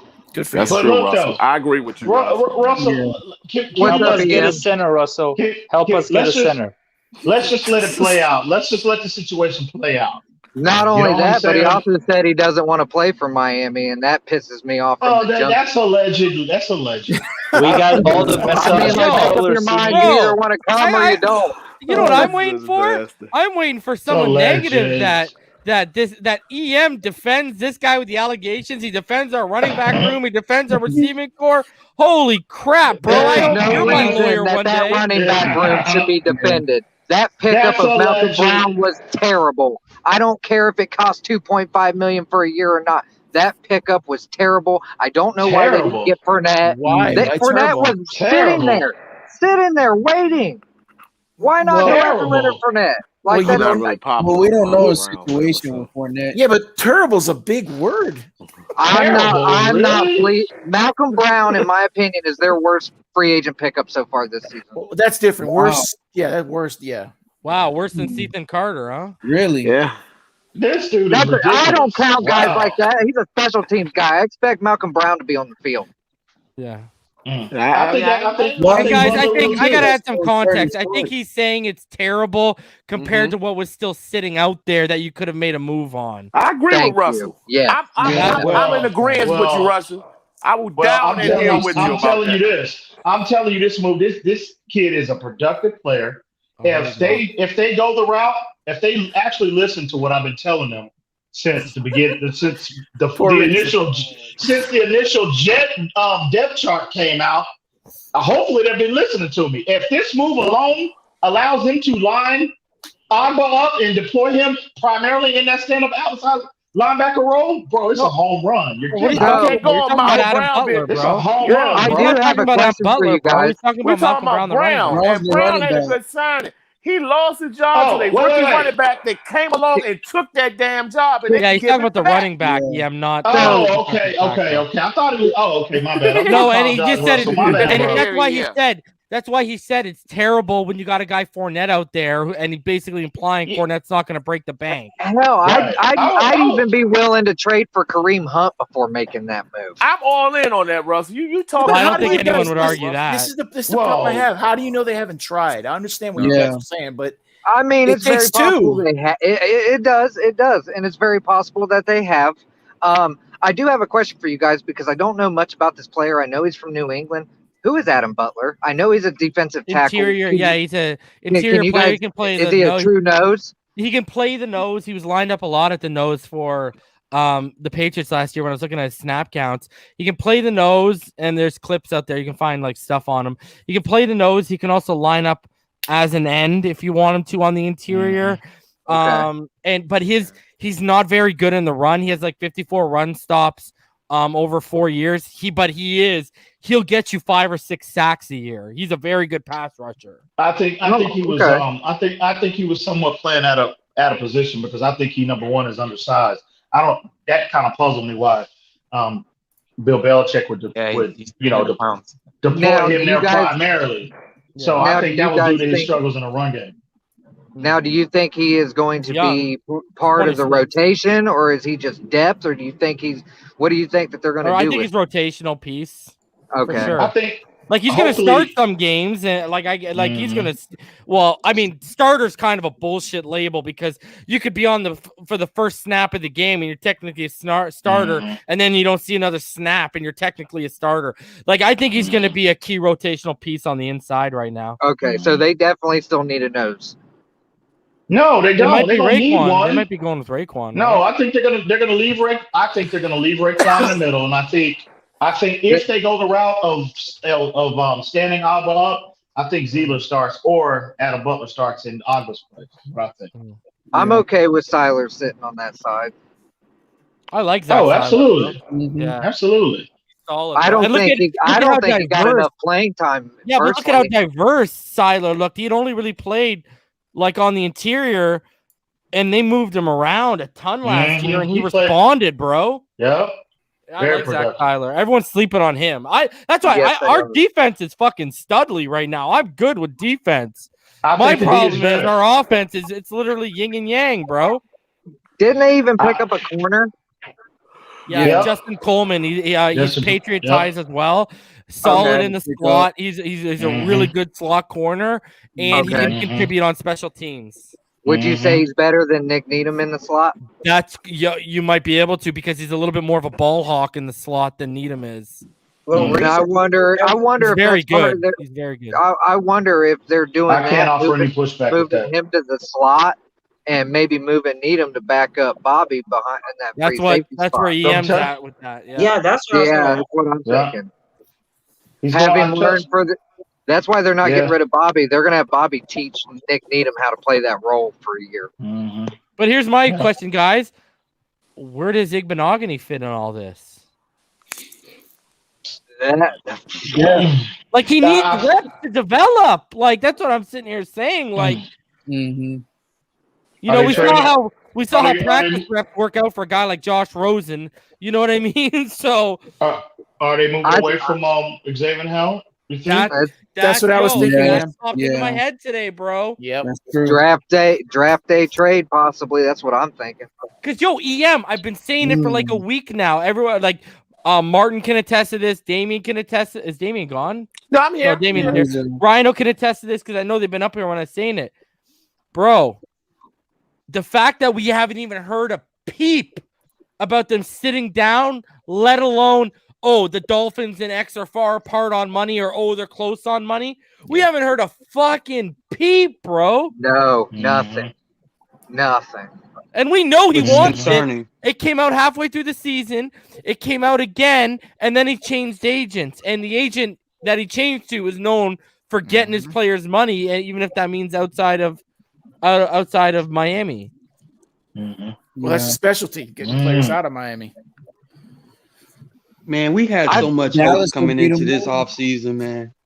I mean, there's still the draft. I mean, there's at the end of the day, there's still the draft. My only issue is that, are you going to sit here and depend on a rookie running back, on rookie receivers, trash, a rookie center to prop up your offense? Because you're playing with fire, bro. I know. I mean, from my standpoint, at this point in time, McKinney is their best pickup at this point for me. Oh, for sure. Oh, by a mile, yeah. Outside of that, I'm completely disappointed with this free. The cornerback was good. The cornerback was you guys just talking about. I like Jacoby. I like Jacoby. Good pickup.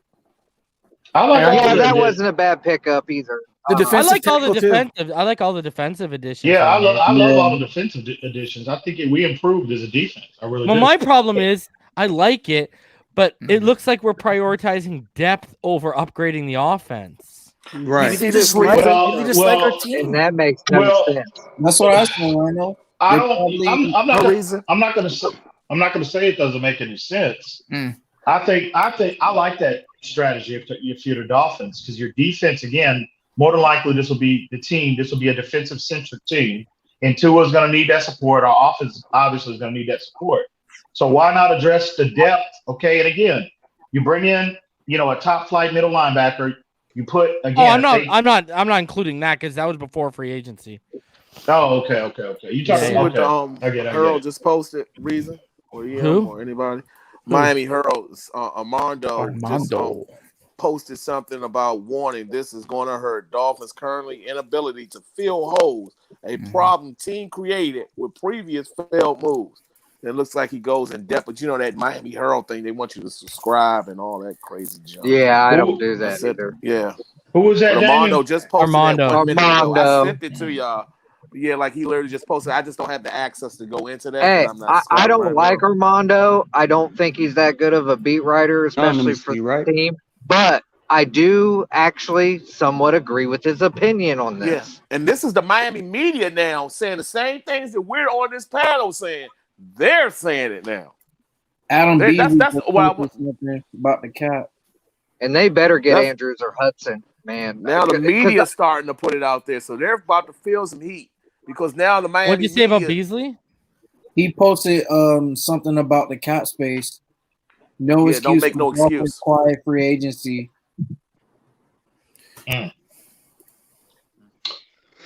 Well, oh yeah, the title of it cap space, no excuse for Dolphins, quiet free agency as teams with less are doing more. True. Hey, is this David Richard person legit reason or problem? I have no idea. Why would he tweet out right now? The Houston Texans, might have been it was 2 hours ago, so you probably saw it. The Houston Texans have come to the realization that Deshaun Watson will not suit up for them. They plan on taking calls soon. I don't understand it. You know, all right, y'all want to go over these two articles because I have them. They're short, so I'll bring them up. Yes, sir. So I'll bring up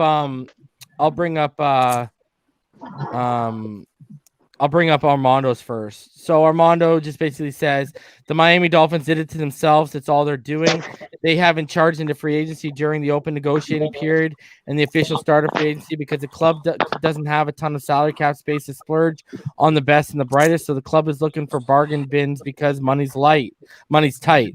Head coach Brian Flores signaled this might be the case when he said last week, I think I'm going to be playing the song You Can't Always Get What You Want, and you want to feel sympathetic because this makes it sound like it's someone else's fault, like it's all someone else is doing. But the truth is the Dolphins got themselves into it. While other teams, many with less cap space in Miami, have added established players, the Dolphins are adding, guys. They've added interior defensive lineman Adam Butler for $3.25 million, re-signed backup tackle Adam Pankey, they did that today, for about $1 million per year. They signed punter Michael Pilardi for 1.4, agreed to contract terms with developmental receiver Robert Foster for about $1 million, and added backup running back Malcolm Butler for $1.7 million. All this busy work, along with the additions of tackle Isaiah Wilson, backup quarterback Jacoby Brissett, and linebacker Benardrick McKinney, have left the Dolphins with around $20 million under the salary cap. And some fans are freaking out that the team has so far been unable to address the significant and obvious issues, to improve from a year ago. The Dolphins have been unable to sign a veteran center because David Andrews wants around $7 million per year. Wow. So remember, I told y'all that's the number I was hearing a couple days ago. So I guess that's real. What's wrong with that? What's wrong with $7 million a year? I give him $7 million a year without question. Because he's better than Karras, I risk it. Sign a quality receiver because so far no one has lowered his price at the Dolphins window of about $3 to $4 million for 2021. Wow. Add a quality edge rusher because the market was saturated with them, and teams such as the Titans with less cap space than Miami added Bud Dupree, while Hanson Reddick went to Carolina for $6 million with around $2 million in incentives if he plays great. It's gut-wrenching to watch. So what gives Miami Dolphins? He says this. The Dolphins have no one to blame for the current situation but themselves. They are paying the price, literally, this free agent period for past mistakes in both free agency and the draft. The reason, for example, everyone is sweating the need for veteran center is because Michael Dieter, drafted third round of 2019, didn't work out at left guard like he was drafted to do. So the Dolphins spent $30 million to sign Eric Flowers to cover for that mistake and play left guard. And adding to that, and then they ended up drafting Solomon Kinley fucking anyways. And Dieter moved to center in 2020, apparently is not ready to inherit the starting center job either. At least that's not how the team is acting from its chase of Andrews and perhaps others to play the position. So the Dieter selection to address left guard has to be covered up by a $30 million free agency signing for a left guard. And now there's no money to pay $7-8 million this year to pay a free agent center because Dieter can't start there either. See how it works? Anyone sweating the idea of Miami needing edge rush help from what a substantial class of free agent rushers need to look to the team's draft history for the root of the problem. In 2017, they selected Charles Harris ahead of TJ Watt in the first round, and Harris was a bust.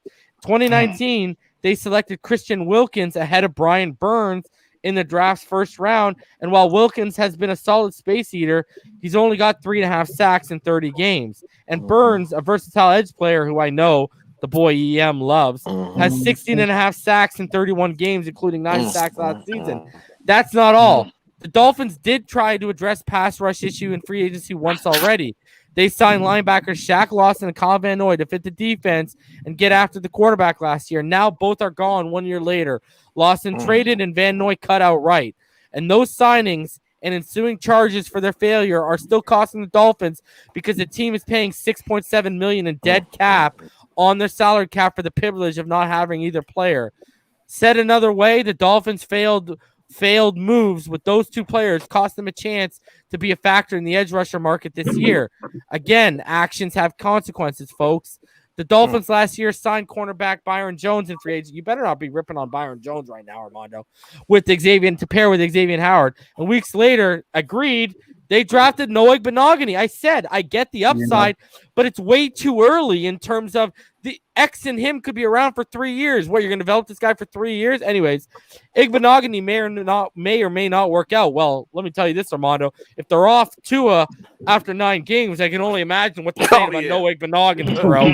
But the Dolphins today are looking for help at running back because in picking the cornerback, they passed on Clyde Edwards-Helaire, Jonathan Taylor, Cam Akers, J.K. Dobbins, and DeAndre Swift. And Swift was EM's boy. Taylor was my boy. And all those running backs averaged 4.4 yards per carry or better as rookies. All better than any Dolphins starting running back right now. Did I tell you the 2 running backs the team did acquire last offseason, Jordan Howard in free agency and Matt Breida for a 5th-round pick, were bust additions and both gone? You might think that the merry-go-round of moves that don't ultimately solve problems long-term is acceptable because at least the team has Noah Benogany, and he's been told he's going to get a chance to compete for the slot cornerback this season. Well, then why did Miami agree to sign cornerback Justin Coleman on Wednesday? That's a good article. Wow, this is I don't like Armando, but goddamn, how do you argue those facts, bro? You can't because with all that being said, you got 10. You had a 10-win season. With all of that complaining and all of that, and again, a lot of that is legitimate. You still got 10 wins. No playoffs. And I'm gonna leave it at that. And I would say last place. I mean, damn, come on, man. I mean, God. You and me, EM, we'll stand tall.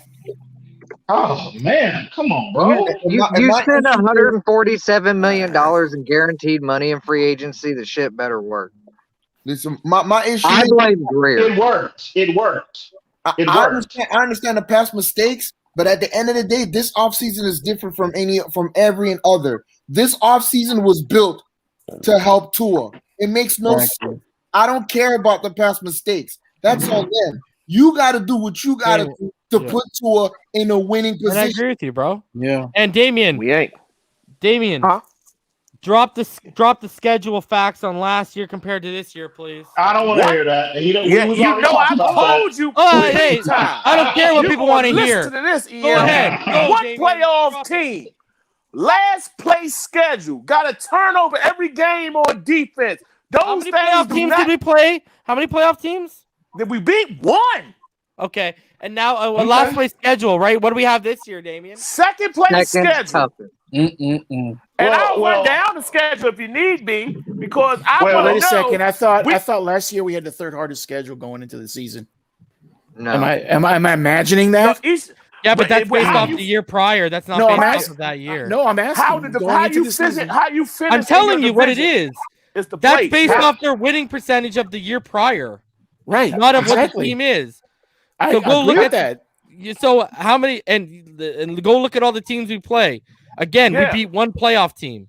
How many playoff teams did Buffalo beat? Don't matter. They took advantage of it because they actually won games in the playoffs too. Okay, yeah, they took advantage of it. I mean, this year we got to beat Baltimore. We got to beat Buffalo twice, New England twice, the Colts, Tennessee, Tampa Bay. Atlanta can't score. They can't stop them, but they can score. And we can't score. So we can't score a lick.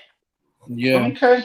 Well, hell, we might let colorblind Jameis Winston score enough points. We can't score with him. Man, this is real, man. Like, I love the Dolphins, but I got to call it what it is. Just like that season with the Wildcat. We snuck up on teams, last place schedule, ran a gimmick offense, and shocked some teams because we're fortunate with Brady being hurt. You saw the next year. What did we go back to? What did we go back to that next year? No. Conventional. Don't stop the rebuild because we stuck up on teams. I'm just shocked that people are saying that. You know, I get we improved, went from 5 to 10 wins, but we didn't make the playoffs. Was it that big of a? Yes, it was an improvement. But am I about to write home and love letters to past lovers about how great the season was? No, we didn't make the playoffs. And honestly, we got 10 wins because of our defense. And again, historically, because when you're taught to scout, what are you taught to look for? The number one thing you're taught to look for when you scout is patterns. And what are the patterns? The patterns are top 5 defenses usually regress the next year more often than not. Did we not upgrade? Did we not upgrade in the area? Hang on. Did we not upgrade significantly in the areas which we were weak in? Did we not do that? We added holes. What holes? What do you mean? What outside linebacker? What holes? Okay. Do we have a run stuffing, gap filling, 2 down, 0 tech yet? No. That's Raekwon Davis. That's not Raekwon Davis yet, bro. Not yet, bro. No. Not yet, bro. Well, listen. Raekwon Davis, I'm willing to bet on this kid's development. I love what I saw last year. We're back to the hope thing again. I know how to end this reason. Well, let me ask you this. Well, why do you sit here and praise him all year if you're going to turn around now all of a sudden because you don't like the moves they made in free agency, you're going to shit on him now? Because that's called taking off your rose-colored glasses and being a realist. No, stop that. Don't do that. I have a question. Don't do that. I have a right to my fucking opinion. I'll do that every fucking day of the week. But you want to sit here and hope. Bro, you're sitting here, dude. You're sitting here defending this receiver core in this running back room. Like they're about to put up 1,500 yards. Like they're about to play great games. Like it's actually disgusting, bro. You want to sit here and give Tua 20 years to develop, but you don't want to let the other rookies develop. Where's the consistency at? Hold on. Wasn't I the one who said I would give him 1 more year and I would look at Sam Howell or this quarterback class? I just said that a couple days ago. Well, according to what you're saying, you're not willing to give Raekwon Davis another year. When did I say that? What did you just shit on? You just shit on him right now. You said he's not that guy. I said he's not the 2 down, gap filling, run stuffing. Well, Tua is not the player we all want him to be yet. So why are you giving Tua grace and patience and you're not applying that to these other rookies? I gave him 1 more year. What are you talking about, grace and patience? Well, give these other guys another year. When did I say I wasn't? Go find the receipt when I said I wasn't. He's not the gap filling guy yet. You're sitting up here giving.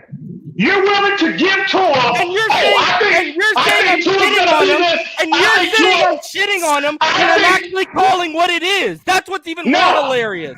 But no, you're sitting here saying, well, I think Tua, you're making a projection with Tua Tagovailoa next year, taking a significant leap. You made a projection with our whole wide receiver room and totally looked past the fact that none of them can stay fucking healthy. Bro, all because you got rose-colored glasses on, bro. Obviously, the Dolphins, obviously they have a similar evaluation as I do because they opt to go that route. Obviously. And what are you going to say when you're both wrong? You know what I'm going to say? I was wrong on that one. And move on. Then why are you arguing right now? No, what I'm saying is you're willing to give to all the grace and patience in the world. I did 1 year. That's a total of 2 years. What are you talking about? Well, before you shit on these other players, when did I shit on him? When did I shit on Raekwon? Because they said he's not the 2 down run stuffing. You're not shitting on a player, bro. You didn't sit out here all day.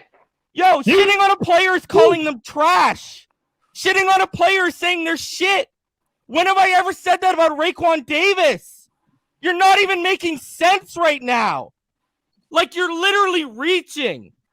All because I said he's not a 2 down, run stuffing, nose tackle yet. That's shitting on a player? No. How is that shitting on a player, bro? I blame Armando for all this, man. This dude, he done rattled the whole family picnic. And then I gotta with sit here, this you article. listen. I gotta sit here and listen to you yelling about that bullshit. Can't blame it on Armando. It's Miami's doing it. It's the organization. They're the ones that have made fans go through If I this sat shit here and said fucking Raekwon years. needs to go and Raekwon's shit and Raekwon's terrible, that's shitting on a player. Saying he's not there yet is not shitting on a player. I've even said earlier when we're riding the wave of hope, I said we're riding the wave of hope with Tua that he makes a leap in year 2. Is that shitting on Tua? Bro, my thing, y'all are sitting here. Y'all are sitting here because you don't agree with the moves that they make that you felt like they should make. That's not at all. Did I not say I like the Adam Butler move? Did I not say I like the Cole move? Offensively. Y'all sit up here. Y'all are writing the year off. Y'all are saying we're done. We're not even going. There's no hope for us to make the playoffs next year. I never once said those words. I never once said those words. You're acting like that. So all I'm saying is, I'm gonna tell you the same thing I tell my wife when she makes assumptions. Stop putting the ass in assumptions and stop making assumptions with me. Unless it comes out of my mouth, it ain't fact. All I'm saying is, if you're willing to let Tua develop, when have you ever whined about Tua's development? I never heard not one of y'all sit up here and complain at any stage of Tua's development. But you whining about these other players like they can't develop. When did I whine about development? Oh, because they said a guy's not there yet. Yeah, but that's not fair. They were very critical during the year. They were. Dude, hold on a sec. You don't watch my shows when you're not involved in them. Go back and watch the All-22s. I was one of the most critical guys when he made mistakes. But you don't watch those shoes. What do you mean? Man, stop. Rhino. You watch the no. Don't go man stop because that kills your narrative. Rhino, was I or was I not critical of Tua multiple times during the All-22 film? Yeah, to the point where I was thinking you two are being a little bit too critical. Thank you very much, bro. No, bro, you know they gonna say anything. You know they gonna agree with you regardless, bro. No, because the receipts are there. You don't even go back and watch the shows, bro. You literally don't even go back and watch the shows. So again, you're putting the ass in assumption. Can I say one thing whenever? Bro, I listen to you. Bro, I talk to you every fucking day, bro. I don't need to go back and watch that goddamn All-22. And how long did we not talk for? How long did we not talk for? How many games we played? I don't care how long. Yeah, because it doesn't fit the narrative, bro. No, I'm telling you, you are not as critical onto it as you are these other rookie players. You're not. And that's a goddamn fact. What are you talking about? Dude, I praised Raekwon for making the fucking PF, Pro Football Writers of America, all rookie team. What are you talking about? I said Solomon Kinley was one of our best players on offense. He was a rookie. What world are we living in here right now? Why are you trying to upgrade the position then? I'm not trying to upgrade guard. Yes, you are. You said you wanted Tooney. That's what you told. That's what we talked about personally. You said, I want Tooney, I want Lindsley, is what you said. Well, okay. And it's the same reason of you guys want to upgrade Watson over Tua. Tooney's a top 5 guard in the NFL. Kinley ain't there yet. But again, you said we are willing. We're willing to upgrade Tua. Why aren't you willing? Deshaun Watson is a better player than Tua. Have I not come up here and said if it's for the right deal, make the move? I've said that multiple times. No, bro. No. What do you mean no? You can put skates on and try to walk that back all you want to, bro. That receipt is out there multiple times, bro. For you to be critical about Tua, it's like pulling teeth, bro. Stop. I'm critical all over the All-22. And if anybody's going to be up here objective, that is fat, bro. Can I state one thing whenever? Bro, you're the most subjective person when it came to our receiving core and our running back room tonight. I don't know what you're talking about, bro. Obviously, the Dolphins see things similar to the way I do because this is the direction they went. They don't have money. Look at what they just broke down where the money's at, bro. Bro, we just sat here and talked earlier, a week ago, about us anticipating the Dolphins restructuring, creating cap. Armando just wrote an article about that 2 weeks ago. The Dolphins can do whatever they want to do. The money is there. You can always manipulate the cap. Okay, but I'll hit you with the same. I'll hit you with the same stuff you tried to hit people with, Russell, with the Hunt thing. How do you know they didn't try?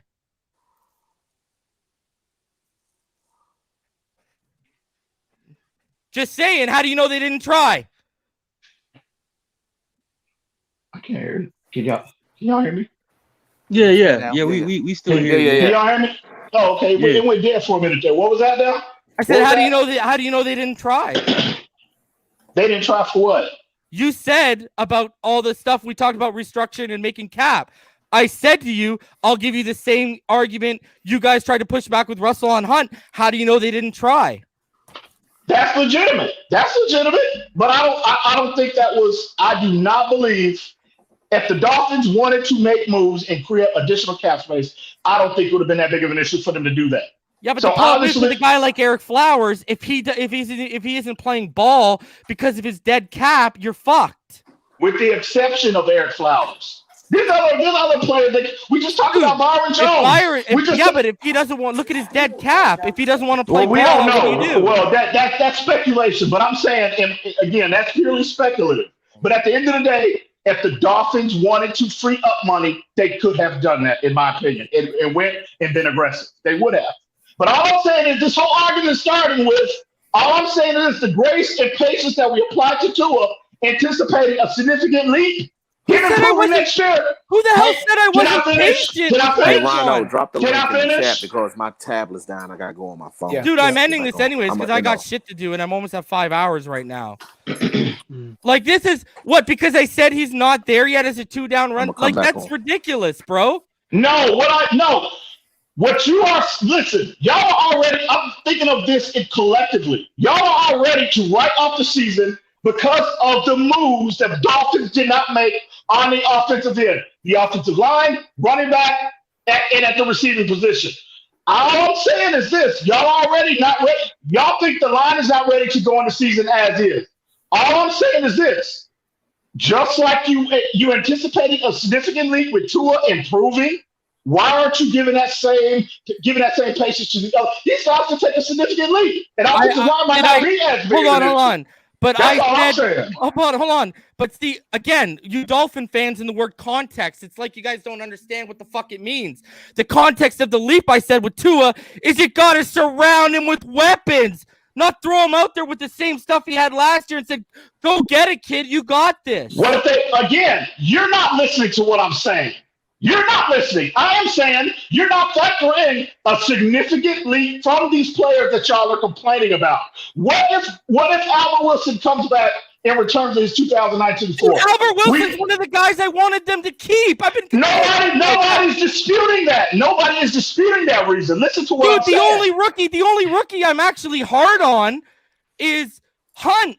But I'm not hard on him because I think I've said multiple times if you keep him inside, he'll be an all-pro. Can I finish? So who the hell have I been hard on? That's what I'm. Can I finish? Can I finish what I'm saying? Bro, you got 2 minutes because I'm ending this bullshit. Bro, you don't put no goddamn timetable on me. Fuck you. You don't put a timetable on me, bro. It's my platform, I don't give a fuck, bro. I don't give a fuck if it's your platform. Goddamn. Bye. All right. Final thoughts, Martin. Go ahead, bro. Yeah, that was a rough one right there, but let's try to end this on a little bit of high note, right? The offensive line is gonna have to be addressed. We know this. I do believe that all of our second-year players are gonna have jumps, strictly because Brian Flores believes in his developmental process, and free agency is not done yet. I still believe in Chris Greer. And I just hope they have a plan to where they do things and then we come back on here with smiling faces instead of, the back and forth, man. So hopefully things get better, So fins up. Irving, your thoughts, buddy? Oh, you hear me? Yeah. All right. Nah, man. Our most important, like I said, our most important thing right now is to focus on the center position and make Andrews a priority, man. Just get some, a receiver who can stretch the field and maybe, maybe double down on running backs and and we'll see what we do in the draft, man. I mean, the draft is where we have to focus on building and developing our team, so to get to the next level. So, fins up, and good night, guys, and thanks for having me on, Reason. Good show. No problem, buddy. Rhino, your final thoughts, buddy. All right, buddy. Yeah, I mean, we're all very disappointed. It's not been a very eventful free agent period. I just use the word hope. Hopefully tomorrow will come better news, and I think I'll be where you guys are if where we are after draft. If we're like in that position, that I'll start to really be worried. But I want to see the process happen.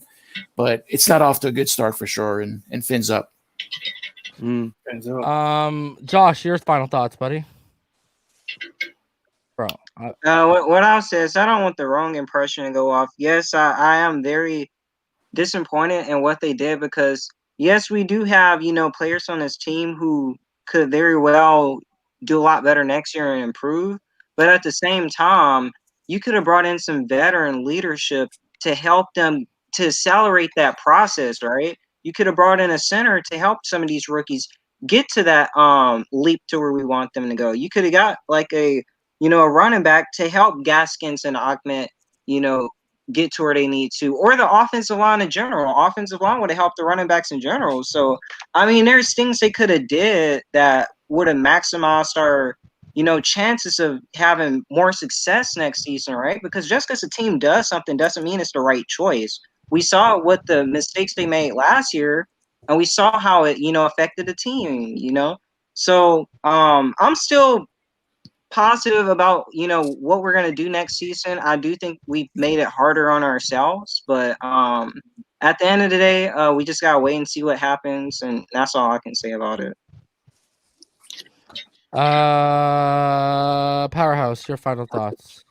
Yeah, this free agency wasn't what I expected, but hey, gotta trust the process, and yeah, hopefully we can sign a center and get a receiver and look forward to the draft. Fins up. Rhino, did I ask you for your final thoughts? Yeah, you did, man. Thank you. Russell, your final thoughts, bro, if you're still there. Because he's muted. I am. Sorry, I had to plug my phone in. I just got back from a fishing trip, guys. I got some fish and stuff to clean. I had a pretty good trip. Nice. I've been fishing. Yeah, I'm a crappie guy. I like fishing for crappie, but we'll stick to the fence talk. My final thoughts are not thrilled right now. Just trying to stay as positive as I can. They better get a damn center. I also seen that they're planning on keeping Allen Hurns and Albert Wilson.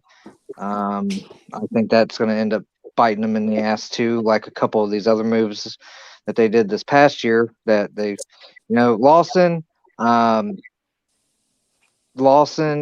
Noy, and Eric Flowers should have never come here, and we wouldn't be in this position. But it is what it is. Fins up.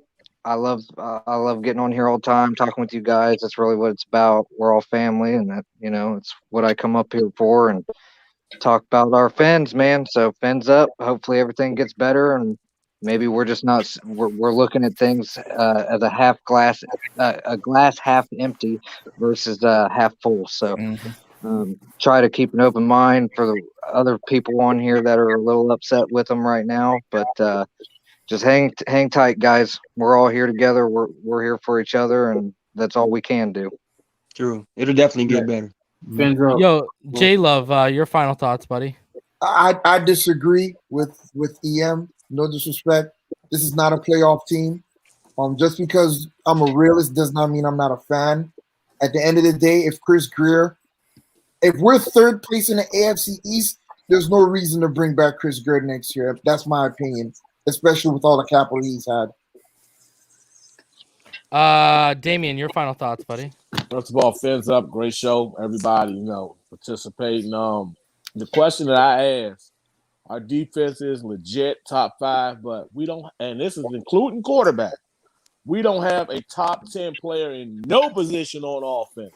So to ask that defense to go out there for over 35 minutes a game, because it's going to come down to that. And the hold, It's literally impossible. We have not a top 10 player on our offense. That's including quarterback. Tua is an unproven commodity until otherwise. We have to accept that, and I love Tua. And that's the real Which is fact. what I said earlier when I said we're hoping. When I brought up every single player on offense tied to hope, Tua was included in that, was he not? Yep. The best weapon that we have is Jason Sanders. Let that sink in. Well, and like I said, because someone said that, and Kyle Van Noy has just been re-signed by the Patriots. Oh yeah, he's been gassing that for the last 2 days. He's been gassing that. Van Noy has. Oh my God, that guy. So, oh, sorry, Damien, to cut you off. Just finish off, buddy. My bad. Yeah, so that's just frustrating. That our best weapon is our kicker. Like you surround your young quarterback still developing with talent. We have it, and Tua's not that guy yet that can carry a team full of Scottie Pippins because he's not no Jordan. We have a team full of Scottie Pippins. Matter of fact, we have a team full of Horace Grant. So until we're able, on offense we do. On offense. Yeah. So until we're able to fix that, it's going to be a struggle. It's going to waste a great defense because I think our defense is championship material. It's just that we don't have the offense to go with it, guys. Not yet. And it's tough. Not yet. Fins up. Yeah. All right, guys. So if anything breaks tomorrow, I'll be back. Otherwise, I'll be back on Friday night if nothing does break tomorrow, just because I need a fucking break. I mean, we're going on 5 hours. I literally stepped away for about a half hour to put my daughters down. I haven't even eaten dinner yet. Yep. So when you're going to say you don't give a fuck about my time and whatever on this platform, well, guess what? I want to eat fucking dinner and see my wife. So I give a fuck about my time. That's what it is. So all right, guys, we'll see y'all either tomorrow if something breaks. If not, I'll see y'all on Friday. Until then, y'all already know what time it is. It's Fins Up all day.